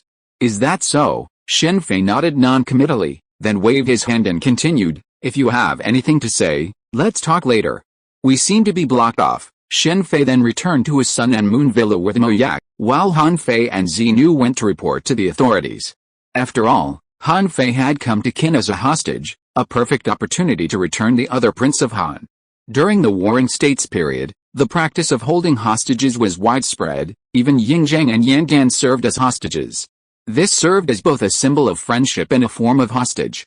Chang Pingjun had also come to Qin as a hostage, but due to the long-standing marriage alliance between the Qin and Chu royal families, his status as a hostage in Qin was significantly different from that of other hostages. Several of Qin's queen dowagers were princesses of Chu. Even Yingzheng's current queen was a Chu princess, Chang Pingjun's sister and Fusa's mother. Chang Pingjun's subsequent betrayal had such a profound impact on Fusa because of this marriage. I wonder what the Grand Master wants us to do, Mo Yak bluntly asked his question in the pavilion of the Sun Moon Villa Garden. Don't worry, it's definitely not an assassination. The Qin state is recently establishing the Six Gates. This is a department directly reporting to the King of Qin, specializing in investigating banditry and civil crimes. It's the same department that the Sikao used to handle, but now it's completely independent. Shen Fei briefly explained the Six Gates to Mo Yak. Shen Fei didn't know when the constables appeared in history, nor did he know whether the Six Gates were real or just a figment of his imagination. But that didn't stop him from establishing them in this world. With the exception of a few individuals who objected, the vast majority of Qin people agreed with the newly formed Six Gates. partly because it was what Ying Zheng wanted, and partly because the creation of a new department would create many more positions, which presented a golden opportunity for some. While the military was somewhat concerned about this seizure of the city guard's rights, since the Six Gates would primarily recruit veterans, providing a significant resettlement opportunity, they naturally had no reason to object. Well, if anyone from the Bai Niao sect wants to join, they're welcome. Thank you, Master Imperial Master, for your kindness. But as for the Bai Niao sect, Mo Ya pondered for a moment, then immediately agreed to Shen Fei's recruitment. However, he then explained the Bai Niao sect's difficulties. The members of the Bai Niao sect were all selected from Ji Wui's orphans. Given Mo Ya's current strength, if he truly wanted to leave, Ji Wui would have no power over him. As long as he escaped South Korea, Ji Wui's power would be out of reach. He stayed in the Bai Niao sect for the sake of the helpless orphans, many of whom Mo Ya personally adopted. That's easy. You should know I'm wealthy, so supporting a few people shouldn't be a problem. You can bring them all over. Mo Ya's question was a major challenge for him, but a simple one for Shen Fei. Mo Ya, return to Han now. After receiving Shen Fei's agreement, Mo Ya was immediately impatient. Compared to working as an assassin in the shadows, becoming a constable for the Six Gates was undoubtedly a far superior option. I'll give you a ride, Shen Fei said, forming hand seals and creating a golden halo in the air. Across from the halo was a tree-lined mountain top. This is the Imperial Master's token. As Mo Ya passed through the golden halo, Shen Fei suddenly tossed him a black iron token and closed the secret door. This is actually Zinzheng. Mo Ya had only seen the mountain top, and though he was amazed by the halo's magic, in an era characterized by extraordinary feats, he hadn't paid much attention. However, after passing through the halo and gaining a clear view of the scene beyond, he was stunned. In a split second, he had traveled from Shanyang, Qin, to Zinzheng, Han. This feat was nothing short of celestial. After a moment's pause, a smile of relief suddenly crossed Mo Ya's lips. Mo Ya had already prepared for the worst before joining Shen Fei, but for the sake of those behind him, he had no choice but to seek a new faction. Han Fei's quicksand had also been considered, but after witnessing Shen Fei's incredible scarf, he ultimately chose Shen Fei. It now seemed like the right decision. Only then did Mo Ya finally relax. Master Imperial Master, what a brilliant move! Inside the same pavilion, Shen Fei, Han Fei, and Xinu were present. After announcing their identities, Shen Fei invited Han Fei to join him for a chat. Han Fei's talents were only known to a few. To most, Han Fei's arrival in Qin was merely a hostage exchange for Han, nothing to be surprised about. In the past, Ying Zheng would have undoubtedly valued Han Fei immensely, but now, with Shen Fei's presence, Han Fei's role had been significantly diminished. While Han Fei was indeed a formidable figure in the legal field, Shen Fei was even more formidable. With thousands of years of accumulated cultural wisdom, Han Fei, no matter how skilled, could surpass it.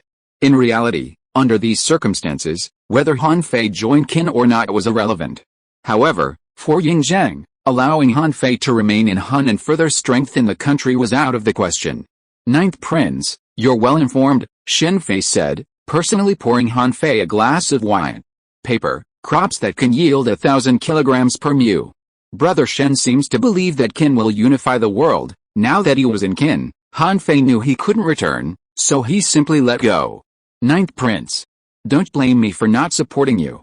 Although you are a genius, the accumulation of 6 generations of Qin kings is simply not something you can make up in a short period of time. I borrowed you for 30 years, and the country prospered for thousands of miles. It's a pity you don't have 30 years. Shen Fei was very fond of the song Jiu Jiu Jack, which could be said to fully capture Han Fei's life story. Without waiting for Han Fei to speak, Shen Fei continued, in fact, even without me, Qin would have swept across the 6 kingdoms and unified the Central Plains in about 10 years. The 6 kingdoms are now completely different from before. Under these circumstances, it's impossible for them to form another coalition. Are you so confident? Han Fei asked. This is the general trend of the world. After a long period of division, there will inevitably be unification.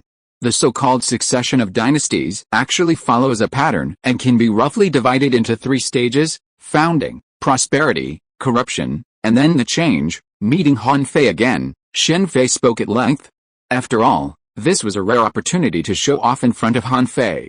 In this era, Hundreds of schools of thought contended, each seeking a way to maintain peace. Speech was not as restricted as in later feudal societies. Shen Fei's words left Han Fei lost in thought. Xu, standing beside him, also softened after hearing Shen Fei's words.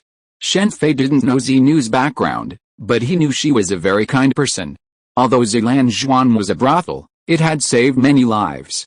Survival was particularly difficult for women in this era, especially for those whose families had been torn apart by war.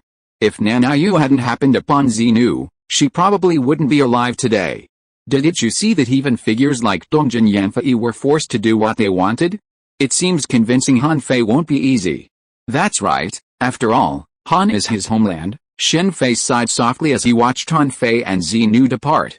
He had said so much to Han Fei in an effort to persuade him to give up his ambitions to resist Qin, but to little avail. Master Imperial Master, please take a look and see if you are satisfied. On the west side of Shenyang City, within an elegant bamboo forest, a building dramatically different from that of this era rose from the ground. Upon completion, Gong Shuzhou personally brought Shen Fei to inspect it.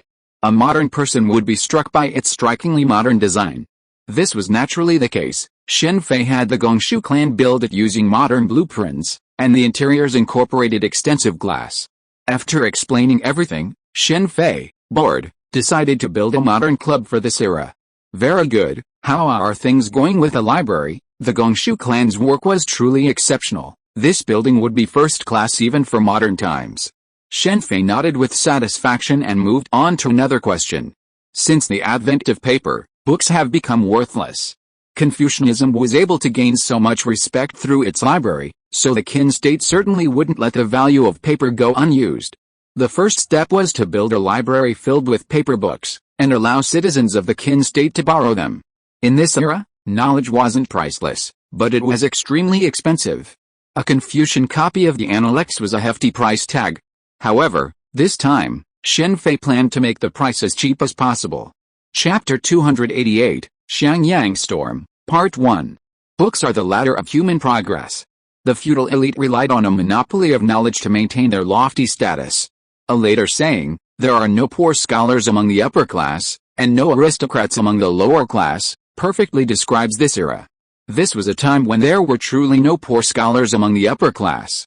Even the lowest-ranking figures came from wealthy merchants. As for the upward mobility of the common people, even the Qin dynasty's system of prioritizing military merit only marginally improved it. Not to mention the age of scrolls, even if he had invented paper today, if he hadn't stepped in, it's doubtful that the aristocratic families would have driven the price of paper up to a level higher than that of bamboo slips.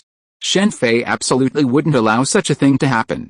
From the outset, he suggested that Yingjiang establish a monopoly on paper, with standardized pricing, and not yet openly share paper-making technology.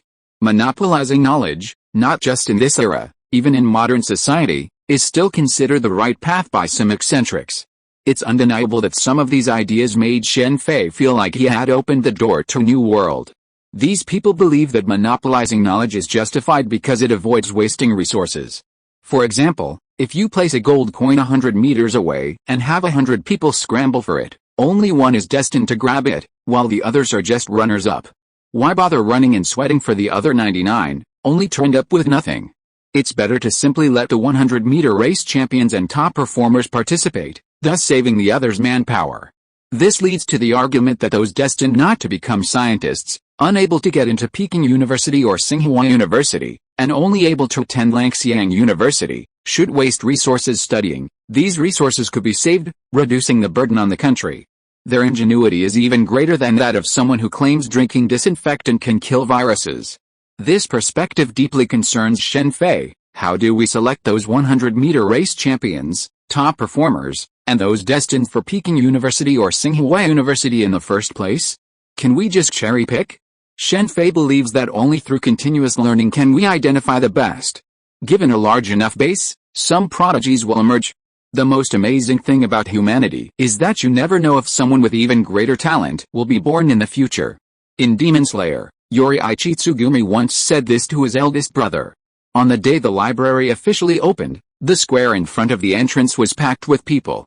People from inside Shenyang City, outside Shenyang City, and from other nearby cities. In short, Anyone who heard the news and was interested in learning, overwhelmingly flocked to the library. This was simply because the news wasn't spreading quickly enough. With time, the number of people visiting the library would surely increase. After all, the barrier to entry here was much lower than that of the Confucian Library at S.H.I.E.L.D. Only today do I truly admire you. I offer you a toast. On the library's 8th floor balcony, Shen Fei, Han Fei, and Xinu quietly stood at the railing, overlooking the vast square in front of the library, filled with people eager to study after borrowing books. Land was extremely cheap in this era. So a tranquil park square stood in front of the library, filled with tables, chairs, and pavilions, all intended for those who came to study. This kind of grandeur could be found even at the Confucian Xiaoshenxin Manor. It's truly an honor to have the 9th master say this, Shen Fei said with a smile, downing the wine in front of him. I never thought the imperial preceptor was so accomplished in medicine. Xinu, a rare gesture, filled Shen Fei's glass with wine. Generally speaking, only Han Fei could enjoy this privilege, even Wei Zhuang seemed to have missed out. Shen Fei's treatment from Xinu was naturally due to his advice to Yingzheng a few days ago, which had led to the decree that women under the age of 16 could not marry. To be honest, Shen Fei saw too many problems in this era. He could only recall what he had learned and slowly improve upon them. The reason Shen Fei had ordered Yingzheng to issue this royal decree was because of a funeral procession he had encountered 2 days earlier, where a girl, approximately 14, had died while pregnant and given birth. This incident immediately prompted Shen Fei to seek out Yingzheng, and the subsequent royal decree, along with widespread publicity surrounding the reason for the decree, was widespread. Thanks to Xiangyang's success in establishing trust in the Qin government, the official credibility of the Qin state was high. With Yingzheng and Shen Fei, the imperial preceptor, taking the blame, the royal decree quickly spread throughout the Qin state. Thanks to this royal decree, many planned marriages were postponed. Whether for the sake of the women's lives or the safety of their offspring, the vast majority of people took the order seriously. While there were some objections within the court, they were all refuted by Shen Fei. His rebuttal consisted of a single sentence: "Go back and ask your mothers about this matter first." This immediately silenced everyone. In this era, women's lives were truly unprotected. Even among royalty and nobles, countless women died in childbirth, including Yingzheng's concubines. Following the king's order, Shen Fei printed a booklet on modern childbirth techniques and distributed it throughout Qin. It can be said that Shen Fei's reputation among Qin women skyrocketed. Xinu had always provided aid to poor women, so Shen Fei's actions naturally earned her respect. "Miss Xinu, you're too polite. It's just what I have to do." In this era, the Chinese people had too many regrets. Given the opportunity to change things, he certainly wouldn't sit idly by. "Let's go and take a look at the books here." After a brief conversation, Han Fei took Xinu to the library. Shen Fei had put a lot of effort into this library, even using a 3D printer to print the books. The books inside were truly comprehensive. From the east and the west, anything Shen Fei considered useful was included, including chemistry and basic mathematics. Essentially, aside from military and political texts, everything else was available, totaling 400,000 volumes. The Confucian Library at Xiaoshenxin couldn't possibly rival it. He was fortunate to have a Red Queen, otherwise, printing all these books and converting them to the modern language would have been incredibly difficult. Furthermore, all of these books were printed in vernacular Chinese. The popularity of classical Chinese in this era stemmed from its succession, as it was passed down through the ages, and from bamboo slips, which were meticulously crafted to perfection. Padding was out of the question, that was a sheer exhaustion. Paper, however, was completely free of padding. In fact, the sheer volume of Shen Fei's printed books was largely due to padding. If it were streamlined, it would likely be even smaller than the library at Xiaoshenxin. Shen Fei naturally didn't mind, it was all printed anyway. Even in modern times, let alone modern times, few books written in classical Chinese can be understood without annotations. This requires instruction. For example, Shen Fei, after reading the Book of Songs in this era, discovered that his Mandarin Chinese seemed to have failed because he didn't recognize many of the characters. The same was true of the 9 songs. He didn't even recognize the characters, and even just looking at them made him dizzy. And he didn't need to learn the 4 ways to write the character. Brother Fu Nian, Yan Lu said after entering the study at Xiaoshenxin Manor in Shanghai City, Qi State. He bowed to Fu Nian, who sat at the head of the table, resting his eyes. "You're holding papers," Fu Nian said slowly after opening his eyes and seeing what Yan Lu was holding. "Exactly. Someone brought them here from Qin." Yan Lu placed the several paper books, one by one, in front of Fu Nian's desk. From left to right, the titles of the books are, The Analects, The Book of Poetry, 3-Character Classic, Rules for Disciples, 100 Family Surnames, and 1000-Character Classic. These are the 3 types of 300s, thousands, thousands. The 1000 family poetry would certainly not appear in this era, and even the 1000-Character Classic has been modified. For example, the 100 counties returned to Qin section is definitely unusable now. The first book Fu Nian picked up was naturally the Analects, the foundation of Confucianism. This thin booklet contains all of the Analects over 10,000 words and includes extensive annotations. It can be said that anyone who knows how to read can learn the knowledge within the Analects without the need for a dedicated teacher. Of course, Shen Fei also added his own interpretations to the text. Well, not really, it's just annotations based on modern society. As we all know, Confucian classics constantly change with the times. Why did Confucianism of this era split into 7 schools? It was because each school had a different understanding of Confucianism. Even Taoism wasn't immune to this, facing similar schisms due to its philosophy. There were the Xianzong, heavenly sect, and Rinzong, human sect, as well as the Yin-Yang school and the legalist school, each with its own 3 philosophies, Shu, Shuo, and Shi, Dao. The Mahist school was now divided into 2 factions, the Yan Mahist school and the Qin Mahist school. Qin Mo's power was too weak, and with the presence of the Gongshu clan in Qin, its presence was minimal. Even Shen Fei didn't seek Qin Mo's help. It was simply too limited. He was adept at swordsmithing, but as for other aspects, he inherited none of the Mahist school's 4 spirit mechanical beasts. Qin State Master, after briefly skimming the Analects, Fu Nian flipped through several other books, then sighed deeply and said, "I understand. Let's leave it at that." It was impossible for Confucianists not to be jealous of the advent of papermaking. Unfortunately, papermaking was now found in Qin, where Confucian influence was at its weakest. So, all these years, we've been wrong about BOC. Inside a Qin restaurant, a group of people argued over the story of the beacon fire showdown with the princes. How can it be said to be a miscalculation? If it weren't for this beauty, how could King Yu of Zhou have done such a foolish thing? Some agreed, others disagreed. The question of whether BOC was a beauty has recently sparked much debate in Shenyang City. The cause, it turns out, was a book in the library. Confucian records have already made a definitive judgment on BOC, much like how Qin Shi Huang was later labeled a tyrant. However, in reality, what Qin Shi Huang did was perfectly normal for his time. Strictly speaking, his actions were even less absurd than those of some other emperors. In this era, Confucianism hadn't yet achieved the supremacy of Confucianism that would later prevail, with all other schools of thought being shunned. This made it the easiest time to dismantle Confucianism. The answer was simple: find weaknesses in its texts.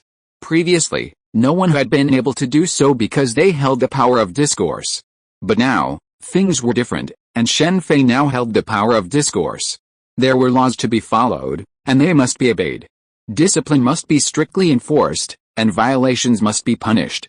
At the entrance to the Six Gates headquarters in Shenyang City, a massive stone tablet stood on one side of the courtyard.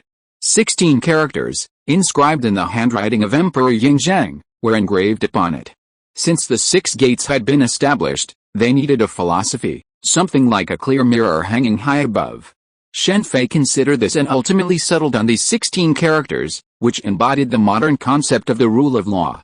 For the Qin state, which had been guided by the rule of law since Xiongyan's reforms, these 16 characters were a perfect complement.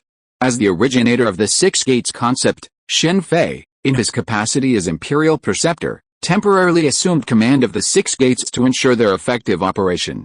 Unwilling to waste time here, Shen Fei briefly briefed Mo Ye on the Six Gates, handing them over to him, appointing him chief constable. After returning to Xinzheng, South Korea, Mo Ye quickly led his team back to Shenyang. With the imperial preceptor's token, his journey was unimpeded. Thanks to Mo Ye's arrival of several members of the Bai Niao sect, the Six Gates are now somewhat more than empty-handed. After all, investigating and solving crimes is no simple task. Previously, the city guards handled this task, leading to countless false convictions. Not everyone is as skilled as Shen Fei. While Qin is its shadow secret guards, they're not likely to be deployed for routine cases. Moya and the Bai Niao sect are exceptionally skilled in investigations, their assassin training making them more capable than ordinary individuals at locating assassins. Among the Bai Niao members who arrived this time, Shen Fei also encountered Quinjet, the woman he'd only heard of but never seen. The saying mystery creates beauty is well deserved. Quinjet is a woman of both elegance and beauty, yet possesses considerable skill. Unfortunately, she's already in a relationship with Moya. "Greetings, Master Imperial Master," Quinjet said upon seeing Shen Fei, half kneeling and saluting.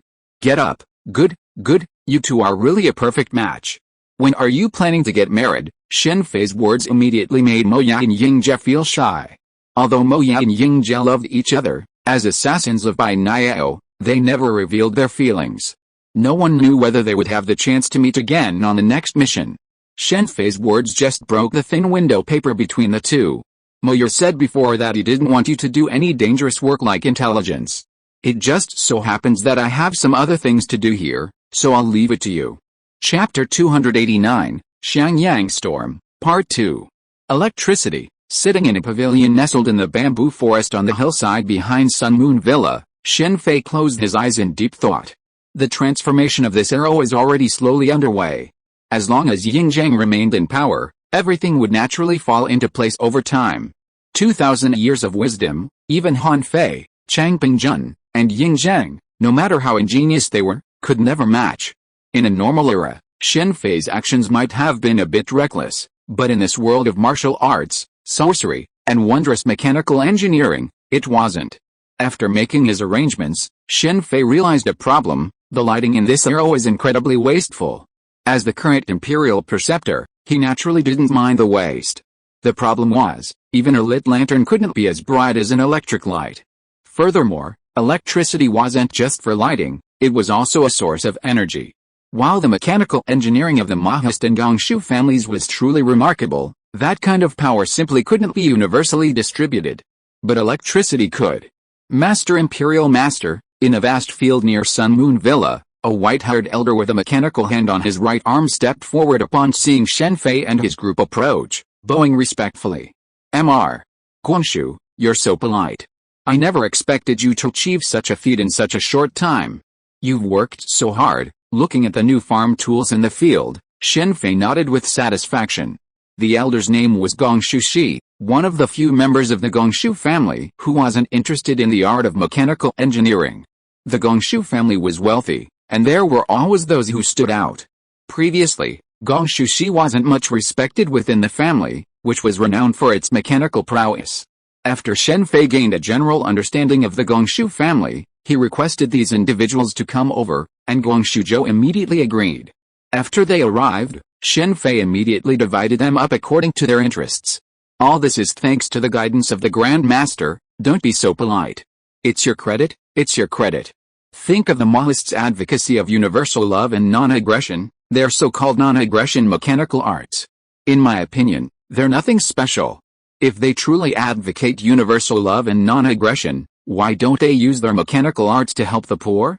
If they had the time to create the 4 spirit mechanical beasts, they could easily create farming tools that would save the people more labor. If the Gongshu clan had always been building siege engines, that would be fine, after all, as they were founded on the art of mechanical engineering.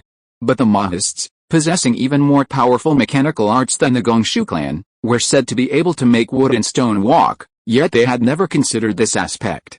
Mahists. At the mention of the Mahists, Gongshu Shi's face sneered.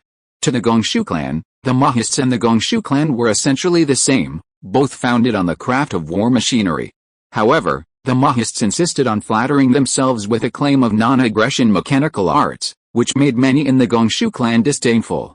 Many factions in this era possessed mechanical engineering skills. Even Gigu possessed their own unique techniques, though these were mostly small and compact, unlike the Mahist and Gongshu clans, who could create large mechanical beasts. Now that it's complete, let's spread it as quickly as possible. I'll have Senin cooperate. After giving the order, Shen Fei continued on his journey with Han Fei and Xinu.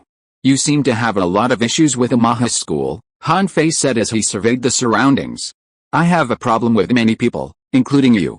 Have you, the so-called princes and nobles, ever personally seen what ordinary people's lives are like? Have you ever truly considered ways to improve them? It's ridiculous. The more common people are, the more taxes they have to pay, while the princes and nobles, who live extravagantly, pay no taxes at all. Your so-called laws only reduce the burden on ordinary people, but they don't actually solve their problems. At the mention of taxes, Shen Fei fell silent. The word taxation was taboo in this era. Even Shen Fei, a kind man, had never considered it, as it was a privilege reserved for the nobility, even in Qin. Even if Yingzheng had wanted to implement this policy, he would likely have met with collective resistance from the noble families below. In ancient feudal society, when money was scarce, the people would resort to increasing taxes on the common people. This is what Confucius once said, "A harsh government is more ferocious than a tiger." You're quite bold, Shen Fei said slowly after a long silence. Why not? Do the so-called aristocrats have one more pair of eyes or one more mouth than the common people? They've already enjoyed so much, and yet they want to continue enjoying it for generations. Isn't that a bit too greedy? Shen Fei said, looking up at the blue sky, his eyes darkening. If it were really possible, it would be great, but if I try, I'm afraid it will only lead to resistance from the people of the world, Xinu said softly. Then just kill all the opponents, isn't that enough? Shen Fei's words made Shen Fei and Xinu froze. They had never expected to hear such an answer from Shen Fei. Okay, let's not talk about this anymore. There's something interesting ahead. Shen Fei didn't want to continue discussing the tax issue. His disclosure to Shen Fei was actually a test. Even though he had a good impression of Shen Fei, he was currently on the side of Qin and of course couldn't tell him everything. The group continued on, arriving at a vast courtyard where a wide variety of furniture was on display. Chairs were unheard of in this era, only desks and tables existed. Shen Fei was quite unaccustomed to this. Since he was unaccustomed, he naturally sought to improve upon it, so he commissioned furniture manufacture, with members of the Gongshu family crafting them according to the designs he provided. The best-selling items in Shenyang City at the moment were desks and chairs. Qin King Yingzheng was the first to adopt them, and they gradually became popular in Shenyang. Compared to desks and tables, desks and chairs were far more comfortable for writing. This was the brand effect. If ordinary people had done the same, it would have been against etiquette, as desks and tables had been a tradition for thousands of years. However, with Yingzheng and Shen Fei, the imperial preceptor, leading the way, things changed dramatically. Of course, another important factor was that Qin, compared to the 6 states in Shandong, valued practicality more than any other state. If it had been in Qi, home to Xia Shengxianzhuang, the Confucian stronghold, the spread of desks would certainly not have been as successful. Shen Fei also began to use it. After arriving in Qin, he had basically nothing to do, so he began to write books. Shen Fei left behind many famous works throughout his life, among which the famous Kunhan was written in Qin, and this time was probably the same. In addition to the furniture, Shen Fei also took Shen Fei to visit the vegetable greenhouse. Yu Min Wei Zhuang and Yan Lingji appeared in Shenyang. Looking at the information handed over by Yingzheng, Shen Fei couldn't help but ponder. Although Shen Fei didn't want Bai Niao to return to his old job, Bai Niao had been acting spontaneously in intelligence work. Because Moyer was now busy with the affairs of the 6 gates, Yingzheng was responsible for this aspect of the work. Shen Fei didn't say much about this. After all, he knew the importance of intelligence. Even in the modern society of the future, intelligence is extremely important, let alone this era. Yingzheng didn't answer Shen Fei's question, because she knew that it was just Shen Fei's monologue. It seems they've managed to expand Liasha to Qin. So, Wei Zhuang should have arrived in Shenyang at about the same time as Shen Fei, Xinu, and the others, though one was acting in public and the other in secret. It's not just Liasha. There seem to be some military movements as well. Many experts from the Zhejiang school have quietly appeared in Shenyang. Is Lu Buyi ready to go all in? Yingzheng was gifted in intelligence. Combined with Shen Fei's position as the imperial preceptor and his wealth and power, the Beiniao intelligence network had taken root in Shenyang in a short period of time. As Yingzheng's power grew, Lu Buyi's influence began to decline. If he wanted to avoid being gradually stripped of his power by Yingzheng, his only option was a coup. As the current patriarch of the Zhejiang school and the figure who led its rise, Lu Buyi could certainly mobilize many of its experts. His power wasn't just his own, It also represented the voice of the Zhejiang school. Before Lu Buyi's rise to power, the miscellaneous school had been mediocre. However, after Lu Buyi's rise, the miscellaneous school's fortunes changed dramatically, now ranking among the top 10 schools of thought. Lu Buyi's assistance in helping Yiren and then Yingzhang ascend the throne of Qin was largely due to the miscellaneous school's contributions. Without the help of the miscellaneous school, how could Lu Buyi, a mere businessman, have presided over such major events? The struggle for power among those in power disregards the rule of law, and ultimately leads to war, depending on the strength of each party. If Lu Buyi had truly been an ordinary merchant, he would have been eliminated by the Luoyang of the time. Ordinary merchants, like the Emerald Tiger, were pawns that could be discarded at any moment. It's finally begun. Looking at the flames rising from the interior of Shenyang City, Shen Fei roughly guessed what had happened. Lu Buyi had launched a coup. As for Yingzhang, his primary goal was to gradually weaken Lu Buyi's power. Master Imperial Preceptor, Yingzh, accompanied by several of Bai Niao's men, immediately arrived at Shen Fei's side. On this turbulent night, there were many who wanted to attack him, the Imperial Preceptor. "You stay here," Shen Fei said, and with a flick of his hands, the black and white mysterious swords appeared in his hands. Then, with a flick of his left hand, the black sword shot out, pinning a man in black hiding in a tree-trunks trunk. "You dare to trouble me? You're courting death." With a flick of his left index finger, the black sword returned to Shen Fei's left hand. Shen Fei then unleashed his agility, striking at every corner of Sun Moon Villa. Under the power of observation and hearing, none of the enemies inside or outside the villa could hide. Anyone else would have surely let Bai Niao's men take action, while he watched from the sidelines. As the saying goes, a gentleman does not stand behind walls. Yingzhang's own strength was considerable, but when did he attack an enemy? Generally, it was only during sword practice with Gai Nai. 22 As the last man fell to the white sword, Shen Fei calculated that there were 22 black-clad men present. These 22 were formidable, some of them Supreme Masters. However, even these Supreme Masters were dispatched with a single strike from Shen Fei. "Stay here, don't leave without warning." After dispatching all the enemies, Shen Fei ran towards Shenyang. Despite his confidence in Yingzhang's forces, Shen Fei decided to check it out. It seems quite lively here. In the square within the Shenyang Palace, a large number of masters were engaged in a fierce battle, including Xinghun of the Yin-Yang sect and the eldest son Siming. Among the clashing figures were men in black, armored imperial guards, and even shadow secret guards. Lu Buyi had some skills. Judging by the imperial guards engaging in combat, some had clearly defected to him. "How did you find time to come here, Imperial Master?" Xinghun, after dispatching a single imperial guard with a single strike, retreated to Shen Fei's side upon seeing him approach, sheathing his key-gathering blade. On the other side, young Master Siming teamed up to fight against a large number of men in black, as well as the imperial guards, and 4 masters who were obviously quite powerful. Not surprisingly, they should be masters under Lu Buyi's command. Even though the opponent had an absolute advantage in numbers, the situation was actually tilted in favor of young Master Siming when facing him. The combination of the 10,000 leaves flying flower flow and the yin-yang hand seal was incredibly powerful. Boom boom boom boom. The battle was still going on here, when suddenly 4 huge objects fell from the sky in front, directly smashing a large hole in the blue stone slabs on the square. After a while, the 4 objects began to deform, turning into pangolin-like appearance. The Gongshu family spoke to Sanlang, and there are 4 of them. Xinghun couldn't help but frown when he saw the mechanical beasts that made a loud noise every time they took a step forward. The Maoist school's mechanical white tiger and the Gongshu clan's Bo-Tu Sanlang are arguably the pinnacle of mechanical beasts of this era.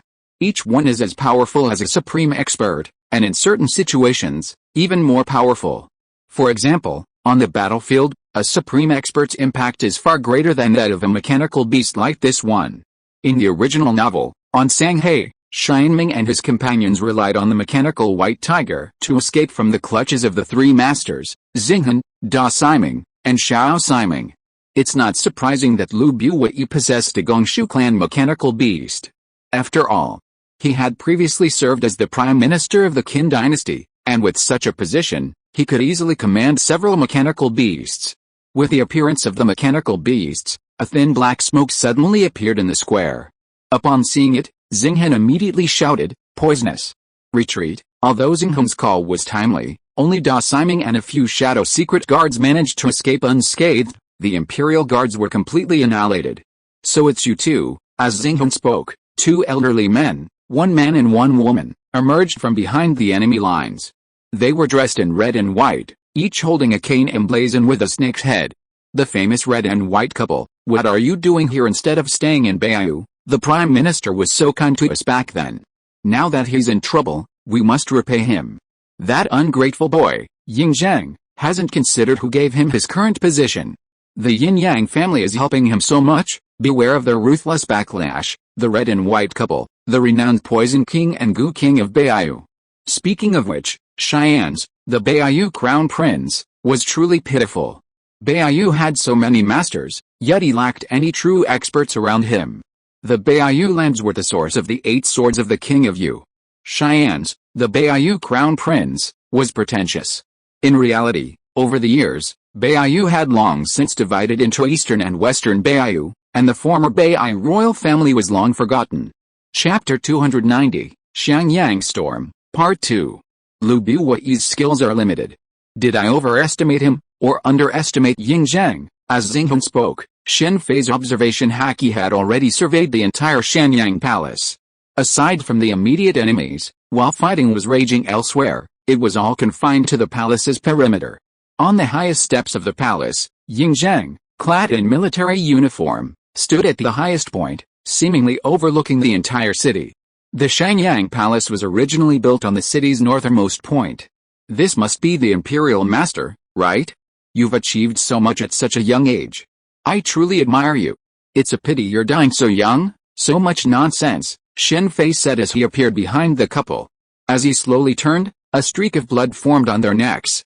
What a swift sword, was the couple's last thought as their consciousness faded into darkness. The couple, whom Lu Buiwei had placed such high hopes on, were slain by Shen Fei before they could even unleash their potential. Bang, bang. The moment the couple collapsed, their bodies exploded simultaneously. A vast, eerie black, poisonous mist, mixed with various poisonous insects, erupted from their bodies, rapidly spreading in all directions.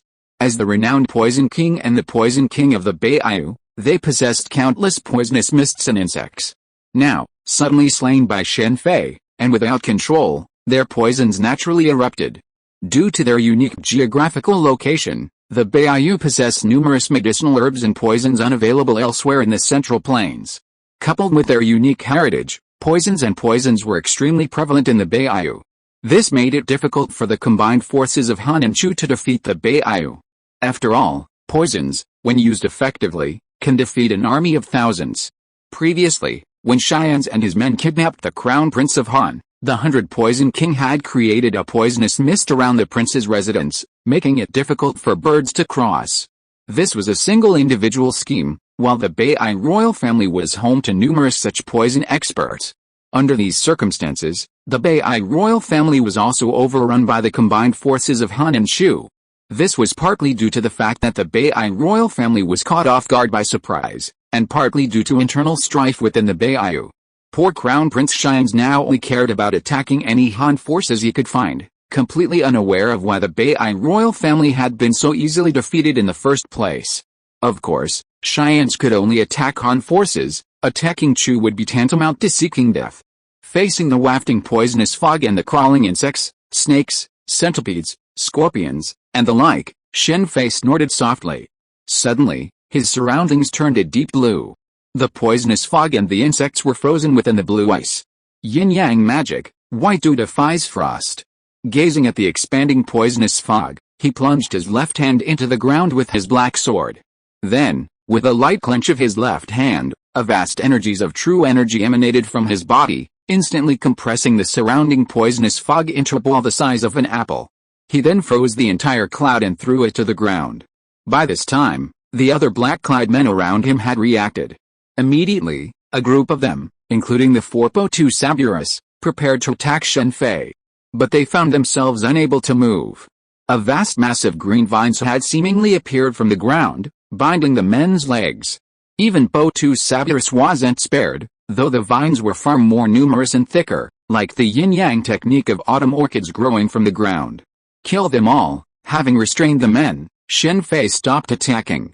Xinghun immediately waved his right hand, and the shadow guards behind him immediately charged at the restrained enemies. Moments later, all the black-clad men lay in a pool of blood. Even the pilot inside the Po-2 Sabers was unlocked, dragged out, and executed.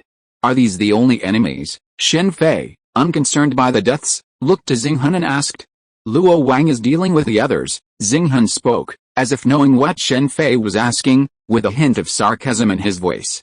Luo Wang, are you betraying Lu Buwei? Xinghun's words immediately made Shen Fei realize that while today's turmoil might seem grand, it actually held little threat. Luo Wang was arguably Lu Buwei's most powerful faction, even more formidable than his own Zhejiang clan.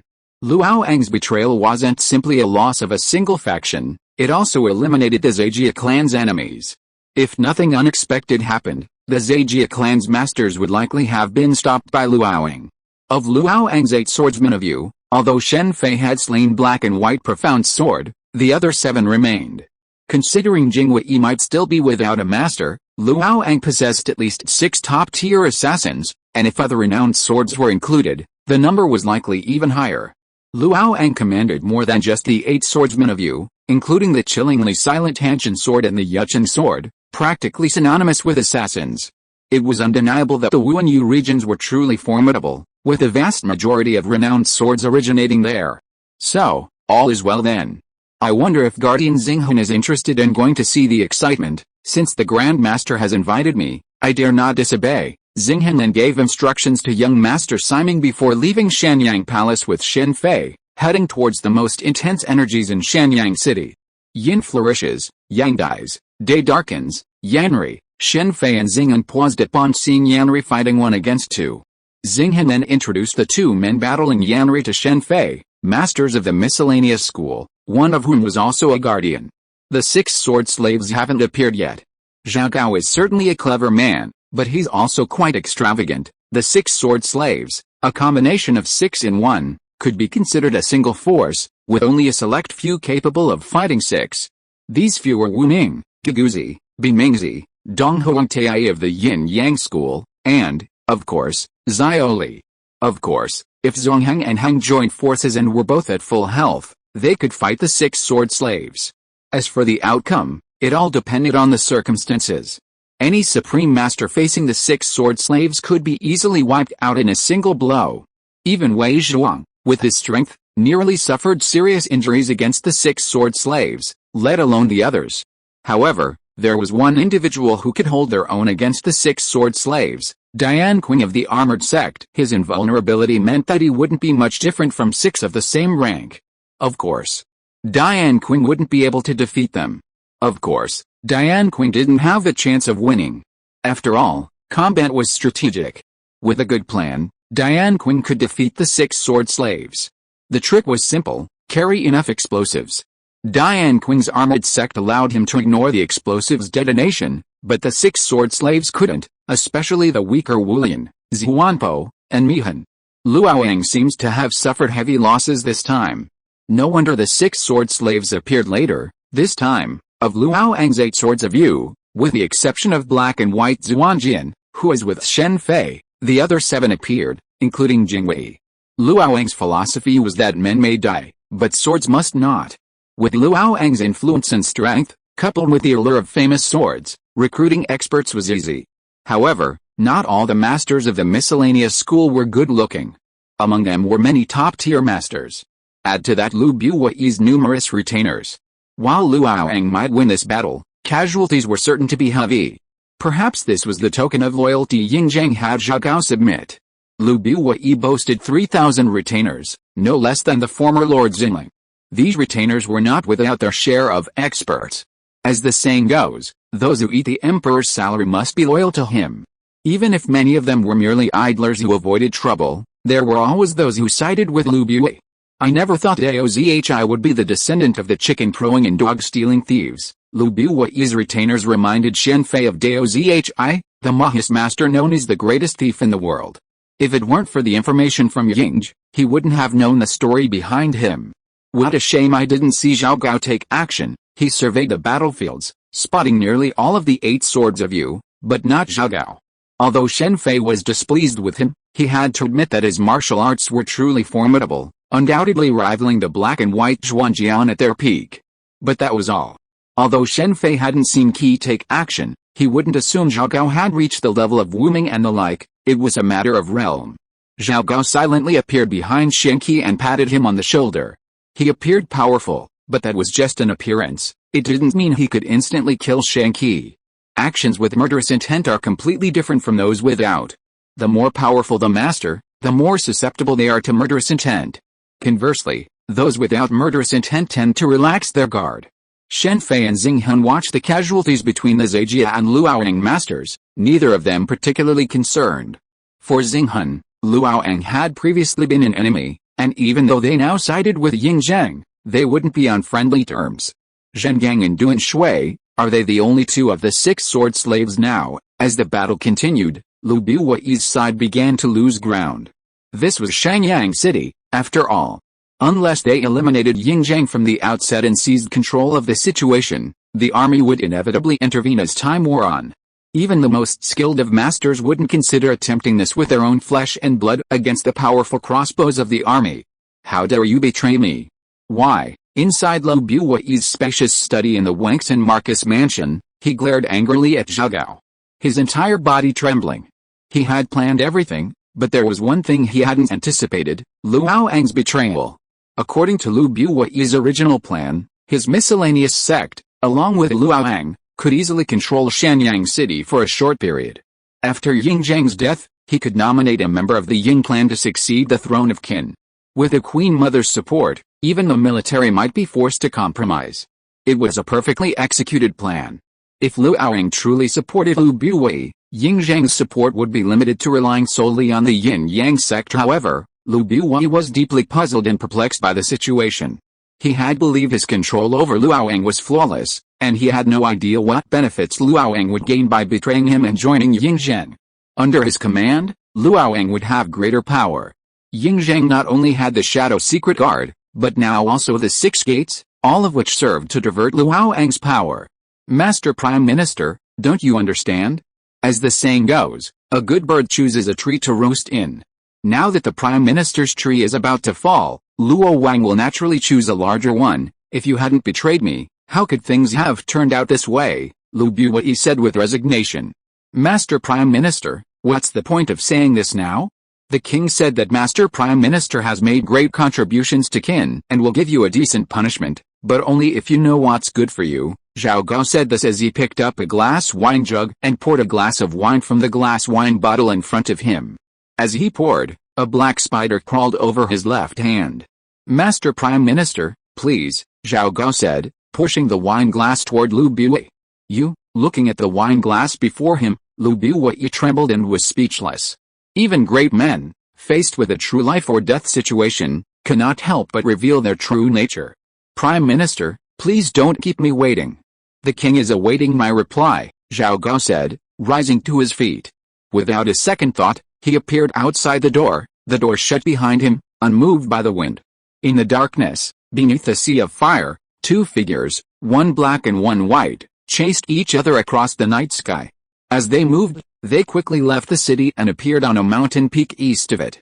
Your strength doesn't seem to have improved much. On the mountain peak, Moya sat on a tree branch, his expression relaxed, smiling as he gazed at the white figure, Bai Feng, standing on the opposite branch.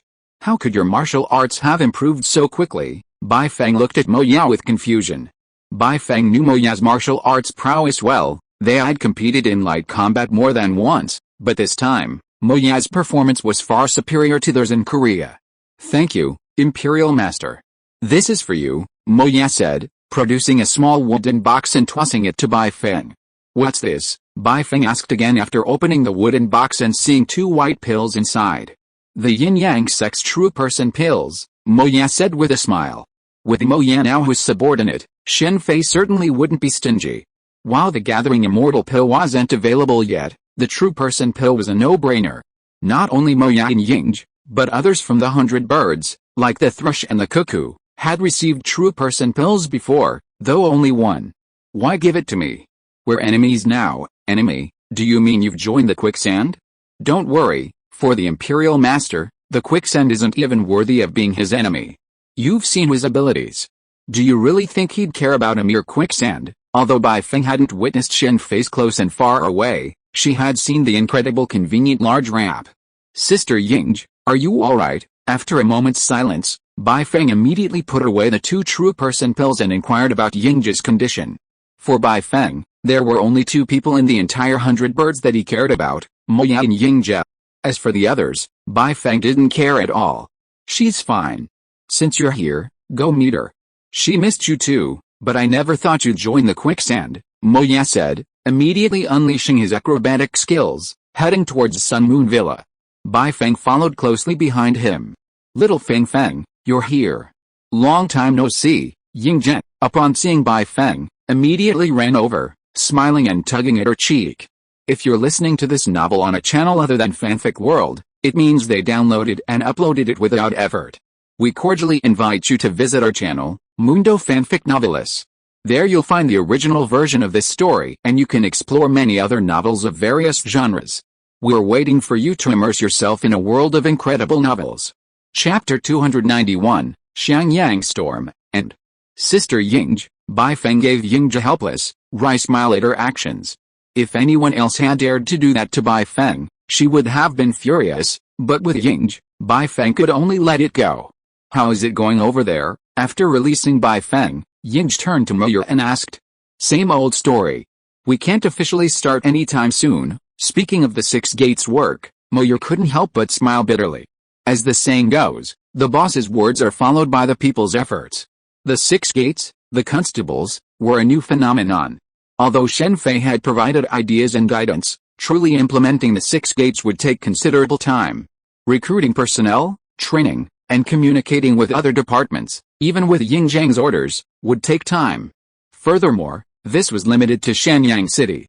Until concrete results were seen, a pilot program would be conducted in Shenyang and surrounding towns and villages before expansion.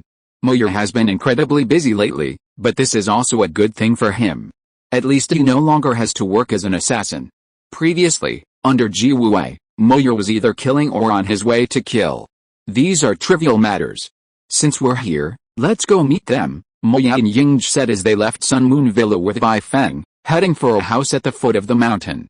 Sun Moon Villa itself covers a vast area, and Shen Fei had originally planned to house the children there, but Moya refused. Shen Fei didn't care about the difference in status, but Moya couldn't help it, so Shen Fei had to adapt to the local customs. Even Shen Fei, despite his immense strength, couldn't single-handedly defy the established rules of the world.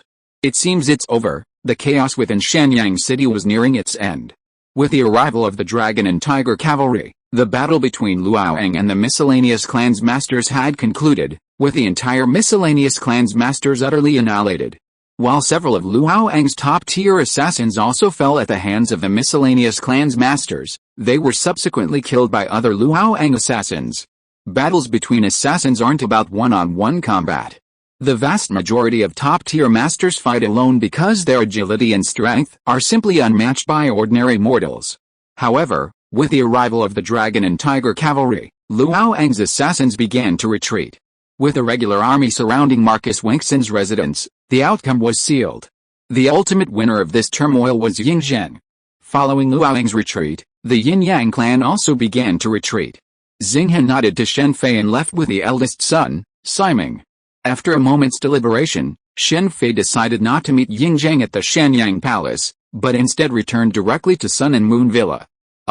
During the turmoil in Shenyang City, a palace about 100 miles away erupted in agony. Outside the palace stood thousands of black-armored kin soldiers, surrounded by numerous mechanical beasts, earth-breaking saburas, and mechanical snakes. The vast majority of those who emerged from the palace fell to the powerful crossbows of the black-clad, black-armored kin soldiers. Faced with a perfectly formed army formation, they were mere targets. Occasionally, a powerful individual broke through the crossbow array and reached the kin soldiers, only to face the prepared shields and mechanical beasts. Yingzheng, little boy. Get out of here. Today, Lao Ai, will see how you kill me. As the number of people emerging from the palace dwindled, a young man, richly dressed and exceptionally handsome, wielding an ornate longsword, burst into a storm of derision on the steps in front of the palace. While cursing Yingzheng, the man brandished his magnificent longsword, deflecting every crossbow bolt aimed at him. This single move alone demonstrated his impressive martial prowess. "The king has commanded, kill without mercy," a cold shout echoed from the soldiers, and crossbows rained down upon the man again, this time mingling with a considerable number of siege crossbows. Though the young man unleashed his sword again, the barrage was not only dense but also laced with siege crossbows. His sword broke the moment it made contact with the crossbows. Long crossbow bolts pierced through his body, pinning him to the wall near the palace gate. The rain of crossbow bolts then completely enveloped him, transforming him into a hedgehog in the blink of an eye, leaving no intact spot on his body. Leave no one alive, with a man, Lao Ai, dead. A general swung his longsword, and the black-clad, black-armored Qin soldiers, shields in one hand and long spears in the other, rushed into the palace. The general charged headfirst into the palace, charging directly into the most important areas. Handmaidens and eunuchs fell to the hands of his accompanying soldiers. The Queen Mother is frightened. Arriving at a lavishly decorated area deep within the palace, the general, upon seeing a lavishly dressed, terrified maids and eunuchs surrounding a regal woman, half knelt and spoke respectfully. "How dare you? Who told you to do this? The Queen Mother is frightened by an assassin, and you haven't protected her and made her leave quickly." The general ignored the reprimands of the regal woman and stood up. He ordered his soldiers to escort the Queen Mother out. After she left, the remaining soldiers immediately massacred the eunuchs and handmaids present. A raging fire ensued, reducing the exquisite palace to ash. Hundreds of people, save the Queen Mother, who escaped unharmed, were buried within the palace. If we talk about who Yingzheng hated the most, it is certainly not Lu Buwei, but the fake eunuch Lao Ai. Yingzheng did not care about this fake eunuch of his mother's. In fact, no matter how many fake eunuchs Zhao Ji, the Queen Mother, had, Yingzheng did not care. But who made Lao Ai want to provoke Yingzheng without knowing his own limitations? He regarded himself as a fake father in private. Even Lu Buwei did not dare to do so. A mere fake eunuch dared to do so. Was he not courting death or something? However, we have to say that Lao Ai was indeed very capable. After all, it was impossible for Zhao Ji to be so obsessed with him without some ability. He was not only very handsome, but also had good martial arts skills and was not weak in knowledge. No matter what era, the promising job of a gigolo is not something that ordinary people can do. It does not mean that you can be a gigolo just because you are handsome. In addition, his capital is said to be very strong, so it is understandable that Zhao Ji was bewitched by him. In fact, although Lao Ai's martial arts skills are good, they are not very strong. His martial arts skills improved by leaps and bounds after he hooked up with Zhao Ji. As the Queen Mother of Qin, Zhao Ji was very powerful. The combination of many resources made Lao Ai a top master. Before, Yingzheng had always been tolerant of Lao Ai, but as he continued to gain power, he no longer needed to be tolerant of Lao Ai. In fact, it was not Lao Ai that Yingzheng tolerated, but Zhao Ji, the Queen Mother. The Queen Mother of Qin always had great power, because most of the Qin kings were very young when they came to power, so there was the Queen Mother's rule behind the curtain.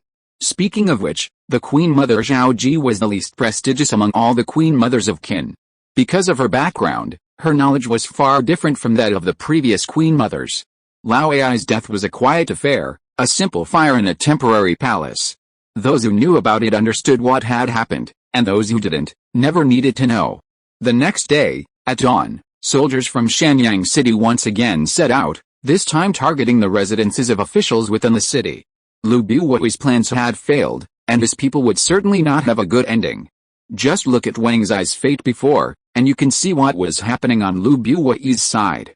Under these circumstances, the streets of Shenyang were practically deserted, and restoring the city's former prosperity would likely take some time. A new round of reshuffles began at court, with several of the 9 ministers removed from their positions. Of course, this time, Yingzheng didn't treat Lu Buwei's case the same way he had treated Wang Zai. If Lu Buwei's case had been handled in the same way, the consequences would have been enormous, and it wouldn't have been a good thing for the Qin state. Lu Buwei was previously a representative of the Qin dynasty's foreign faction. If his involvement became too significant, and the power of the foreign faction were severely weakened, it would be a disaster for Yingzheng. A significant weakening of the foreign faction would significantly increase the power of the local faction. For an emperor, Balance is paramount, and it's even normal to favor the foreign faction over the local faction when necessary. No matter how powerful the foreign faction is, it still relies on the king of Qin. However, if the local faction becomes too powerful, some might harbor inappropriate thoughts. Minister of the Imperial Chariots, Zhao Gao has chosen the right path this time.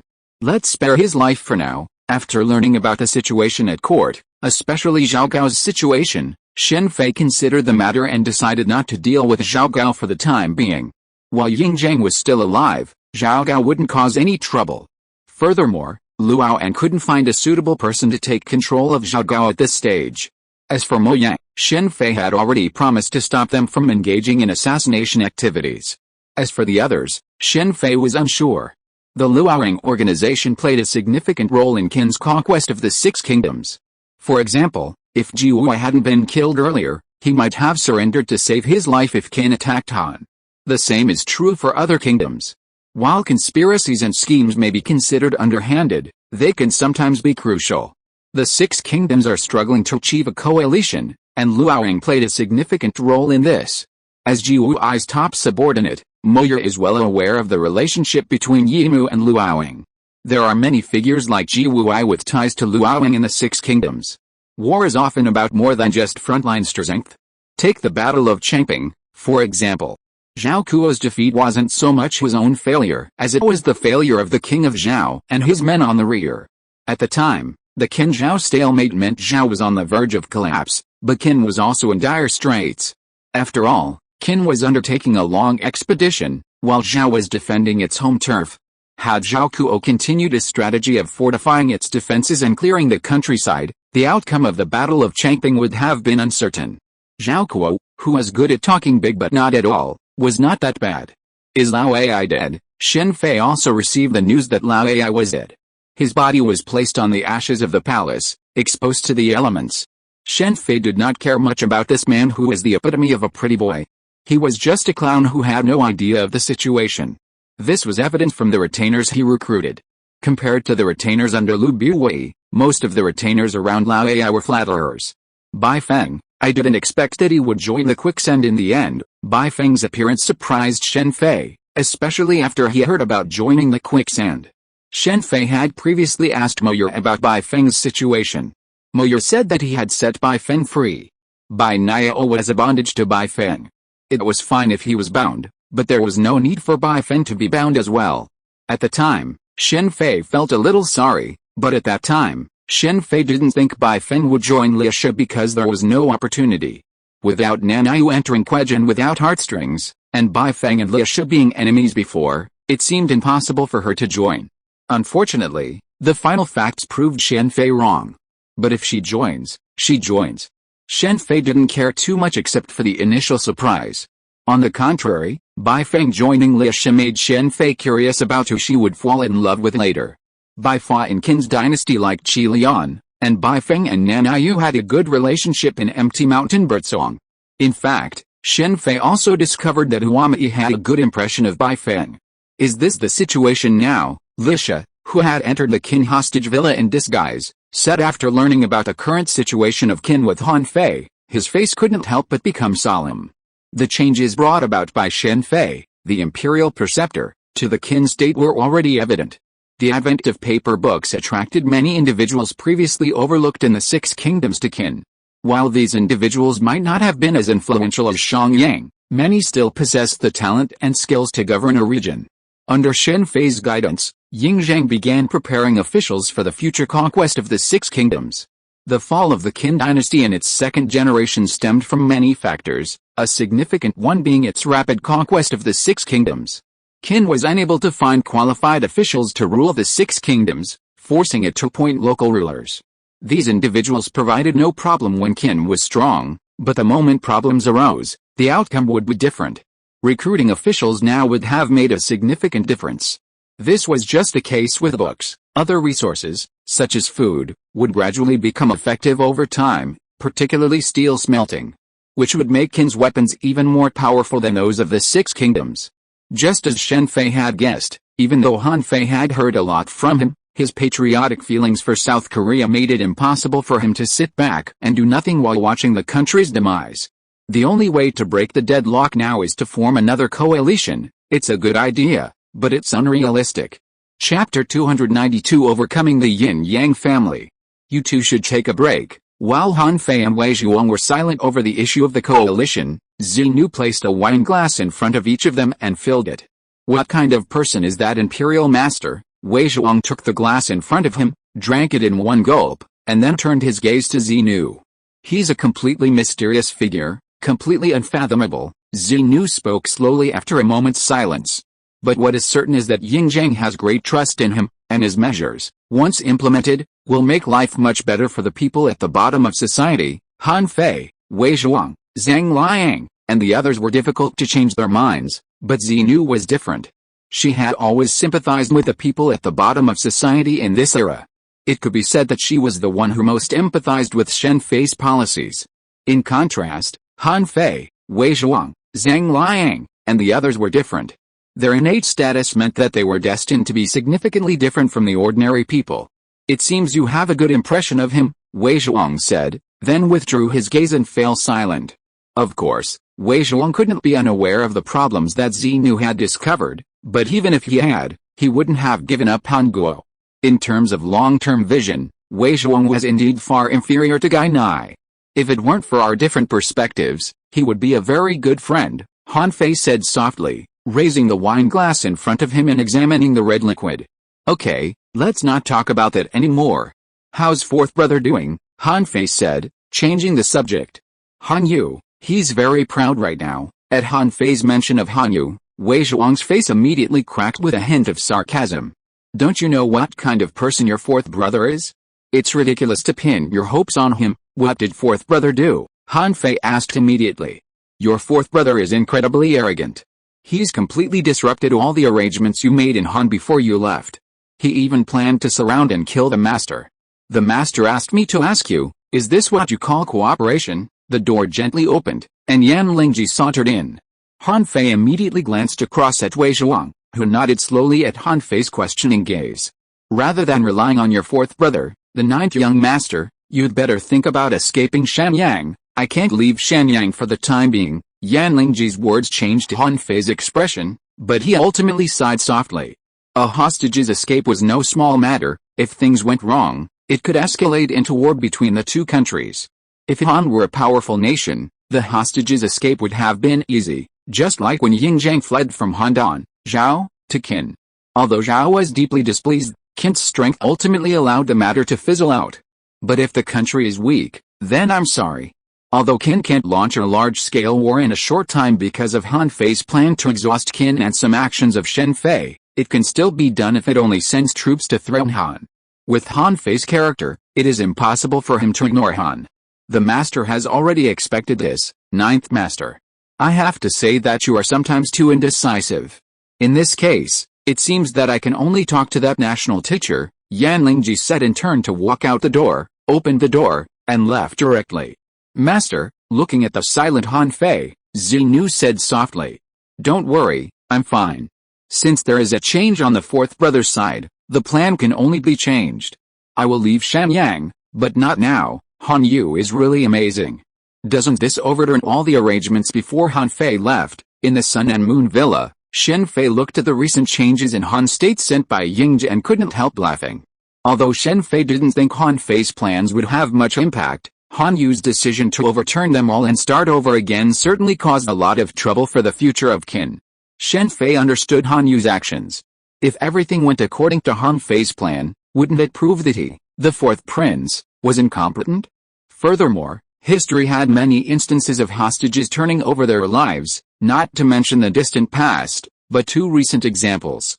Qin's current king Yingzhang and Yan's current crown prince Yandan were two examples. If everything went according to Han Fei's plan, and Han Fei returned from Shanyang, wouldn't everything be a ploy to sabotage Han's plans? Furthermore, Han Yu simply didn't believe that Qin would destroy Han. It had to be said that Yingzhang was also quite lucky. The current kings of the six states and Shandong were not particularly powerful. This wasn't because they weren't skilled in conspiracy and intrigue, but rather that no one who became king of the six states was truly foolish. However, these people are experts at internal strife, but not at external warfare. Just look at how Ji Wuai and the blood-robed Marcus dealt with Han Fei of Lisha, and how they dealt with Li Si of Qin, and you can get a glimpse into the current state of the Six Kingdoms. Many among the 7 warring states believe that even with its might, Qin could never unify the world. At best, it could become a hegemon, like the 5 hegemons of the spring and autumn period, with everyone remaining humble and subservient to Qin. It's true that you're not afraid of godlike opponents, but you're afraid of idiotic teammates. Han Yu's actions so far have perfectly portrayed the role of an idiotic teammate. Although most of the Bai Niao were taken to Shenyang by Mo Ya and Ying Jet, they had been operating in South Korea for many years, and their intelligence network hadn't been completely crippled. With the financial resources provided by Shen Fei, these intelligence networks began to function again. I didn't expect you to come see me. In the pavilion garden, Shen Fei was surprised to see Yan Lingji. He already knew Yan Lingji was in Shenyang. Yingji had reported it to him, but it seemed strange that she'd come to him. Master State Master, long time no see. Yan Lingji was as charming as ever.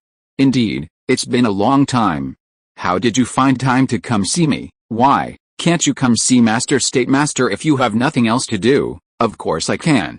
I always welcome beautiful women. Honestly, it was impossible for Shen Fei to have no feelings for Yan Lingji, a beauty like her. But after all, he wasn't a sex addict, so these things were just thoughts in his mind. Thank you, Master State Master. From then on, Yan Lingji temporarily took up residence at Sun Moon Villa. Although Shen Fei was somewhat concerned about Yan Lingji's intentions, he didn't question them. Instead, he handed her over to Yingji. Speaking of which, Yingji and Yan Lingji were actually like water and fire.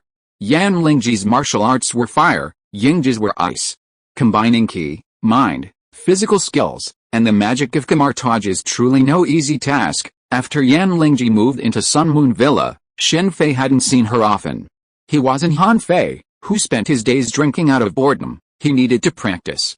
Time passed, and one day, Shen Fei finally got the chance to meet the Yin-Yang family's most mysterious figure, Dong Huang Tai. Greetings, Your Excellency Dong Huang. Inside the Yin-Yang family's main hall, Dong Huang Tai, dressed in a large, ornate black robe, stood on the high platform in front of the hall. You're so polite, Imperial Master. I wonder what you want to see me about, Dong Huang Tai said in an unusually calm voice. Nothing. I just want to tell Your Excellency Dong Huang something in advance, Shen Fei said with a smile. Oh, go ahead. I know the Yin-Yang family's target is the Azure Dragon 7 Stars. Speaking of the Azure Dragon 7 Stars, Shen Fei paused. Seeing Dong Huang Tai didn't react, he continued, I don't care what you do, but I must protect the lives of 2 people, Han Fei and Xinu. No matter what you do to them, they must not die. Oh, what if they die? Dong Huang Tai said slowly. If they die, I'll be very unhappy. I don't know what I'll do when I'm unhappy. Shen Fei suddenly clasped his hands together, and instantly, a nearly 10-meter tall golden giant with multiple arms appeared around him. 1,000-armed Guanyin. Compared to Nitero's 100-style Guanyin, Shen Fei's 1,000-armed Guanyin was now nearly complete. And unlike Nitero's 100-style Guanyin, it appeared around him, a true combination of offense and defense. The Yin-Yang family's main hall was quite tall. The 10-meter tall golden giant barely touched the ceiling. Boom boom boom. Then, 1,000-armed Guanyin swung her arm, instantly tearing the entire hall in half. Such a commotion naturally alarmed many Yin-Yang sect members. A moment later, Moon God, Star Soul, Young Master Simon, Yun's Hongjin, and many other Yin-Yang sect disciples rushed over. Upon seeing the situation, Moon God, Star Soul, and the others immediately protected Dong Huang Tai. Everyone else, step back. With Dong Huang Tai's words, only Young Master Simon, Yun's Hongjin, Moon God, and Star Soul remained at the scene, and the other Yin-Yang sect disciples immediately retreated. Who are you? Dong Huang Tai spoke only after everyone else had vanished. There's no need to know this, Your Excellency Dong Huang. Just as I haven't asked about Your Excellency Dong Huang's true identity, nor the identities of the 2 elders from the Yin-Yang clan's water and earth sects, it's best for us to keep some secrets from each other. It seems you know a lot, not more than Your Excellency Dong Huang. I just happen to have some information, Shen Fei said, his eyes suddenly turning to Xinghan, whose eyes were eager to try. Then he said, Protector Xinghan seems eager to try. Please, that would be a disservice, Master State Master, Xinghan clasped his hands together, powerful Zhangqi gathered in his palms, and purple keyblades slowly appeared in his palms, gathering into blades. Judging from the slow vibrations in the air around Xinghan's body, this attack must have almost condensed all his strength. Whoosh! As Xinghan swung the key-forming blade, it instantly transformed into powerful half-moon sword energy several meters long, slashing towards Shen Fei's thousand-handed guanyin. Bang! The attack, condensing Xinghan's entire power, collided without a ripple upon impact with a thousand-handed guanyin. Shen Fei didn't even bother to block it with his arm. Xinghan's gaze immediately cooled. Although he had known Shen Fei's immense strength, the fact that his full-strength attack hadn't caused even a single ounce of damage was unacceptable. After all, he was one of the Yin-Yang sect's 2 guardians, and even among the most advanced masters, he was ranked highly. Although Xinghan appeared to be a teenager, this was merely his appearance. Excessive practice in Yin-Yang magic had fixed his appearance. "You can all attack together," Shen Fei said with a smile, noticing Xinghan's obvious dissatisfaction. As he spoke, the thousand-handed guanyin raised one of its arms in a gesture of invitation. Xinghan turned to look at Dong Huangtai, then nodded to the eldest son, Siming. After a brief rest, Xinghan once again used the key condensed blade technique. Young Siming and young Siming stood on either side, each unleashing their own yin-yang techniques, the yin-yang hand seal and a 10,000 leaves flying flower flow. A blood-red, swirling Tai Chi pattern appeared in the hands of young Siming, while a green leaf Tai Chi pattern formed in his hand. Attack! Following Xinghan's words, the 3 attacked simultaneously. In midair, 3 powerful streams of true energy tangled together, forming a Tai Chi pattern with a purple centerline, 1 blood-red on one side and 1 green on the other. Triple Extremes Destruction. This combined technique, wielded by the 3 greatest masters of the Yin-Yang school, possessed immense power, but it wasn't the most potent element. The true power lay in the 5 Extremes Destruction, combined with the water-based Bai Lu Qi Zhuang and the earth-based Wang Yuan Hao Tu, creating the Yin-Yang fish Tai Chi diagram using these 2 Yin-Yang techniques. Even with just the Triple Extremes Destruction, few in the world could withstand it head-on. This was the combined might of the 3 greatest masters of the Yin-Yang school. In the original novel, the 3 masters of the Yin-Yang sect in Shanghai City battled the Sword Saints Gai Nai and Zioaozi in their 3-talent sword formation. If Xinghan hadn't been so reckless as to use this move at the outset, the Sword Saints Gai Nai and the others, having lost their internal energy, would have been dead. Bang! Unfortunately, even with the combined strength of the 3 Yin-Yang masters, the result was similar to Xinghan's previous solo attack. He failed to shake the thousand-handed guanyin. However, the aftermath of his Zhangqi caused considerable damage to the surrounding area. "Lord Donghuang, would you like to try?" After taking the blow head-on and destroying the 3 pulls, Shen Fei's gaze swept towards Dong Huangtai. He was deeply curious about the true strength of this most mysterious figure. "No need. I will consider your request." Unfortunately, Dong Huangtai showed no intention of attacking. Since he didn't want to fight, Shen Fei couldn't directly attack him. After all, the yin-yang techniques he had previously learned came from the yin-yang sect, and he would continue to study there. He had mastered the 5 techniques of the yin-yang sect, but the yin-yang sect also possessed another remarkable martial art, soul dragon wandering. This technique can only be learned by those who have reached a very deep level in yin-yang magic. "Thank you very much, Your Excellency Dong Huang," Shen Fei said, putting away the 1,000-armed guanyin. Dong Huangtai said he was considering it, but in reality, he was just looking for a way out. "I'm sorry, I offended you today." As he spoke, a magic wand suddenly appeared in Shen Fei's right hand. He waved it into the air, and the fragments of the palace that had been destroyed by it began to slowly flow back. Under the incredulous gaze of Xinghan and others, the palace returned to its previous appearance. The spell was restored to its original state. Chapter 293 Taoist Xianzong, Part 1. After the palace was restored, Shen Fei left. Xinghan and the others immediately turned their gazes to Dong Huangtai, questioning what to do next. "What happened today must not be spread. I will obey the orders of His Majesty Dong Huang." Dong Huangtai vanished immediately after speaking. Xinghan and the others exchanged glances before leaving the hall. Since Dong Huang had said the matter must not be leaked, the yin-yang disciples who had previously visited the palace needed to be dealt with. Of course, this wasn't outright murder, but a gag order. Lord Xiong and Madame Xiong don't seem to be here, Shen Fei thought as he left the yin-yang sect. The moon goddess's absence was quite normal. Unlike Shen Fei, the imperial preceptor, the moon goddess was mostly at the Shenyang Palace Observatory. The moon goddess primarily provided services to Yingzheng, such as divination. In the pavilion on the water in the back garden of Shenyang Palace, Yingzheng and Shen Fei sat opposite each other, while Gai Nai stood outside. Shenyang Palace was truly unique. Even in this season, cherry blossoms were still in full bloom. However, Shen Fei's surprise faded when he thought of the Wanai Fiho school of the Yin-Yang clan. Many of the Wanai Fiho school practitioners within the Yin-Yang clan were experts in the art of gardening. "Sir, you're leaving Qin," Yingzheng said with a hint of surprise.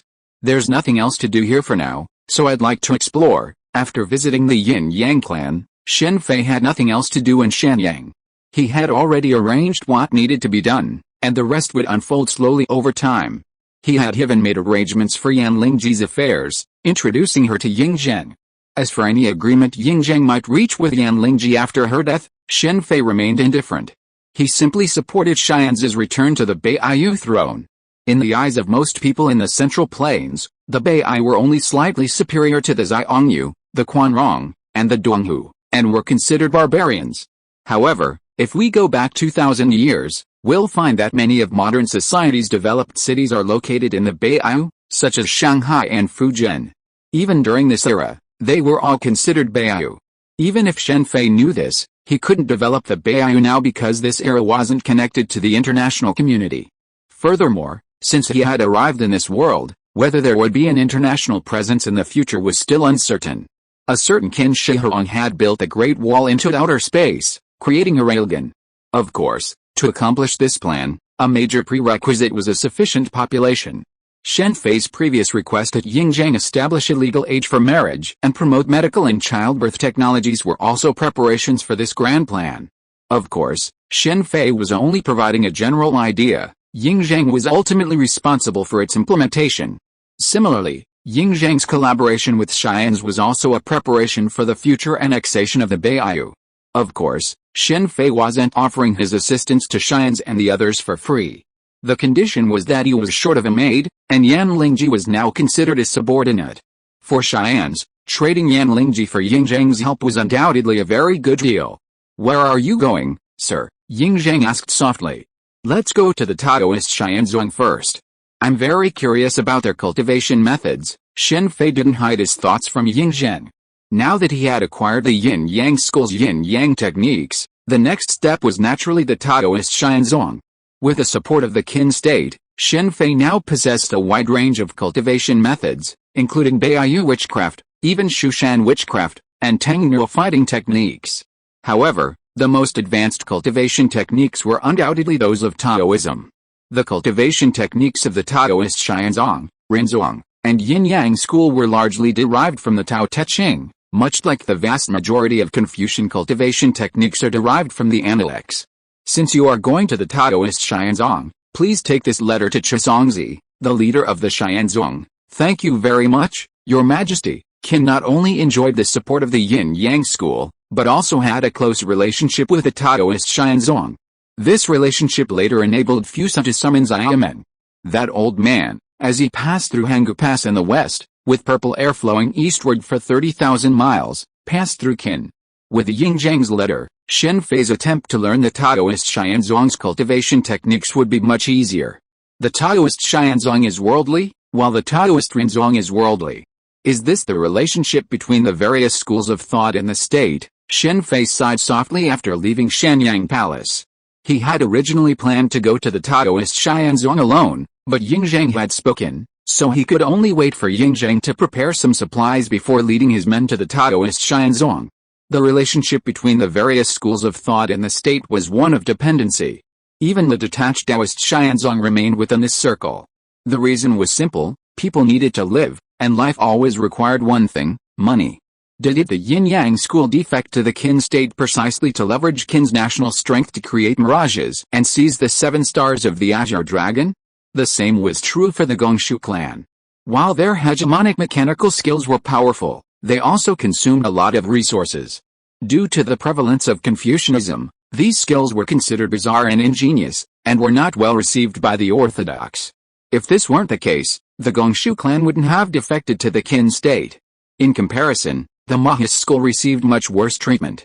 Today, there's no difference between the Maoist school and the Gongshu clan, though Maoists certainly disliked Confucianism. Back when Confucius and Mozi were both around, the two even engaged in heated arguments. Among the various schools of thought, the Maoist school was the only one to reside in the state of Yan without official support. While the Maoist school's wood and stone walking certainly demonstrates the mastery of their mechanical engineering, another perspective suggests that they were poor and could not afford bronze or iron tools. Most of the members of the various schools of thought were unproductive. In such circumstances, to survive, they needed support from others or their own financial resources. Due to their philosophy, the Maoist school was arguably the least favored by the high-ranking officials of the 7 warring states. While their mechanical engineering skills would have undoubtedly been highly sought after, their philosophy of non-aggression meant they could not be relied upon to help expand territory. This explains why, despite their presence within the state of Qin, the Maoist school's presence was relatively low. Who would want to support such a school of thought? Rather than supporting the Maoists, it would be better to support the more prominent scholars. While these scholars could not contribute much to territorial expansion, they could certainly provide bragging rights.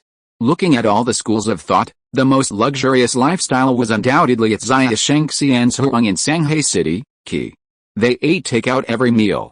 Of the 7 warring states, Qi was undoubtedly the wealthiest. Guanzhong's strategies had made Qi immensely prosperous, leading Tianyan to be known as the female Guanzhong. After the Three Kingdoms era, Tianyan would no longer be called female Guanzhong, but female Xhujiang. Qi's wealth stemmed largely from its specialty, salt. This was a scarce commodity, not just in that era, but throughout feudal society. Therefore, smuggling salt was a lucrative business, especially if it was transported to the Yinshan steppes and sold to the Xiongnu. The profits could be even greater. Nearly all other states, including Qin, would have purchased salt from Qi. Fortunately, after Shen Fei arrived in Shenyang, he was able to utilize rock salt, easing Qin's financial constraints. You're going to the Taoist Xianzong. Inside Sun Moon Villa, Han Fei looked at Shen Fei with a look of deep emotion. If possible, Han Fei also wanted to be like Shen Fei, to ignore all those worries and explore the world. I have some free time, so I'm going to relax. The Taoist Xianzong is just the first stop. I'm curious about Fixun Pavilion and Zumang Tower, which are on par with Zilangsuan. The Zunu of Fixun Pavilion and Lianyi of Zumang Tower are world-renowned. In comparison, Zilangsuan is far less famous than these two places. After all, Zilangsuan was built by Xinu, and its existence is not comparable to Fixun Pavilion and Zumang Tower. That's great. I want to go see it too. Han Fei, after hearing Shen Fei's words, looked envious. Aren't you afraid Xinu will be angry if you go to these two places? This time, Xinu did not accompany Han Fei, but was pulled away by Yan Lingji and Yingzhi. To keep the women of Bai Niao occupied, Shen Fei brought out a host of modern goods. One of them was clothing, including various types of women's underwear, which were incredibly popular in Shenyang City. In an age dominated by belly bands, the emergence of a groundbreaking product like a bra was a surefire way to predict the consequences. With the support of the imperial master, even those who were jealous wouldn't dare to make any rash moves. Xinu had managed Zilanzhuan so successfully, in modern society, she'd be a true business elite. Yingzhi was far behind her in this regard, and Yan Lingji was even more impressive. Don't tell her that, Han Fei said, immediately surrendering upon hearing Shen Fei mention Xinu. Since Han Fei arrived in Shenyang, their relationship had intensified. In Shenyang, Han Fei's status as the 9th prince had been significantly weakened, leaving Xinu no longer feeling any resistance. However, in Korea, the situation would be different. A well-matched marriage, not just in this era, holds significant influence even in modern society. To Shen Fei, Xinu was a very powerful figure. But in this era, the prerequisite for judging people was not ability, but status. No matter how unbearable, as long as their status was high enough, it would be enough, just like the deceased former crown prince of Han. Han Fei didn't care about Xinu's status, but Xinu did care, and many people in Han also cared. Even if Han Fei became king of Han, this result would not change. Just like Zhang Liang and Nanayu, if these two stood together, they would still be a good match, but it was difficult for them to be together. Zhang Katie was absolutely opposed to it. Of course, the two of them had no such intentions. Don't worry, I won't tell her. By the way, I heard Han Yu is trying to get Princess Honglian married to Zhang Liang, or to Wei. I'm afraid Wei Zhuang is feeling pretty bad right now. Han Yu is truly formidable, determined to make the most of Princess Honglian. Marrying her to Zhang Liang, given her status, would be a good match for her. After all, the Zhang family had served as prime ministers in Han for 5 generations, and Zhang Liang was the next heir. This would help him win over the Zhang family. Even if Zhang Liang and Princess Honglian objected, Zhang Katie and the King of Han didn't. For Zhang Katie, marrying Princess Honglian was a match made in heaven, and for the King of Han, it would also help him win over the Zhang family. As for marrying her to Wei, she could leverage Princess Honglian's status to strengthen relations between Han and Wei. Adding Queen Dowager Wei Ling to the mix would strengthen the relationship. Marriage has always been the best way to combine interests. While old-fashioned, it's incredibly practical, and it's still effective in modern society. A method doesn't matter if it's old-fashioned or not, as long as it works.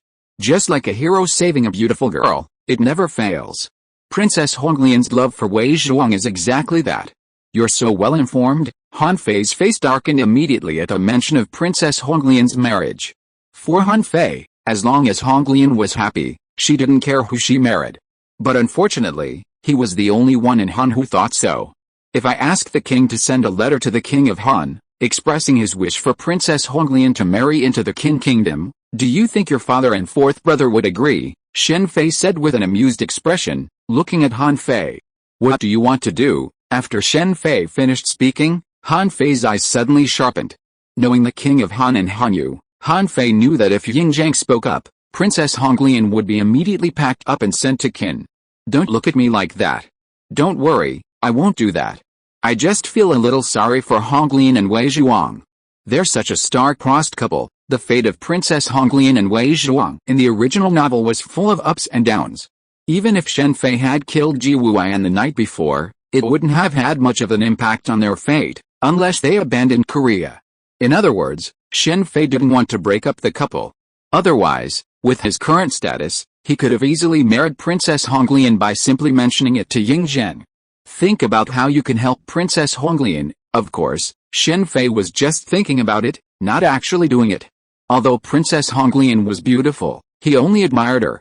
The Taoist Xianzong, located within the Qinling Mountains, was one of the most prominent schools of thought. With the exception of the Maha School, whose headquarters, G City, was hidden from the public due to its philosophy, the headquarters of the other schools were not kept secret. After all, they were prominent schools, not the Luoyang, which was something to behold. Ying Zhang prepared a wealth of supplies for the Taoist Xianzong, more than a dozen carriages, many of which were filled with paper. The advent of paper had a profound impact on the various schools of thought. Even the Yin-Yang school had now completely switched to paper. Besides paper, the only other supplies were silk, money, and the like. Greetings, Master Imperial Master. Greetings, Your Excellency Chisongzi. The current head of the Taoist Xianzong was, of course, not Xiaomeng, but Chisongzi. He had not yet participated in the 5-yearly competition between the Taoist Xianzong and the Renzong, so he was still in office. Chapter 294 Taoist Xianzong, Part 2. The current leader of the Taoist Xianzong is an elderly man with white hair and beard. He has led the sect for decades and has participated in numerous Heaven Man pacts with a human sect, always emerging victorious. However, in the next Heaven Man pact, Chisongzi was in danger. He lost to Xiaozi, the leader of the human sect, and eventually succumbed to his injuries. As the leader of the Taoist Xianzong, Chisongzi's strength is unquestionable. A major reason for his subsequent defeat to Xiaozi is his age. Xiaozi is now in his prime, and in this situation, if the difference in strength between the two is not too great, age is a significant advantage. For martial artists, the ages of 30 to 50 are their prime, a period of 20 years of experience that can rival them. Those below this age have not yet reached their peak of skill and experience, while those above this age experience varying degrees of decline due to declining physical fitness. Of course, if one's strength exceeds a certain threshold, the situation becomes a different story. For example, Bei Mingzi, Guguzi, Dong Huangtai, and Zunzi have already surpassed the threshold, so age doesn't have a significant impact on them. As for Xiangjun and Xiangfuan, that's another story. Of course, crossing that threshold, that ceiling, is not so easy, and for most, it's simply out of reach. Chizongzi, while formidable, has no chance of reaching Bei Mingzi's level. Within the Taoist Xianzong, only Xiao Meng has such a chance. Gai Nai has the potential to reach Wu Ming's level, but others, including Wei Zhuang, lack such a chance. Speaking of Master Xiao Meng, the future Xianzong leader, it's undeniable that he's a formidable figure, both in terms of talent and seniority. As Bei Mingzi's last disciple, Xiao Meng serves as Chizongzi's junior sister within the Taoist Xianzong. Chizongzi is a peer of Zunzi from the Confucian Zia Sheng Xianzong, meaning Xiao Meng is Zunzi's equal and an elder to Fu Nian and others. I understand the imperial preceptor's intentions. Inside the main hall of the Taoist Xianzong, after reading Yin Zhang's letter, Chizongzi pondered for a moment before speaking to Shen Fei calmly. "Forgive me for bothering you," he said, his expression calm. Shen Fei then temporarily took up residence at the Taoist Xianzong. As for the Qin troops who had come to deliver resources, he dismissed them. This was the Taoist Xianzong. Even those who wanted Shen Fei dead wouldn't attack him there. As Qin's imperial preceptor, and having done so much for Qin, Shen Fei was now arguably on the must-kill list of the Six Kingdoms. His status on that list even surpassed Yin Zhang's, who hadn't yet conquered the Six Kingdoms. Other reforms aside, Shen Fei's papermaking and the promotion of knowledge alone had already angered most of the aristocratic families, including those of Qin. The aristocratic families, able to maintain their dominance, were no fools. They were exceptionally perceptive when it came to their own interests. The advent of paper first affected bamboo slips. Historically, paper wasn't invented late, but when you consider the timing of its popularization, you'll notice a significant gap. Why was paper so late? Was it because those who knew it offered such convenience? No, it was driven by profit. Just like woodblock printing versus movable type, to some extent, some aristocratic families aren't much different from modern capitalists. There's a saying that the only lesson humanity has learned from history is that it hasn't learned anything. Tracing back to its roots, some things remain essentially the same, and technological advancements don't significantly alter them. Even if they know they're going against the grain, for the sake of profit, they completely ignore it. I didn't expect to be reciting the Tao Te Ching here. Everything in Taoism stems from the Tao Te Ching, so memorizing it is essential, just like reciting the Analects today. Shen Fei was certainly familiar with the Tao Te Ching, but he only knew a few verses. It's a truly remarkable book, understood in completely different ways by different people. Even the same person would experience something different with each recitation. The highest Taoist principle, harmony with light, one with dust, embodies the Tao Te Ching's maxims of harmony with light, one with dust, clear and clear, as if something exists. Other maxims include existence and non-existence grow together, difficulty and ease complement each other, length and shortness contrast each other, high and low complement each other, sounds and voices harmonize each other, and front and back follow each other. The supreme good is like water, man follows the earth follows the heaven, and the heaven follows the Tao, and so on. In previous lives, the Tao Te Ching was merely a curious book, but with the Taoist inner cultivation techniques, it becomes a supreme martial arts manual. Of course, whether one can truly grasp its full potential depends on one's talent. The more powerful, the more they can grasp the Tao Te Ching's profound depths. For those of average ability, it's best to diligently practice the cultivation techniques developed by the Taoist masters. Shen Fei, likewise, diligently practiced the art of harmonizing with the light and the dust. The Taoist Xianzong and the Yin-Yang school shared common roots, a fact that saved Shen Fei considerable time. If you were to cultivate the Gigu school, or the Maoist, Confucian, or agricultural school's mental methods now, he would likely have to start from scratch. But not now. Harmonizing with the light and the dust is the highest Taoist mental method. After practicing it, one can even achieve the effect of teleportation. Of course, this teleportation isn't spatial movement, but rather the use of light to affect the opponent's vision. Wanchuan Qiushu and Zin Ruozhi Shui are two corresponding mental methods, one focusing on release and the other on absorption. From the Yin-Yang school and the Taoist Xianzong's mental methods, Shen Fei began to understand why mental methods were so important in this era. Compared to ordinary mental methods, the supreme mental methods possessed far greater control over Zhenki, even achieving effects similar to resonance and distraction. Later, when Xiaomeng and Fu Nian competed, they mastered the 36th level of internal energy. Finally, I don't have to summon items with spells or use the operation fruit to command them. With his cultivation of Wenchuan Qiushu and Xinruozishu, Shen Fei could now easily draw nearby objects. Zhuangzi's happy journey. This is the first clearing after the snow, right? The Taoist Xianzong preserves all Taoist martial arts, including those of the Renzong. First clearing after the snow is an extremely powerful Taoist sword technique. The deeper the skill, the greater the power. In fact, it can no longer be considered a martial art, but rather a technique. While this move is immensely powerful, it has a long lead-in time. Without cooperation, unleashing its full power is a challenge. However, with cooperation, it's a different story. Speaking of which, Xianming is truly a martial arts prodigy. He can actually use first clearing after the snow after just one experience. Of course, true martial arts cannot be learned in a single viewing. After all, the essence of martial arts lies not in the visible effects, but in the flow of vital energy within the body.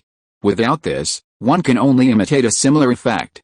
It's a pity Xiaomeng is in seclusion, otherwise I'd like to see what he looked like as a child. The Taoist Xianzong didn't have many disciples, and many were traveling outside, not at the main gate, so the sect seemed a bit deserted. While the Taoist Xianzong's main philosophy was to renounce the world, that was only after entering it. Without entering the world, how could there be any renunciation? As for the elders, almost all of them were in seclusion now. It was said that they felt ashamed to face the world after being beaten by the young Xiaomeng.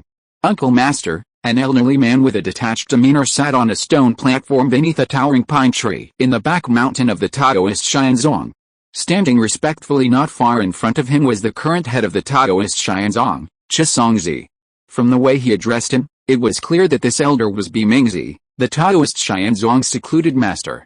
What's the matter? After hearing Zhi's words, Bei Mingzi slowly opened his eyes after a long pause. The moment they opened, they were as deep as the starry sky, but after a moment's pause, they appeared to be remarkably ancient, as if the previous scene had been an illusion.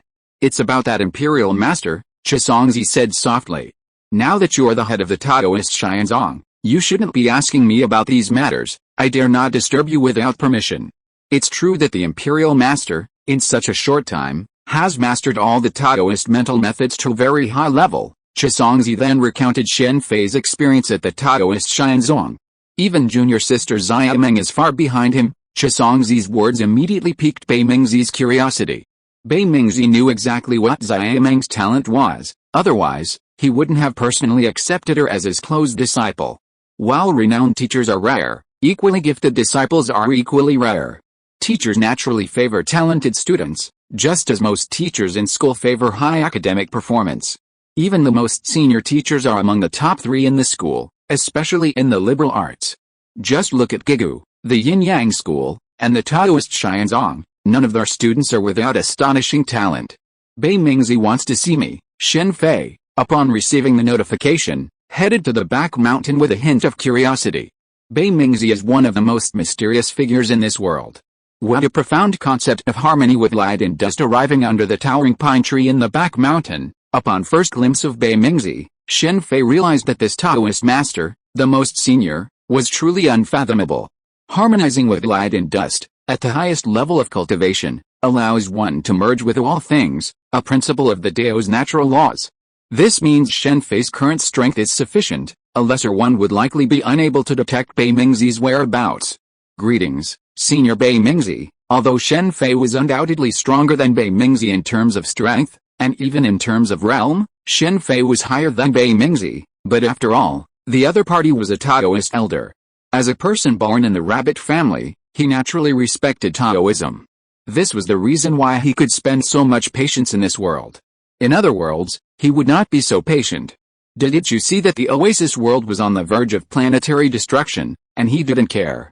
Young friend, you have a high level of cultivation. Bei Mingzi couldn't help but sigh softly after carefully studying Shen Fei. You are too polite, senior. After meeting Bei Mingzi, Shen Fei asked a lot of questions about cultivation, and Bei Mingzi answered them all. Without cell phones, telephones are truly inconvenient.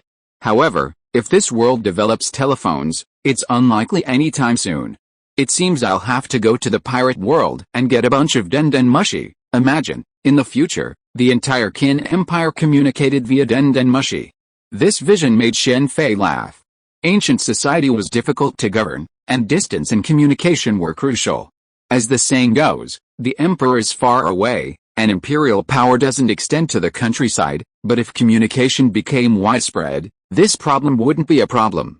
As for distance, that's easy. Airplanes and the like wouldn't be able to reach them in a short period of time. But with a widespread availability of Suzaku, mechanical Suzaku, systems, and the airship technology Shen Fei could acquire from the hunter world, as well as hot air balloons. Hot air balloons aren't used to carry people, but to transport supplies. Compared to employing large numbers of civilian laborers, using hot air balloons is much more economical. Warfare is all about logistics, especially long-distance expeditions, which sometimes require more civilian laborers than regular troops. This factor played a major role in the Qin dynasty's later reputation as a tyrannical regime. Its conquests of the 6 states required the mobilization of a vast civilian workforce. Shen Fei was already working on ways to improve the situation. He would absolutely not allow Yingzhang to use so many laborers to transport supplies, and he would even reduce corvée labor. Logistics was a daunting task for people of this era, but for Shen Fei, it was incredibly simple. Modern technology aside, the incredibly convenient large wrap alone was enough to support any war effort. Shen Fei didn't even need to go to the battlefield himself, he could simply pack the supplies and have them delivered. Not to mention his PIM particles, which could transform a building into a suitcase. Transporting supplies was a piece of cake. With this groundbreaking technology, there was no need for laborers. The Suzaku mechanical device hadn't been acquired yet, but Shen Fei had the Gongshu family researching hot air balloons, a technology they were very enthusiastic about. It wouldn't just be used to transport supplies, but also to transport Bo-2 Saburo, and even airdrop Bo-2 Saburo. Even though the Gongshu family had always been unwilling to accept the Maoist school, they had to admit that the Maoist school's mechanical skills were indeed better than the Gongshu family's. The mechanical White Tiger could travel long distances, cross mountains and ridges, as if walking on flat ground, just like the mechanical White Tiger to the White Phoenix. But Bo-2 Sanlang was not like that. In order to make up for this weakness, the Gongshu family developed another mechanical beast, the mechanical snake. Similarly, the Gongshu family's mechanical bat was not as good as the Maoist school's mechanical Suzaku. Goodbye. After obtaining the Taoist Xianzhuang's cultivation method and even the Renzhuang's, Shen Fei left the Taoist Xianzhuang and planned to go to Zhao State first, and then to Yan State to find the Maoist school. With the Gongshu family's mechanical skills, as long as there were the actual mechanical White Tiger and mechanical Suzaku for reference, it would be easy to copy them. Unfortunately, the Gongshu family's wish had never been fulfilled. The Maoist school was very protective of the 4 mechanical beasts. It's still there. It seems that there are many people who want me dead. Just coming down from the peak where the Taoist Xianzhuang is located and arriving at the foot of the mountain, Shen Fei discovered that there were many people hiding around. After seeing Shen Fei, many of them immediately left quickly. If nothing unexpected happened, they should be going to inform the person behind the scenes. Let me see who you will call. Chapter 295 Jingke, Part 1. Zhao State, Handan. Shen Fei, dressed in black casual clothes, stood a few dozen meters from the city gate, gazing up at the majestic city before him. Handan rivaled Qin's Shanyang in imposing grandeur. Its slate-gray walls seemed to evoke the vicissitudes of this ancient city. Gazing at the Warring States period Handan before him, Shen Fei couldn't help but recall several stories associated with this city, the most famous of which was the idiom learning to walk at Handan. After gaining some information about Zhao State, Shen Fei began to understand the meaning of the phrase, learning to walk at Handan. It was similar to the blind star chasing of later generations. In the eyes of those who see a star, even a fart is fragrant. The reason for this was, in fact, Zhao Wu. Zhao Wu's fame was universal. The Snow Girl's dance was, in fact, Zhao Wu. Just as a learned person would inevitably visit the Confucian Zaya Shengxianzhuang, Zhao State was the perfect place to practice dancing. Zhao State was not only renowned for its dance but also for its vocal music. The renowned musician Quang Xiu was a native of Zhao State, the sole inheritor of the famous melody High Mountains and Flowing Water. Major events in various countries were held with the honor of having Quang Xiu perform a piece in person. Yingzhang recently invited Quang Xiu to Shanyang. Given Quang Xiu's status, Had he remained a guest of honor at the Shenyang Palace even after the fall of Zhao state, even if it had been destroyed. Sadly, Huang Xiu's Zhao roots ultimately led to conflict with Qin state, and he ultimately died after passing the music score to Gao Jianli.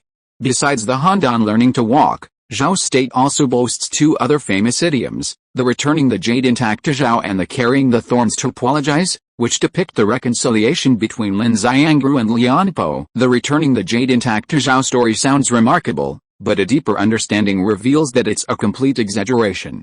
No matter how valuable the S.H.I.E.L.D was, it couldn't possibly be worth 15 cities, let alone even one. The gains and losses of territory were crucial to a nation, and they wouldn't be so careless. Han Fei's uncle, Jinglin Jun, who lost his fiefdom in a bet with a J-Tiger, ultimately lost it to the J-Tiger or the Iron Blood Alliance, but instead returned to the royal family. The Iron Blood Alliance was powerful, but if they dared to take a nation's fiefdom in a bet, they would have no place in the Seven Kingdoms. In a world where every threat is a threat, none of the Seven Kingdoms would tolerate such an organization. In fact, the bet involved many factors, including the considerable conspiracy of Ji Wuai and the blood-robed Marcus. Otherwise, how could the J-Tiger have so easily accepted the bet? The S.H.I.E.L.D, which Lin Xiangru brought back to Zhao, was soon secretly transported to Qin by the king of Zhao. It now resides in the Qin royal treasury. The disparity in power between Qin and Zhao is significant. While Lin Xiangru's actions might have seemed to have won Zhao great face, they actually caused significant trouble, and he was quickly banished. Without being made into a seal by Emperor Yingzheng, the S.H.I.E.L.D was merely a valuable jade. A treasure comparable to the S.H.I.E.L.D was the Suhao Pearl, but its whereabouts are unknown, likely hidden away by someone. As for the reconciliation between generals and ministers, it sounds like a myth, but in fact, it illustrates another point. Zhao's literati held far higher status than its military commanders.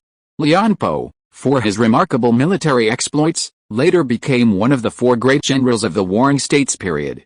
Lin Xiangru, on the other hand, was merely a charismatic figure who rose to power through sheer eloquence.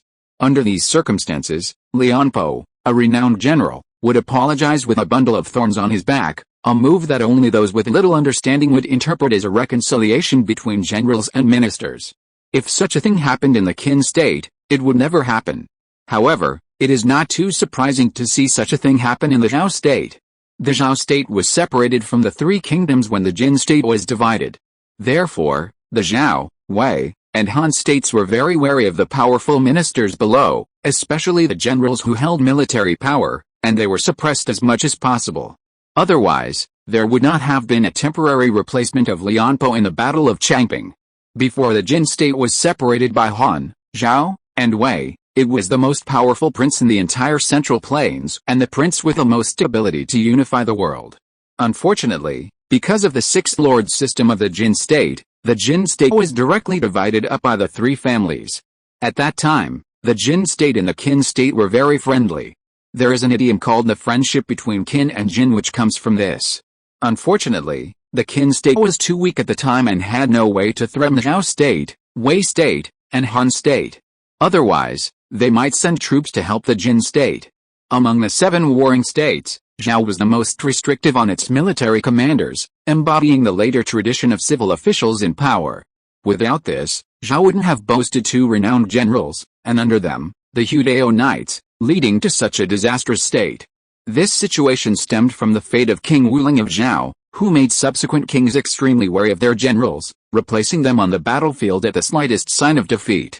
King Wuling of Zhao was a legendary figure in Zhao, pioneering the Hufu, Hu clothing, and horseback archery, and the modern Hudao Knights of Zhao also date back to that era. He abandoned traditional chariot warfare in favor of cavalry. It can be said that King Wuling's Hufu, Hu clothing, and horseback archery transformed the overall combat landscape in the Central Plains, with the seven warring states now primarily relying on cavalry. King Wuling of Zhao inflicted a crushing defeat on the Qin state. Unfortunately, such a legendary hero made a mistake in his later years, leading to his death by starvation in his palace. His plans to attack Qin were ultimately aborted. If King Wuling of Zhao hadn't suddenly died in a domestic coup, the Qin state would have been in trouble. Of course, this is just a legend. While the coup is true, the claim that he starved to death is a bit of an exaggeration. In reality, There are various accounts of King Wuling's death, similar to that of Bai Qi and Qin. The truth is perhaps only known to those involved. However, it's undeniable that King Wuling of Zhao died due to rebellion by a domestic general. This is why subsequent Zhao kings were extremely wary of their generals. Lian Po was now idle at home, and Han Fei had met him before, exchanging wine with him. It's no wonder Han Fei had an incredibly wide circle of friends. As for Li Mu, if it weren't for the need to guard against the Xiongnu on the border and the formidable threat of Qin, he would likely have been left idle as well. Li Mu lived until the fall of Zhao state and later assisted Meng Gan during his battle against the Xiongnu. For Li Mu, the threat posed by Qin was nothing compared to the Xiongnu. In this era, Li Mu is a true national hero. It's all peace and prosperity. There's nothing like the wailing and mourning that filled the city after the Battle of Changping. Bai Qi was truly ruthless. He pushed Zhao back decades in one battle. Bai Qi, the god of death, lived up to his reputation. After entering Handan City, Shen Fei shook his head slightly as he looked at the bustling restaurants and brothels. While Yingzheng was preparing for war, and Han Fei and the Lord of Changping each had their own plans, there was no sign of reform in Zhao. In fact, it wasn't just the Warring States period, the 6 states were now much the same. Starting with Xiangyang's reforms, each state had gradually implemented reforms, but by now, all of them had died down. Zhao was renowned for its vocal music and dance, with venues like Zilanzhuan and Ziyuimenglu aplenty.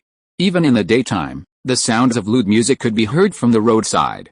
Are there quite a few following us? Shen Fei chuckled, sensing the figure following him. He hadn't stayed in Handan City for long. While Handan City was nice, it didn't have what he needed. It really is like a scene from a martial arts novel, a dark, windy night when murder is committed. On the road to Yam State, Shen Fei entered a lonely roadside tavern. Seeing the nearly full seats inside, he suddenly remembered this scene. Of course, it wasn't dark yet, but rather approaching dusk. The tavern was mostly filled with groups of 3 or 5, and almost everyone was carrying a weapon. The lands of Yan and Zhao have always been home to many heroic and tragic figures. In other words, these were the 2 countries with the most wandering swordsmen. Poison? That's right. No matter how skilled a martial artist is, with the right poison, they can be defeated. Looking at the tea poured by his child in front of him, Shen Fei laughed again. Facing a master like Shen Fei, there were only 2 ways to kill him: gather enough experts to surround him and tire him out, or use poison. Judging from the situation around him, it seemed the enemy was using both methods. Shen Fei hadn't deliberately concealed his whereabouts, nor had he eliminated those who had been following him. Consequently, countless people knew of his whereabouts, not to mention the fact that a certain organization had been secretly leaking information. It seems you're ready. Remember, next time, pretend to be a waiter and change your shoes. A real waiter wouldn't wear shoes this good. Looking at the poisoned tea before him, Shen Fei didn't drink it, but instead calmly looked at the waiter beside him. Shen Fei's words caused the waiter's expression to change, and he immediately threw the tea at Shen Fei. However, the next moment, the tea, which had been spilled, flowed back and splashed directly into the waiter's face. Instantly, the waiter's entire face began to rot. With a scream, he collapsed to the ground, dead. His face was now rotten beyond recognition, demonstrating the poison's toxicity. Kill. The moment the waiter fell to the ground, the other patrons immediately drew their weapons, or those hidden under the tables, and rushed towards Shen Fei.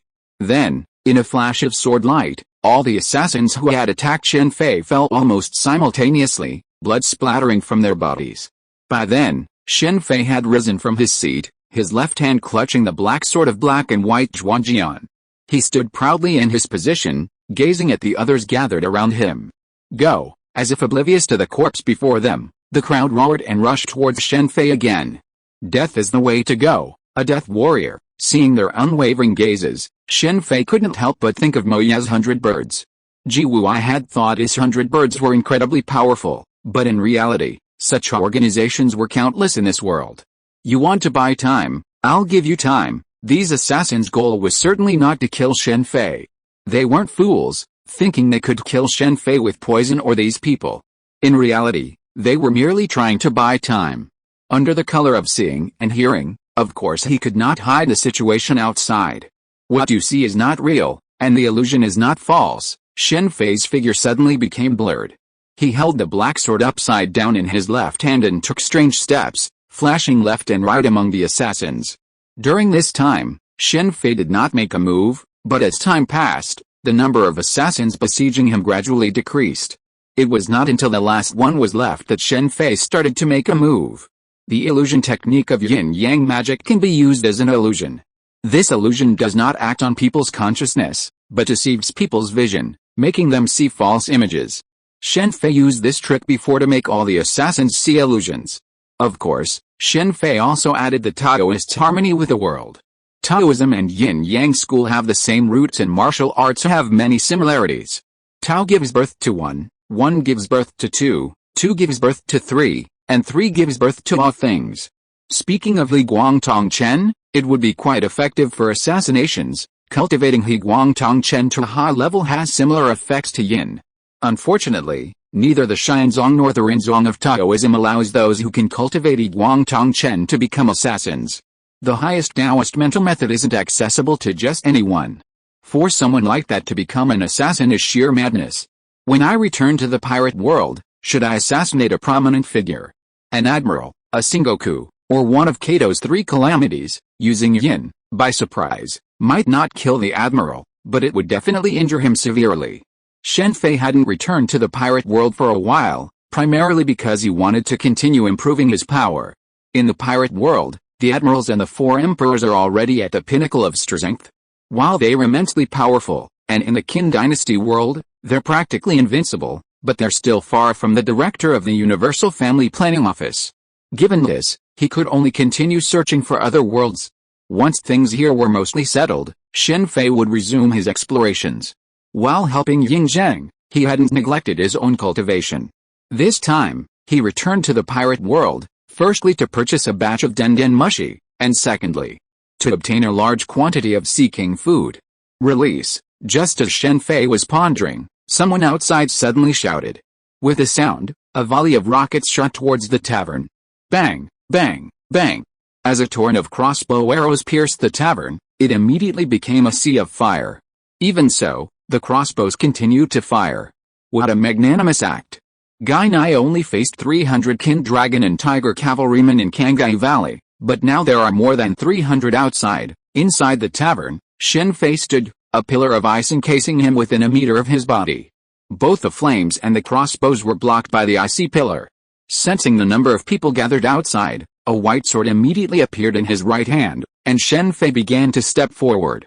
The moment he took a step, the entire tavern, once a sea of fire, instantly transformed into an ice sculpture. Even the burning flames were frozen within, like white dew against frost. Chapter 296 Jinkei, Part 2. You really think highly of me. The regular army has arrived, and they were the renowned Zhao sharpshooters. Upon exiting the tavern, Shen Fei immediately spotted over 100 Zhao soldiers clad in white and yellow light leather armor, surrounding the tavern in a fan-shaped formation.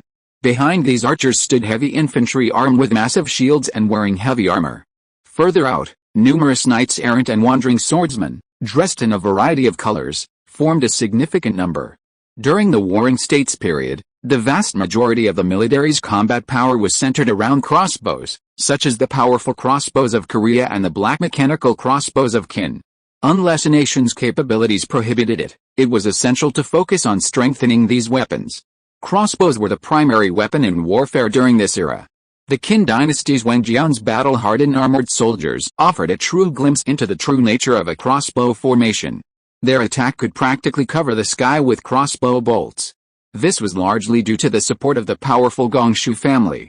Qin had already achieved industrialization and standardization in the crossbow industry. Now, with Shen Fei providing extensive information on related technologies, the Gongshu family is poised to further enhance Qin's military weaponry. While most states relied primarily on crossbows, there was one exception, Zhao. King Wuling of Zhao's policy of adopting the Hu clothing and horse riding style had a profound impact on the state, making it the only of the 7 warring states to employ light cavalry. The Hudeo knights, rather than heavily armored cavalry, were primarily light cavalry equipped with crossbows, bows, long spears, long lances, and large axes. This configuration was primarily for portability. Zhao faced significant border threats, including the Xiongnu, who constantly coveted the state. Light cavalry was a far superior weapon to their heavy counterparts. The state of Zhao had two armies of sharpshooters, one guarding Han Dun, and the other serving as Li Mu's personal guards. It's no secret that they put significant effort into combating the Xiongnu. Their personal guards were specifically selected for the purpose of killing the Xiongnu. Generally speaking, a general's personal guards would follow their general's orders and never appear on the front lines unless absolutely necessary. However, Li Mu's personal guards were different. Of course, it was Li Mu himself who was different. Whenever a war broke out with the Xiongnu, Li Mu was always at the forefront. In a world of ordinary people, crossbows are undoubtedly superior to bows. However, in the Qin dynasty, due to the power of internal qi, trained archers possessed superior range, power, and endurance. Stringing a standard crossbow was extremely difficult, so most cavalrymen carried 2 or 3 pre-strung crossbows on horseback. After each shot, they would immediately replace them. The time it took for the cavalry to reach the enemy camp was sufficient for the 2 or 3 arrows to be fired, and then the battle began. It's not that there aren't easier crossbows to string, but pulley crossbows, essentially gear crossbows. Wang Zai's personal guards used this type of crossbow when they assassinated Ying Zhen. However, due to the difficulty of manufacturing, they were rarely seen in large numbers. They were primarily assigned to the personal guards of various generals or troops stationed in important locations. Ordinary soldiers wouldn't have access to them.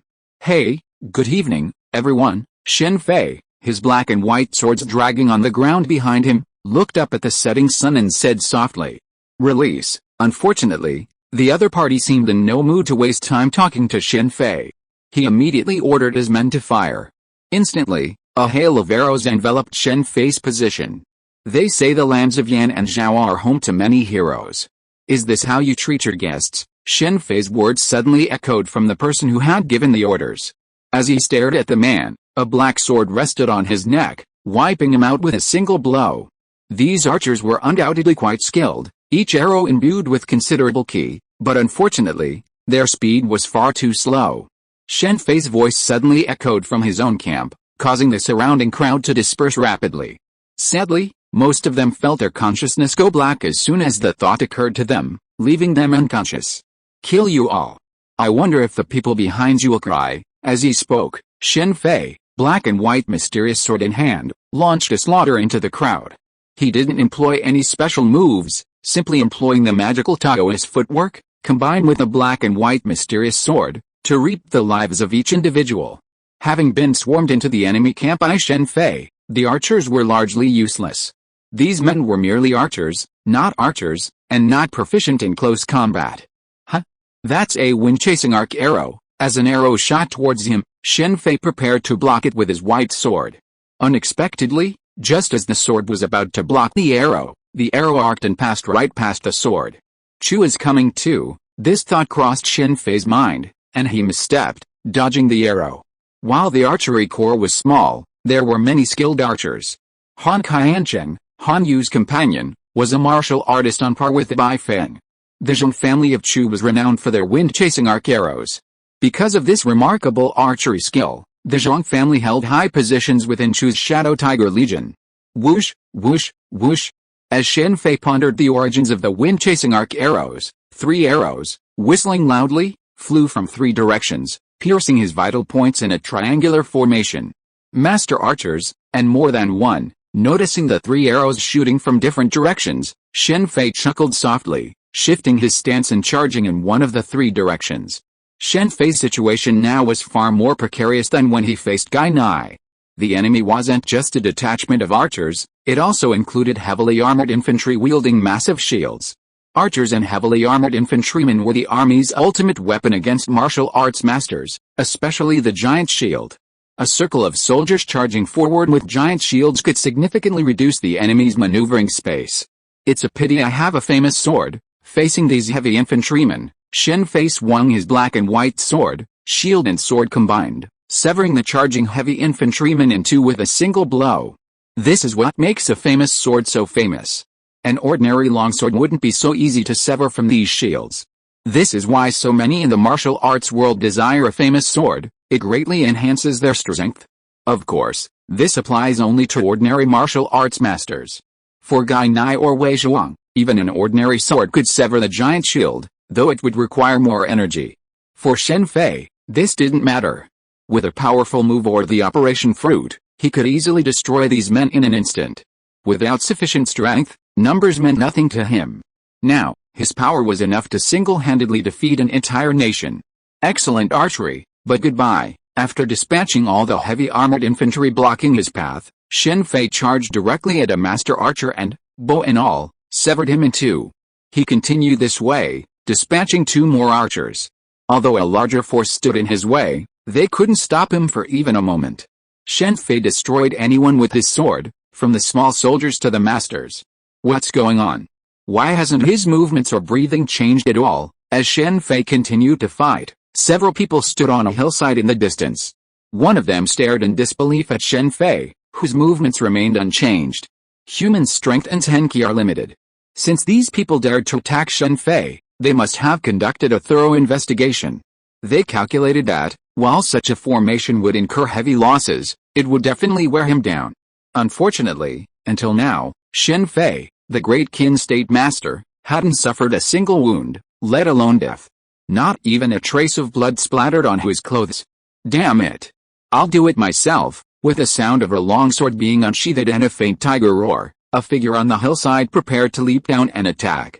Second uncle, stop. The man, about to leap, heard the voice of a seemingly young girl and immediately sheathed his sword with a look of resignation. Tian Yan, what should we do now? The person who had spoken earlier spoke again. It seems that surrounding and killing him and avenging Uncle Zhu is no longer possible. To avoid further losses, let our people retreat, the girl said, giving Shen Fei a deep look below, then immediately turned and left. Leaving like this is too cowardly? The person who had previously called second uncle now seemed extremely unwilling. Going up now would just be suicide.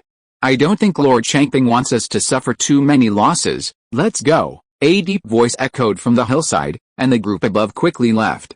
Leaving, Shen Fei muttered softly as he fought the enemy, sensing the departure of many around him, but he had no intention of stopping them. A burst of sword energy dispatched the 3 men in front of him. The people around him, looking at the numerous bodies scattered on the ground, finally began to hesitate. Observation haki is indeed powerful, but it's a pity these people are so weak. While they hesitated, Shen Fei did not continue his attack. Instead, he reflected on the previous battle. He had not used his ultimate move to eliminate the men himself because he wanted to take this opportunity to test the effectiveness of his observation haki in a group fight. The reason he remained unscathed, without a trace of blood on his body, was due to his observation haki. Continue. While those around him were still hesitating, Shen Fei spread out his black and white swords, facing the group, and said calmly, "Qin dog, do you think this will scare us? You killed so many of us in the Battle of Changping. Today, you must pay with blood." As the others looked around, watching for their reactions, a sturdy man, brandishing a greatsword, stepped forward, his eyes filled with hatred. As he finished speaking, the expressions of some people immediately changed. The Battle of Changping could be said to be an eternal pain for the state of Zhao. Shen Fei even suspected that the Taoist sect's leader, Xiaozi, was so determined to oppose Qin because he was from Zhao. The Taoist sect's headquarters was located in the western part of Zhao. The lands of Yan and Zhao were home to many heroes. Xiaozi was originally a wandering knight, but later joined the Taoist sect and gradually became its leader. In fact, the Taoist sect had the largest number of members from Yan and Zhao. Putting aside the Taoist conflict between heaven and man, the Taoist sect's philosophy of engaging with the world was actually quite good. They had always been committed to helping the common people. Why are Yan and Zhao so rich in heroes? It's because they constantly strive to fight the Xiongnu. The conflict between the Xiongnu and the Central Plains never ceases, and it's not just a military affair, but also a matter of the Jianghu. In fact, every large-scale Xiongnu invasion of the Central Plains was met with crushing defeat. During this era, wars against those beyond the Great Wall were virtually undefeated. Even Yan's great general, Yan Yi, had virtually no losses. However, a stealthy invasion by a small number of enemies would be difficult for the military to detect, and this relied primarily on the Jianghu. In an era without the Great Wall, a small-scale invasion was impossible to defend against, and the mountainous terrain was powerless to stop a small number of experts. It seems you've already made up your mind. My apologies, With a soft sigh, Shen Fei didn't wait for the others to make their move, but immediately launched his attack. This time, he chose a wide area attack, rather than the previous method. He swung his black and white swords forward, releasing two massive, crescent-shaped, fan-shaped sword energies that instantly wiped out all the enemies. The sun hadn't yet fully set, its afterglow casting a shadow on Shen Fei. The corpses scattered across the ground created a desolate atmosphere. Just as Shen Fei was about to sheath his black and white sword and leave the corpse-strewn area, he felt a sudden gust of wind from above. He looked up and saw a figure descending from the sky. The longsword in its hand, accompanied by a powerful surge of zenki, pierced Shen Fei's head. Mechanical Suzaku, Mahist, through the figure, Shen Fei spotted a red mechanical bird above him. Shen Fei's white sword charged directly at the tip of the sword of the figure above. Boom! As the two swords collided, a powerful burst of zenki erupted from their tips, instantly sending the figure, sword and body, flying backwards. A look of disbelief filled his eyes, as if he couldn't believe that his well-prepared strike had been so hastily dispatched. That's a good plan. As he knocked the man above him away, Shen Fei glanced at the mechanical white tiger that was rushing towards him from the left, and swung the black sword in his left hand. Boom! With a roar, the mechanical white tiger that pounced on Shen Fei from midair was directly swept away by Shen Fei's black sword. It somersaulted several times in the air and finally fell heavily to the ground, leaving a large crater.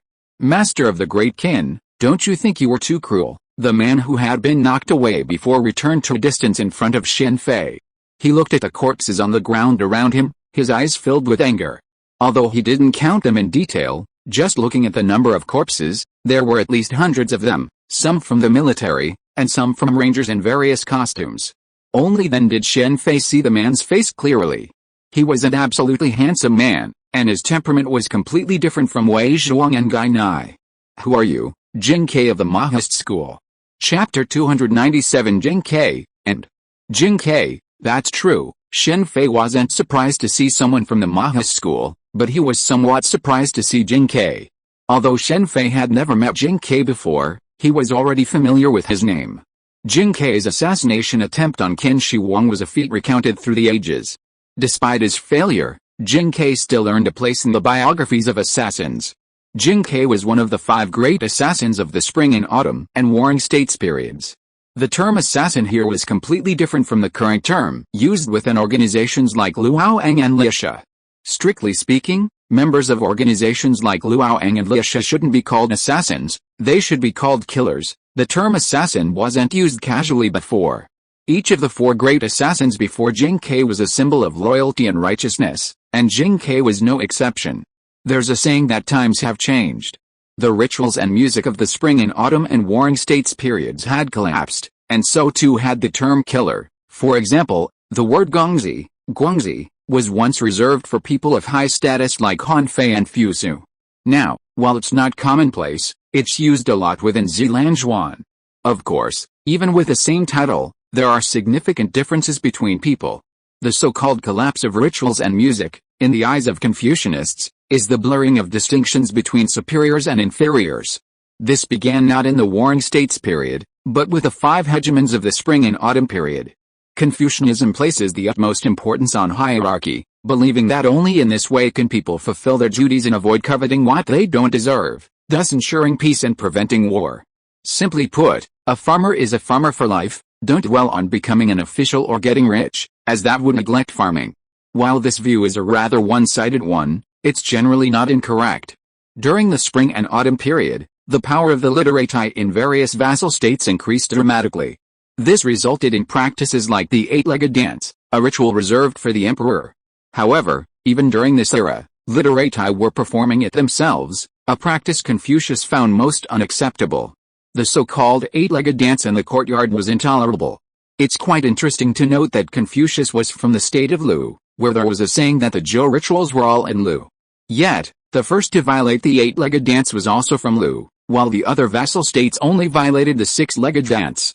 This is one aspect of the collapse of ritual music. Another aspect of the collapse of ritual music was the changes in warfare. Before the collapse of ritual music, both sides deployed their troops and launched a unified attack, with no surprise attacks possible. A crucial aspect of warfare at that time was that nobles generally could not be killed. Ordinary soldiers were not allowed to attack nobles. Even if a war was lost, the nobles would at most be captured and later released upon payment of a ransom. Duke Xiong of Song, who refused to attack the enemy halfway across the river, was praised in Confucian classics as a benevolent and righteous leader. However, this reputation for benevolence and righteousness ended with the loss of most of his own soldiers and his own death from severe injuries. At the time, even wars that annihilated states often destroyed only the state and not the ancestral temples. Even after the Zhou dynasty conquered the Shang, it still granted fiefdoms to the remaining Shang nobles.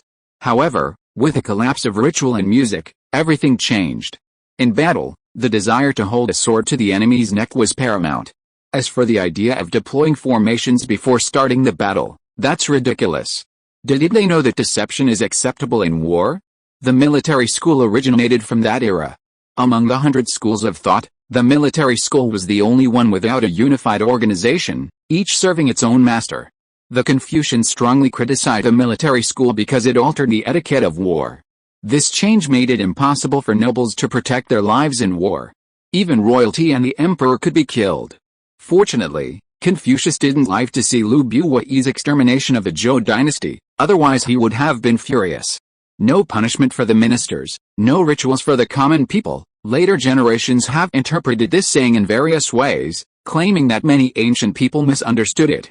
In reality, this is simply a modern interpretation of the saying. In this era, it lacks the necessary interpretations. So you're Jing Kai? I've heard Gai Nai mention you, Gai Nai. Upon hearing Gai Nai's name, Jing Kai's expression immediately became complicated. Gai Nai and Jing Kai had been good friends, both from Wei. However, their relationship had become distant after Gai Nai became the Qin's chief swordsman. The 6 states of Shandong, consciously or unconsciously, viewed Qin as an enemy. Gai Nai's allegiance to Qin made him an enemy of the 6 states, and secretly, Gai Nai was on their wanted lists. It's a truly remarkable place. During the Warring States period, many powerful figures emerged from this small city, now a mere city. Xiong, Lu Buyi, Gai Nai, Jing Kai, and even the legendary Giguzi were all native to Wei, making it the seat of the remnants of the Shang dynasty. After the Shang dynasty's fall, the Zhou dynasty enfeoffed smaller vassal states like Lu and Wei as the seed of these remnants. Furthermore, Wei survived to the end, despite the fact that Yingzheng didn't destroy it, as Xiangyang's contributions to the Qin state were so immense. Are you alright? Just then, a figure descended from the Suzaku mechanical bird above. Appearing to be about by Feng's age, he wielded a pair of bizarre weapons called instant flying wheels. Judging by his attire, agility, and weapons, it was clear he was Dao Zhi. These weapons could be used for both close combat and as concealed weapons, bearing traces of Maoist mechanical techniques. Why did you come down, Zio Zhi? Dao Zhi's voice immediately interrupted Jing Kai's musings, and his expression immediately calmed. I told you not to call me by that name. I was just curious about what kind of person the great Qin state master was. After meeting him today, I find he's just a murderous executioner. You're quite the talker. Doesn't the Maoist philosophy of non-aggression mean that if someone wants to kill you, you can't fight back, but rather let them kill you without resistance? Shen Fei said calmly, looking at Jing Kai and Dao Zhi. Shen Fei's words left Dao Zhi speechless. That wasn't how the Maoist doctrine of non-aggression was interpreted. Great Qin state master, what exactly do you want to do? Jing Kai immediately stepped forward. Dao Zhi at this moment was even worse than the smooth-talking Dao Zhi of the Qin dynasty. What do I want to do? That's an interesting question. I'm just traveling around the world, and these people are ambushing me here. I think you should ask them what they want to do. Oh, sorry, I can't ask now. Travel around the world, that's right. There's a saying that goes, read 10,000 books and travel 10,000 miles, or is it that the Maoists even want to control others' travels around the world? Isn't that a bit overbearing? Traveling around the world doesn't require killing so many people, Dao Zhu said again. I never show mercy to my enemies. It would be simple to avoid these people, but why did he do so? Okay, enough nonsense. Since you're here, and you, the Maoists, are involved in this ambush, Shen Fei raised the black sword in his left hand and pointed it at Jing Kai and Dao Zhu. I just said, I never show mercy to my enemies. Since you, the Maoists, Dare to get involved? I assume you're prepared to die here." As Shen Fei finished speaking, the situation in the arena immediately became tense. Jing Kai and Dao Zhi didn't think Shen Fei was joking, as evidenced by the bodies lying on the ground.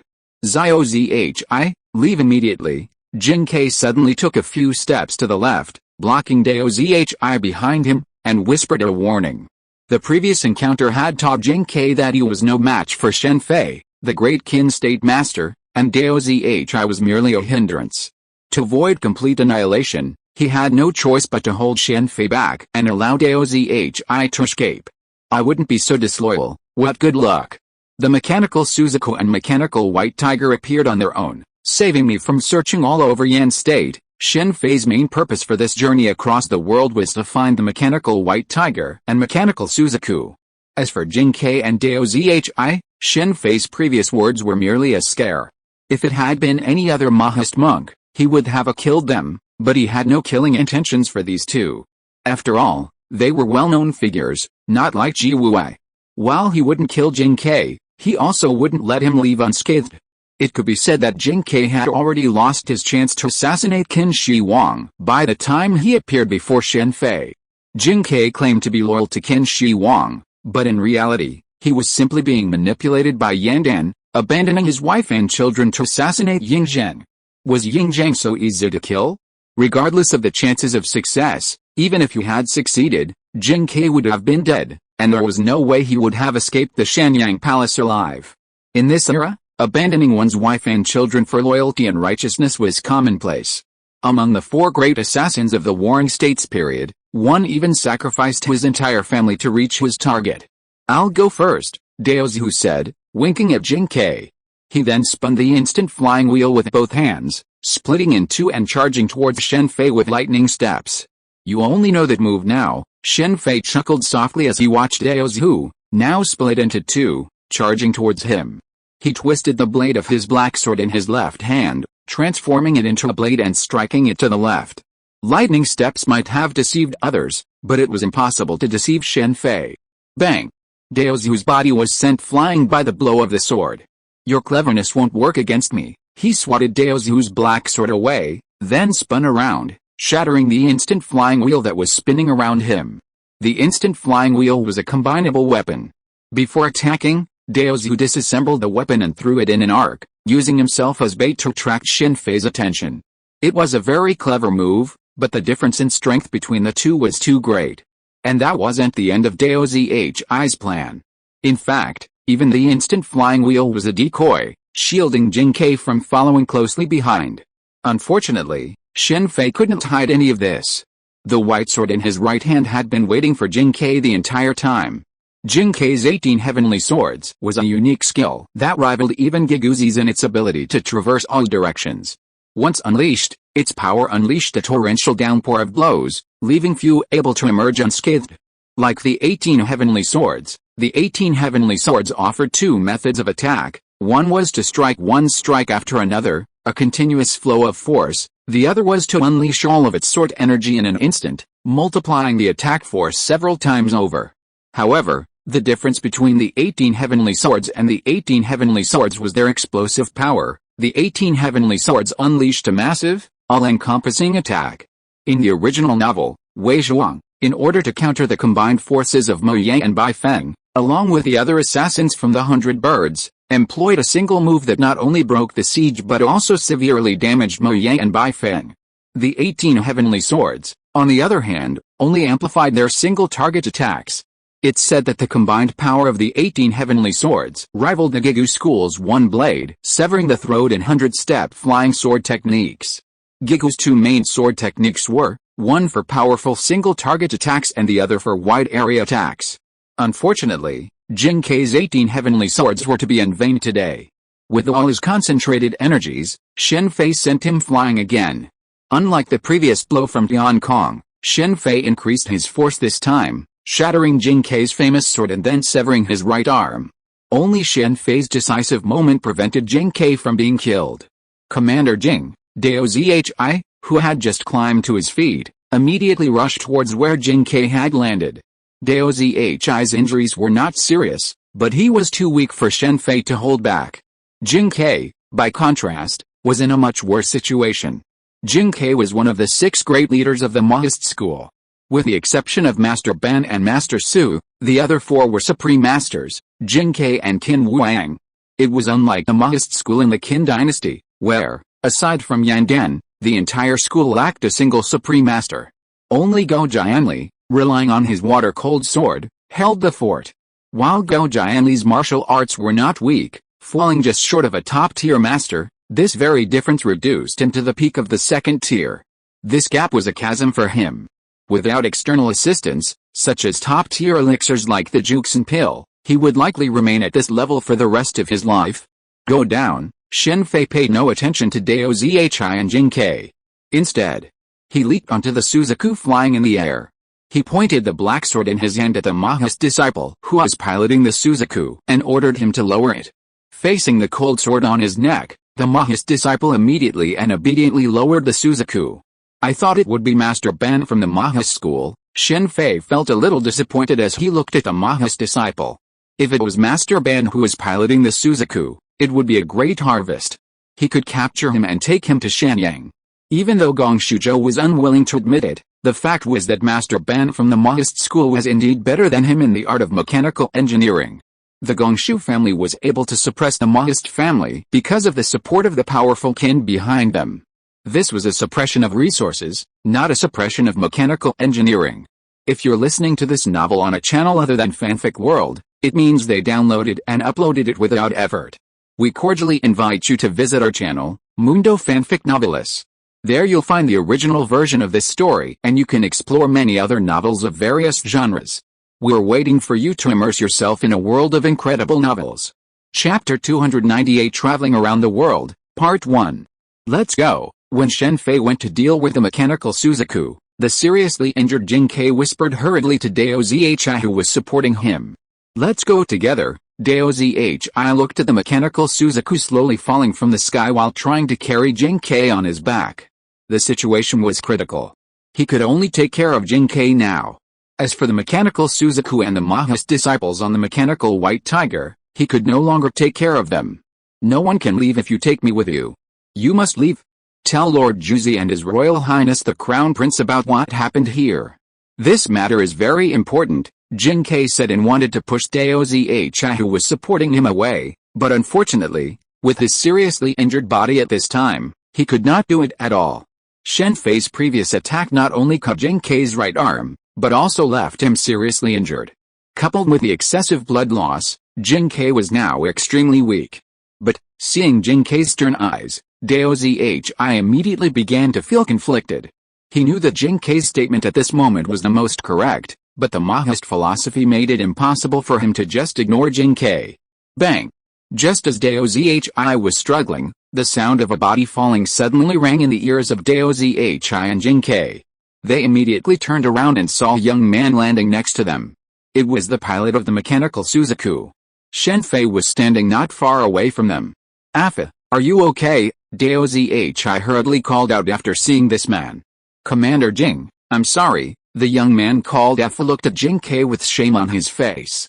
As a disciple of the Maoist school, he was actually threatened by the enemy, which made him feel ashamed to face Jing Kai. It's okay. I didn't expect that we would be traveling together.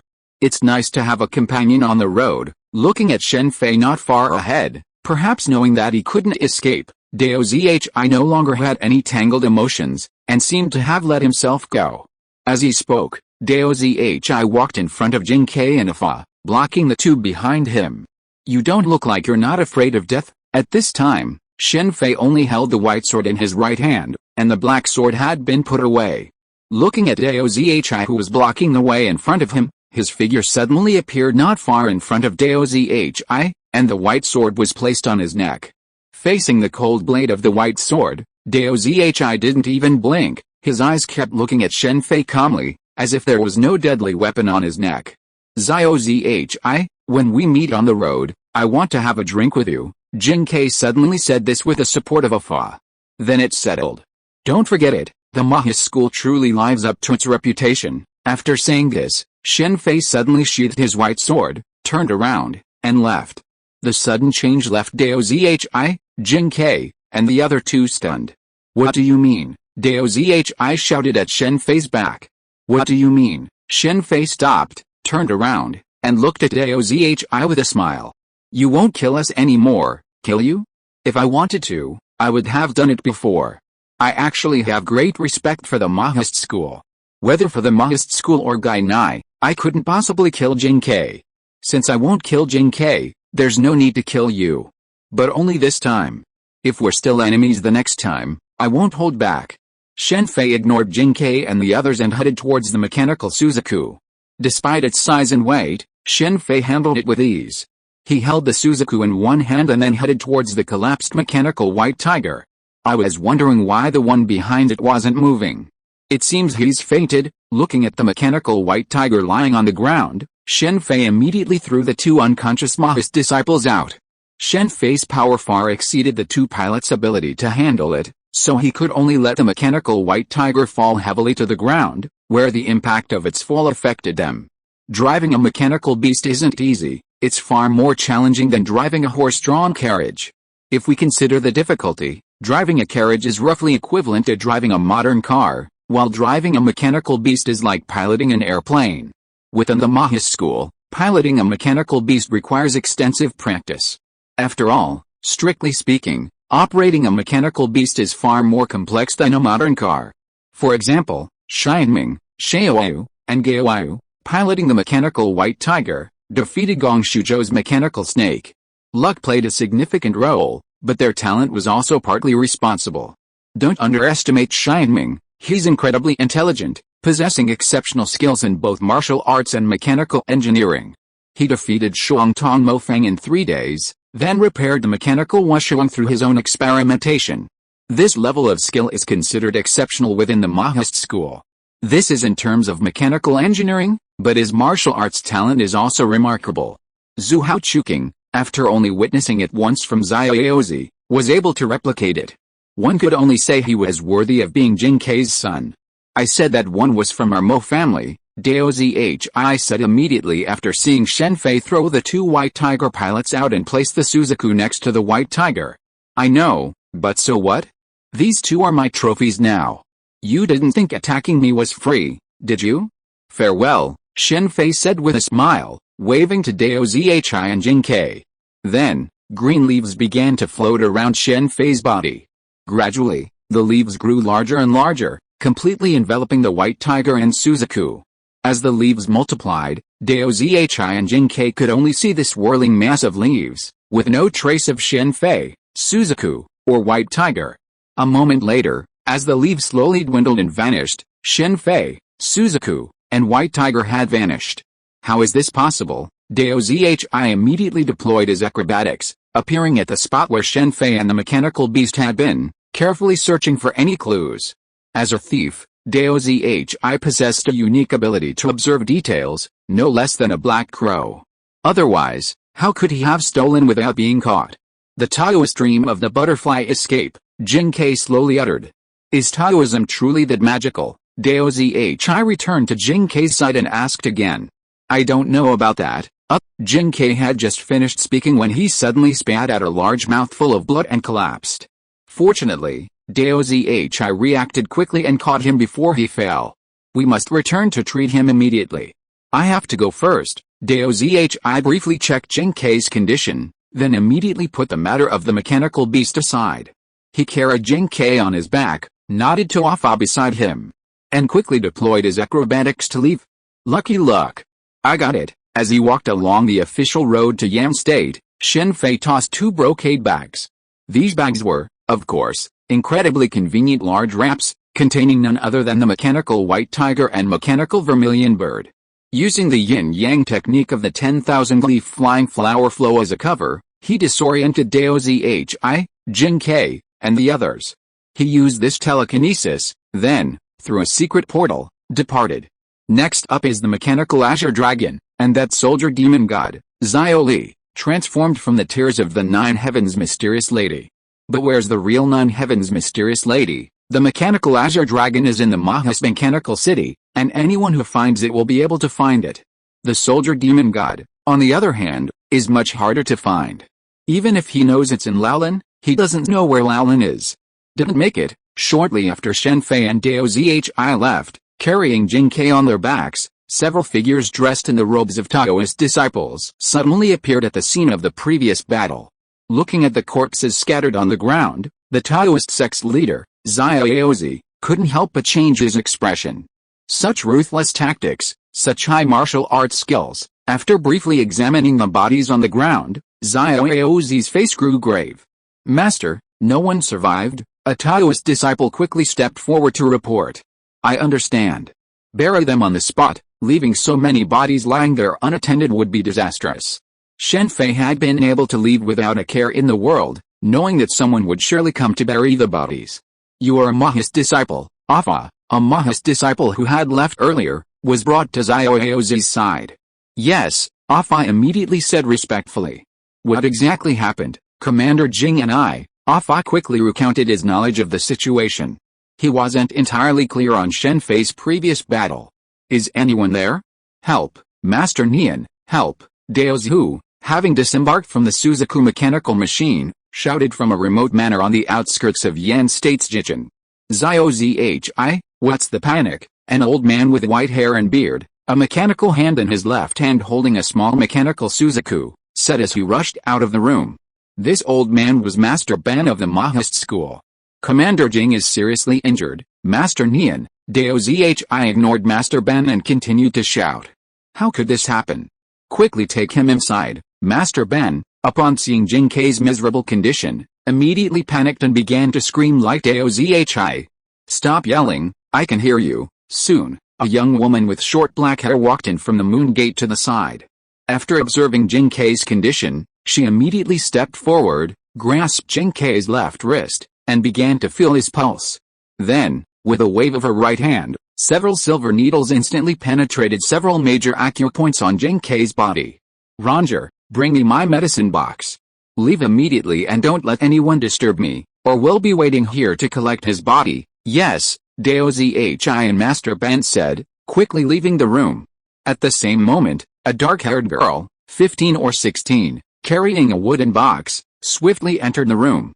This young woman and the dark-haired girl were none other than Nian Duan, a member of the medical family, and Duan Murong, known as the medical immortal during the Qin dynasty. Nian Duan, the master of the medical family, possessed skills comparable to those of Bian Xiao Zhi. What exactly happened? Why was Jing-Kai so seriously injured? Old man Ban, I'll report this to the master and the crown prince first, Dao Zhi said, immediately unleashing his agility, once again boarding the mechanical Suzaku, and soaring in another direction. Nian Duan was a member of the medical family. Although close to the Maoist school, she was not affiliated with it, so the master and Yan Dan were not on this location. Yan State, Jichen. Just as he had before at Handan, Shen Fei stood quietly for a moment at the gates of Jichen. After the previous battle, Shen Fei's reputation as the great Qin imperial master had been thoroughly established. While it was a notorious reputation, he hadn't been the target of any planned assassinations along the way. It must be said that a bad reputation can be quite useful. Of the 7 warring states, Yan had the longest history, having existed since the founding of the Great Zhou dynasty. It was one of the first vassal states to be theft, and among the nearly 800 vassal states at the time, it was considered a formidable force. Under the feudal system, those who could become vassal states were primarily disciples of the royal family and prominent figures in the founding of the state. Of the 800-plus vassal states at the beginning of the Great Zhou dynasty, nearly 400 to 500 were disciples of the royal family with the surname Ji, while the remainder were prominent figures in the founding of the state. Besides, with the exception of a few meritorious officials, the vast majority of these were granted less than perfect fiefs. The better ones were taken by the royal family's disciples. However, today, the only true Ji clan vassal state left is the state of Yan, and it is the only one of the 7 warring states that has not undergone significant changes. Even the weakest of the 7 warring states, Han, attempted reforms to become stronger, but Yan remained mediocre. Yan was once very proud, having existed since the founding of the Zhou dynasty. Unlike the other 6 states, the ancestors of the Qin were horsemen who raised horses for the emperor. Later, due to their excellent horse breeding, they were rewarded by the Zhou emperor and granted the title of vassal. It must be said that the rank of a job is not about who you work for, but who you work for. Zhao Gao's position as the minister of the imperial chariots was earned because of his excellent chariot driving for Yingzhen. All other positions were secondary. Although Shen Fei disliked the nobility, that didn't mean he hated all of them. He disliked those who were greedy. In fact, the first generation of nobility was truly worthy of admiration, having truly overcome many obstacles to achieve their success. In fact, the vast majority of today's nobility are no longer truly aristocrats. A true nobility values both rights and responsibilities, but today's nobility only care about rights and ignore responsibilities. The emperor of the Zhou dynasty granted the ancestors of the Qin state the title of vassal, but the fiefs had to be conquered by the Qin state. Even the emperor of the Zhou dynasty wouldn't have given the Qin state's ancestors fiefs from other vassal states. So, they designated a territory outside the Great Wall and declared it their fiefdom. How it was built was up to them. The feudal system wasn't actually that bad. At least during the Xia, Shang, and Zhou dynasties, it was the most suitable system. Many of the vassal states at the time, similar to the Qin state, were appointed by the emperor, but they had to conquer their own territory. Much of the vast central plains was conquered this way. The 6 states of Shandong today call Qin a tiger wolf nation, but hundreds of years earlier, they called Chu the southern barbarians. Chu has now given the title of southern barbarians to the Baiyu. This is the advantage of the feudal system. Even in a very poor area, or even one with many indigenous people, people will be eager to move there. However, if the county system were in place, it would be difficult to get people to work so hard. The feudal system was suitable for the first generation of princes, but as each generation passed, it became inadequate. Chapter 299 Traveling Around the World, Part 2. Entering Jicheng and turning onto its main street, Shen Fei suddenly felt a sudden chaos. Pedestrians scurried to the sides in panic, oblivious to others. Many were knocked to the ground, but they quickly scrambled to their feet and dodged. The adults, though frightened, made no noise. The children, however, were a different story. Many cried in panic, but these cries were muffled by the powerful figures around them. The general has arrived. All who are not here, please get out of the way. Shen Fei quickly understood what was happening. He saw 2 Yan soldiers in blue armor, galloping towards him on horseback. One was driving the crowds from the street, brandishing his whip as he advanced, lashing out at those hiding on either side. Faced with such brazen behavior, the civilians, bloodied by the whips, could only try to move aside in fear. Seeing this, the Yan soldiers on horseback laughed heartily, still brandishing their whips. General Yan Yi. Shen Fei knew who the Yan general was, but he had never seen him so arrogant. Even Han's general, Ji Wei, wasn't as arrogant. As the 2 Yan soldiers approached, Shen Fei sighed softly. At the same time, he flicked his right finger, sending a gust of wind directly towards the whip held by the Yan soldier opposite him. Shen Fei had initially disregarded the 2 Yan soldiers' behavior. This was Yan, after all. His intervention wouldn't solve the root cause. Without a fundamental change in Yan's policies, the soldiers' behavior wouldn't change at all. Did the civilians being whipped see that they offered no resistance at all? Not only their actions, but even their eyes, some of them only flinched. But that was only referring to the adults. This time, the Yan soldier's whip aimed at a curious little boy, only 4 or 5 years old. Though his mother, holding him tightly in her arms, covered his mouth, his eyes still curiously gazed at the Yan soldier. With Shen Fei's strength, he could easily detect that if the whip had struck him, it would have hit his right eye. He could ignore the adult's affairs, but if a 4 or 5-year-old hadn't seen it, it would have been fine. But since he had seen it, he certainly couldn't just sit back and watch. Because of Shen Fei's attack, the whip that had originally swung at the little boy deflected, hitting the air to the side. Who is it? Stand out! The whip's sudden change of direction infuriated the Yan soldier on horseback, his eyes darting around with anger. Unlike the Qin soldiers, who wore visors whenever fully armed, Yan soldiers rarely wore them. As his angry gaze darted around, the people on both sides, sensing his gaze, immediately averted their gaze, not daring to meet his gaze head-on. You won't stand up, huh? The Yan soldier said, drawing the longsword from his waist and slashing at the person whipping forward. You're courting death? A murderous glint flashed in Shen Fei's eyes at the sight. He hadn't intended to cause any further complications, but with that thought in mind, he swiped his hand across his face, and a wooden mask instantly appeared. Then, with a flick of his wrist, he appeared in front of the Yan soldier, clamping his fingers around the sword. With a slight push, he wrenched the sword from his grasp, sending the Yan soldier careening off his horse. "You're so brave," the Yan soldier shouted, pointing his finger at Shen Fei. The next moment, he let out a shrill scream as the hand pointing at Shen Fei was cut off by Shen Fei's sword. "How dare you!" At that moment, the mounted Yan soldier on the other side immediately charged forward. A red spot appeared on his forehead, and he fell heavily to the ground, his spear pointed. Do you know who I am? I serve under General Yan Yi." The Yan soldier's fall finally filled him with fear. He clutched his injured hand, attempting to reveal his background, but just as he spoke, Shen Fei's longsword suddenly pierced his mouth. The cold blade pierced his mouth, causing the Yan soldier to freeze, unable to move. "Yan Yi, do you think I'm afraid of that idiotic general?" Of all the generals of the 6 states in Shandong, Yan Yi was arguably the most useless, far inferior to Ji Wuai. After all, Ji Wuai possessed some real skills, while Yan Yi rose to power solely through flattery. It was only because Yan Yi was so unattractive that Shen Fei would have suspected some hidden dealings. Just as Shen Fei suspected Han Yu and his adopted son, Han Qiansheng, of having a secret affair, these high-ranking nobles, perhaps due to their excessive indulgences, often have different preferences.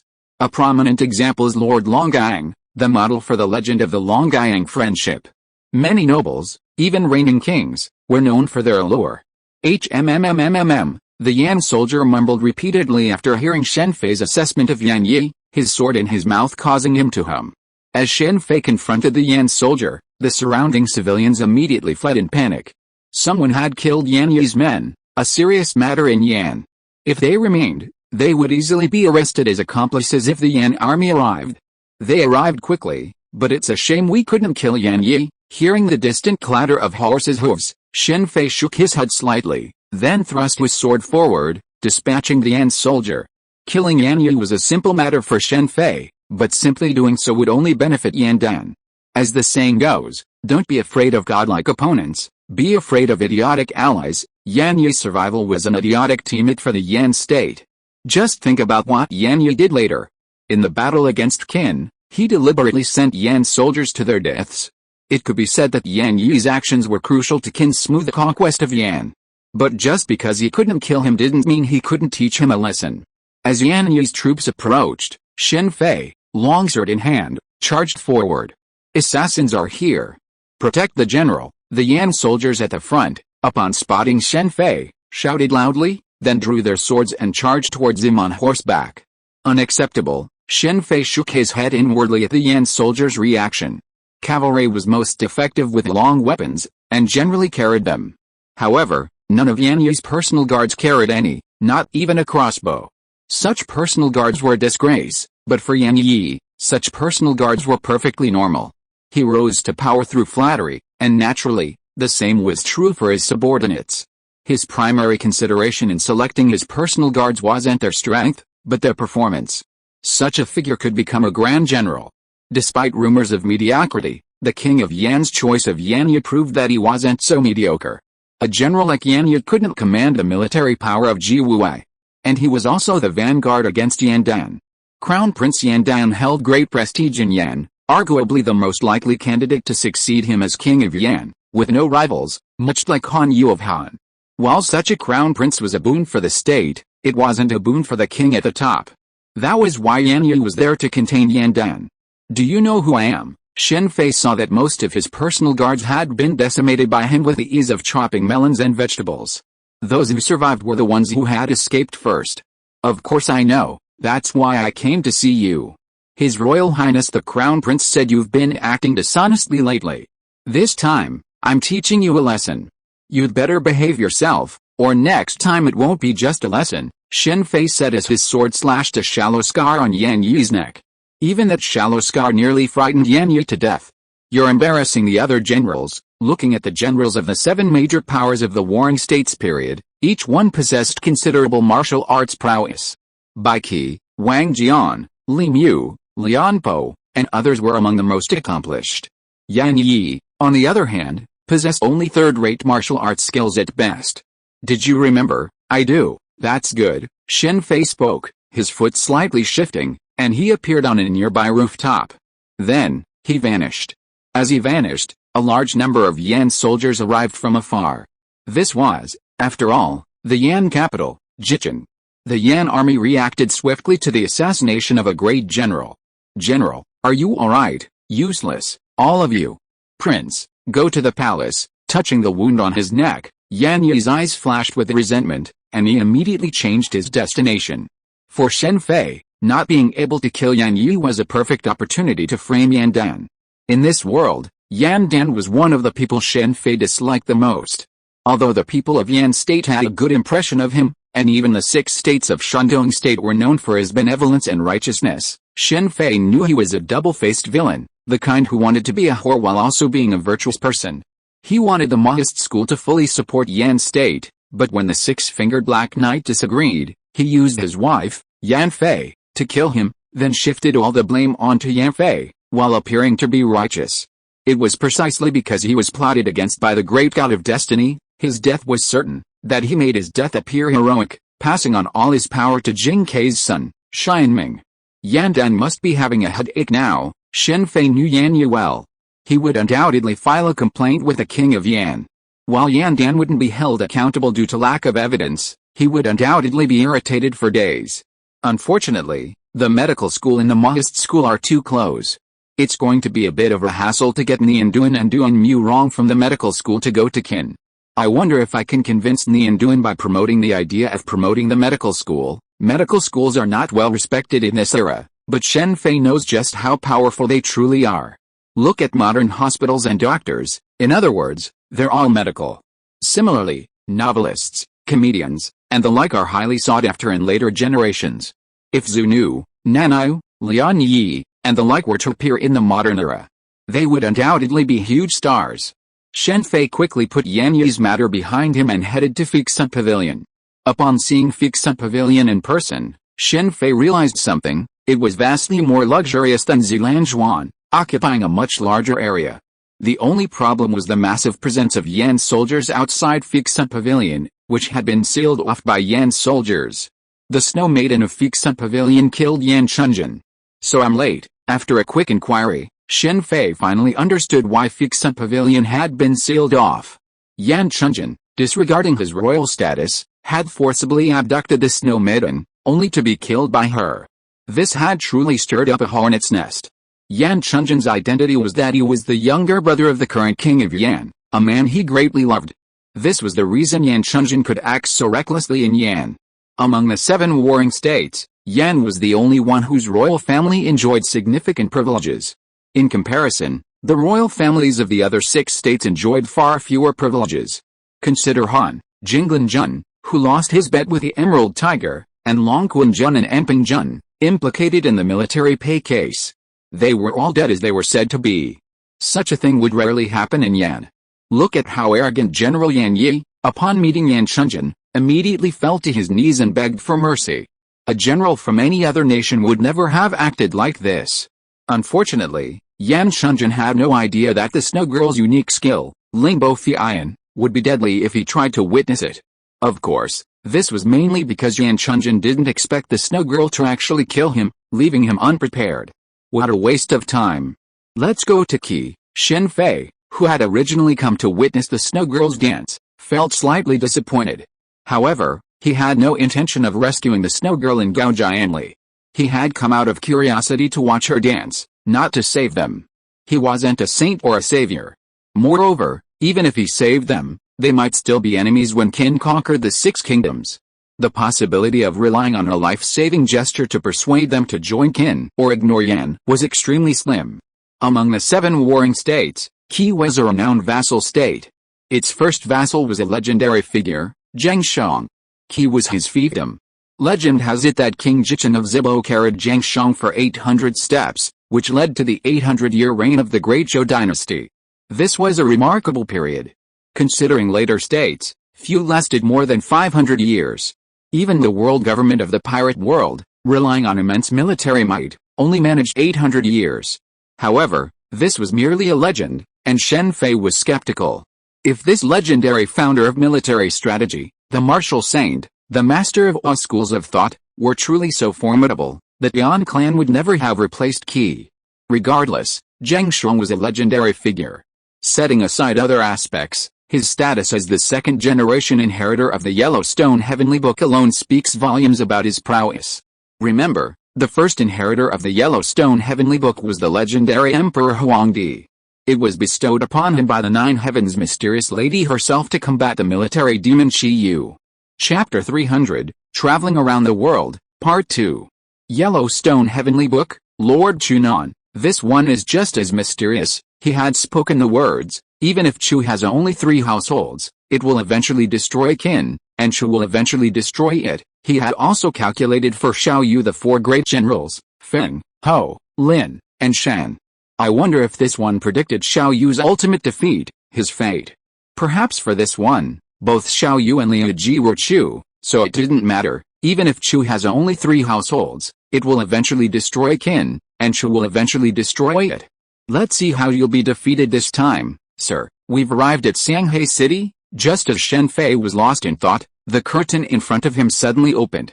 An old man with a weathered face stood respectfully at the bow and addressed Shen Fei. Are we there yet? Thank you for your hard work. Shen Fei nodded, immediately stood up, walked out of the cabin, and looked around from the bow. He saw ships of all sizes everywhere. This was the dock of Shanghai City, and due to its geographical location, water transportation was very developed. After leaving Jichen, Shen Fei headed east, admiring the unique scenery of this area as he made his way to Shanghai City and Qi. Upon reaching the waterway, he chartered a boat for a large sum of money. Shen Fei had no intention of heading to Lindsay, the Qi capital, as Xia Manor was located in Shanghai City. He had come to Qi to see Xia Manor, not to see the king of Qi. Qi was arguably the wealthiest of the 7 warring states, thanks to Guanzhong's policy of enriching the country and strengthening the military. Thanks to this policy, Qi was also the most tolerant of merchants among the 7 warring states, compared to the other 6 states. Unfortunately, while Guanzhong's policies persisted, the state prospered, but the military remained weak. The Wuzhu of Wei and the Jiji of Qi, like the Wuzhu of Wei, had now faded. Of the Zhao Bianchi, the Qi Jiji, the Wei Wuzhu, and the Qin Rushi, only the Zhao Bianchi and the Qin Rushi remained. It's really bustling here. The docks were bustling with people, some unloading and some loading. Along the edge of the docks, numerous stalls sold a wide variety of goods, many of which were food, including Xianming's favorite, roast chicken. It tastes pretty good. No wonder Xianming likes it so much. Shen Fei immediately went forward and bought 2 roast chickens and a roast duck, devouring them with gusto. There's an inn here, butchering an ox like a butcher. As they continued along, they soon spotted an inn on the main street, a well-known inn in Shanghai City. Because of its delicious food, the inn was doing brisk business. Is the Mahis school using this inn to make money? Every organization needs financial resources. While most other schools of thought have state-level support, the Mahis school does not. Therefore, the inn was likely a significant source of income for the Mahis school. Let alone the usual business, just taking care of the food in Xiangshuang is enough to make a lot of money. There are about 1,000 Confucian disciples in Xiangshuang, big and small, and the daily consumption is a huge expense. Confucianism has the saying that a gentleman should stay away from the kitchen, so the Confucian Xiangshuang does not have its own kitchen. Its daily meals can be said to be all taken out.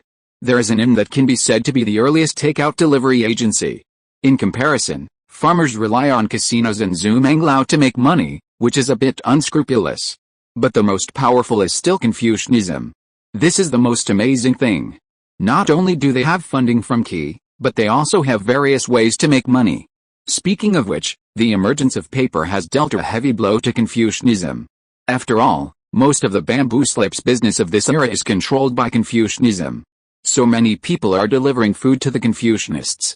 So, the butcher and the animation and Shilan's exquisite food box are meant for the Mahis leaders. It was almost noon, and several carriages were parked in front of the Yaojin Inn. Many of the inn staff were neatly arranging packed food boxes. This food box would fetch quite a bit of money in modern times. Using mechanical beasts on food boxes is quite thoughtful of the Mahis school. I never thought the Heiyu cottage would require reservations in advance. After leaving the Yaojin Inn, Shen Fei had originally intended to visit the cottage to try its famous specialty, shark fin and bear paw. This was a famous dish that Li Si had invited Prince Fusa to. Shark fin and bear paw were not uncommon in Qi, due to its proximity to the East China Sea, making seafood very affordable. However, seafood in Kin was a different story. However, the shark fin and bear paw at S.H.I.E.L.D. Cottage differed significantly from other similar dishes, requiring specialized ingredients. Shark fin and bear paw are typically prepared with ordinary shark fin, but the shark fin at S.H.I.E.L.D. Cottage is exclusively from the carefully selected fin of the sea dragon shark. The highest quality golden fin, with a color of gold, silver, and azure, is boneless and of the highest quality, making it extremely rare. Bear paw is considered the most nutritious of the 8 wild delicacies. S.H.I.E.L.D. Cottage selects black bears with crescent-shaped markings from the Changbai Snow Mountain in the far north of Yanzhou as the best choice. The so-called 8 wild delicacies refer to bear paw, elephant trunk, camel hump, orangutan lip, deer tail, monkey head, leopard fetus, and bird's nest. Of course, their preciousness varies greatly depending on the type. Reservations are necessary because shark fin and bear paw require preparation, much like the dragon bone and 8 treasure soup prepared by Han Fei's Uncle Wang in Korea, who is involved in the story of the ghost soldiers intercepting the pay. It's undeniable that the powerful enjoy unique pleasures. Shen Fei was now considered wealthy and powerful, but his enjoyment was far inferior to these people's. Of course, this mainly referred to his pretentiousness. In fact, the food Shen Fei ate was something these people had never seen before. It could be said to be the true 8 delicacies. What were the true 8 delicacies? They were dragon liver, phoenix marrow, leopard fetus, carp tail, roasted owl, orangutan lips, bear paws, and crispy cicadas. The dragon liver was real dragon liver, the kind from the Harry Potter universe. He hadn't had the chance to try the phoenix marrow. After all, there was only one. Guess I'll have to eat here later. After learning the rules of S.H.I.E.L.D. Cottage, Shen Fei gave up for the time being. Dining there required not only wealth but also influence, and without a certain level of status, reservations were impossible. Since S.H.I.E.L.D. Cottage was out of the question, Shen Fei turned back to Yaojianan and ordered some dishes that are quite common in modern society, such as kung pao chicken and a type of butchering technique.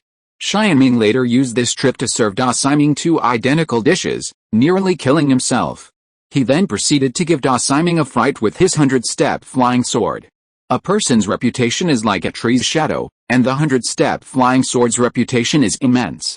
Even the child Xianming mentioning its name frightened Da Ximing. This is Xiao Manor. What a wonderful place. Overlooking Xiao Manor from the air, Shen Fei couldn't help but sigh softly. In terms of area, Xiao Manor is roughly the same size as the Yin-Yang family, but it's far more elegant than the Yin-Yang family. Even Shen Fei's Sun and Moon Villa pales in comparison.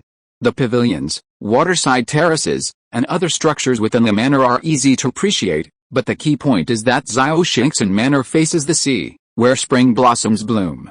There are 2 places in Shanghai City with ocean views, Xiao Manor and S.H.I.E.L.D. Cottage. Xiao Manor is built atop a mountain, overlooking the East China Sea and offering a daily sunrise. S.H.I.E.L.D. Cottage is built on the seashore, making it feel like wandering on the horizon. Eating there and staying at Xiao Manor is a true pleasure. It would be even better if we could bring Paling over as our personal companion. How about opening a few dimensional portals in Sun Moon Villa to connect to other places? Traveling from the North Sea to Kangwu in the morning is a dream for many, but for various reasons, it's difficult for most people. However, for Shen Fei, it's now easy. With his understanding of the Space Stone, along with dimensional magic and Harry Potter special spells, he can now perform the same feats as Newt Scamander. Shen Fei is deeply envious of Newt Scamander's castle. Through its doors, he can connect to various areas. Opening one door opens to the endless sea, while another opens to the snowy plains. It looks impressive. Of course, it's just an appearance. In reality, it's impossible to connect to the entire world. If it could, long distances wouldn't require portkeys, and even apparition has its limits. Newt's house actually only connects to other parts of the nearby mountain. It's because of the location he chose that there are so many different views. To truly enjoy the world from home, one still needs to rely on the magic circle of Kamar-Taj, which has several glass doors designed for viewing the world. Even so, it's already quite impressive. For example, Shen Fei could build a house like this in Shenyang. From there, he could quickly travel to the surrounding cities. If there were more similar houses around here, connecting them one by one, it would be a teleportation array. Shen Fei had never considered this before, as he had too many things to do and his main focus was on cultivation. However, after visiting Xia Shengxi and Soong and the Taoist practice of morning tours to Bihei and evening tours to Kangwu, Shen Fei suddenly had this idea. If I can obtain the knowledge from Jin's Greed Island, I can improve it even further. Should I discuss this with Jin?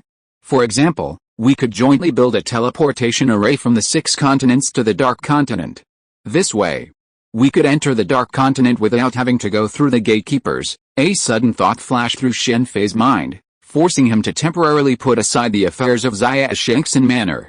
If we use the divine characters from the Hunter world to generate energy, combined with the spatial magic of Harry Potter's world, we could even establish a nationwide teleportation network throughout the Qin Empire. Yes, this is truly a brilliant idea. Why didn't I think of it before? Thinking of the possible future teleportation network, Shen Fei's expression suddenly brightened. I'll find a time to test it when I get back. He took a deep breath, suppressed this brilliant idea, and then descended from the sky. Confucianism. Throughout China's 5,000 years of ups and downs, Confucianism has been largely to blame. This is undeniable. However, due to its deep roots, truly destroying Confucianism is impossible. Even with the later rise of Confucianism, which singled out the 100 schools of thought and dismissed them, the influence of the other schools of thought was only significantly reduced, not completely wiped out. Modern industrialization, in other words, is not unlike the influence of Moism and Gongshu school. Similarly, biochemistry can be considered the yin-yang school. Standing outside his current gate, thinking back to the situation in Qi during the Qin dynasty's conquest of the 6 states, Shen Fei suddenly laughed. A saying suddenly popped into his mind: chieftains are often butchers, while unfaithful ones are often scholars. While this statement is a bit extreme, it's also true. Scholars possess a wealth of knowledge and, therefore, are more thoughtful and less likely to act rashly. This was a major factor in Qi's subsequent surrender without a fight. When Qin conquered the 6 states, even the weaker Han put up a desperate resistance. After the Qin dynasty's conquest of the 6 states, the survivors of Zhao and Yan formed small dynasties and also resisted. But Qi, however, didn't even fight a single battle. Judging from the prevailing situation at the time, Qin had already annihilated the other 5 states and was unstoppable. Qi's choice minimized casualties, a perfectly reasonable decision. Aside from the unfortunate fate of the king of Qi, the losses to the others were minimal. After all, they weren't kings, and could have served as subjects under a new king. However, another perspective presents a different picture. Qi had nurtured Confucianism for so many years, only to betray it when it most needed it. This outcome is truly devastating. Consider the other schools of thought. The Wei Wuzu, even abandoned by the king of Wei, fought to the bitter end. The Taoists, the agriculturalists, and the Maoists also inflicted heavy casualties on Zhao, Chu, and Yan, respectively. If Qi's Confucians had resolutely resisted, relying on Qi's unique geographical location, its unique navy, and the full support of the Confucians, Qin's annihilation would have been far more difficult. Due to its natural defenses, Qi possessed a navy, while the other 6 states, including Chu, lacked one. Unfortunately, Confucianism was only interested in preserving itself. The reason it later reigned supreme, overthrowing all other schools of thought, was largely due to the fact that the other schools suffered heavy losses in the wars, leaving Confucianism alone to maintain its strength. Considering the circumstances of each subsequent dynastic transition, Shen Fei couldn't help but sigh. The water is too cold. Of course, this refers to later Confucianism, not the entire present. If the present Confucians knew about the one who is the water is too cold, Zunzi would probably crush him to death himself. With this thought in mind, Shen Fei arrived at the gate of the Confucian Xia Shengxin Manor and emitted a breath directly into the manor. Fu Nian, writing on paper in his study, immediately put down his pen upon sensing Shen Fei's presence. With the appearance of paper, the pen naturally improved. The pen's improvement was quite simple. He simply proposed the following idea, and the Gongshu family quickly implemented it. Compared to writing brushes, the emergence of fountain pens and ballpoint pens greatly increased writing speed. For Emperor Yingzheng, who valued efficiency, these 2 pens quickly became popular. Even though many people objected, saying that writing without a brush was soulless, this did not stop the trend. After all, writing with a brush was too time-consuming. End of this chapter. Thank you very much for reaching the end. Don't forget to like. Looking for more exclusive content and immediate access? Subscribe to our Patreon. Remember, every like, subscription, or donation encourages us to continue. Thanks to everyone. See you in the next video.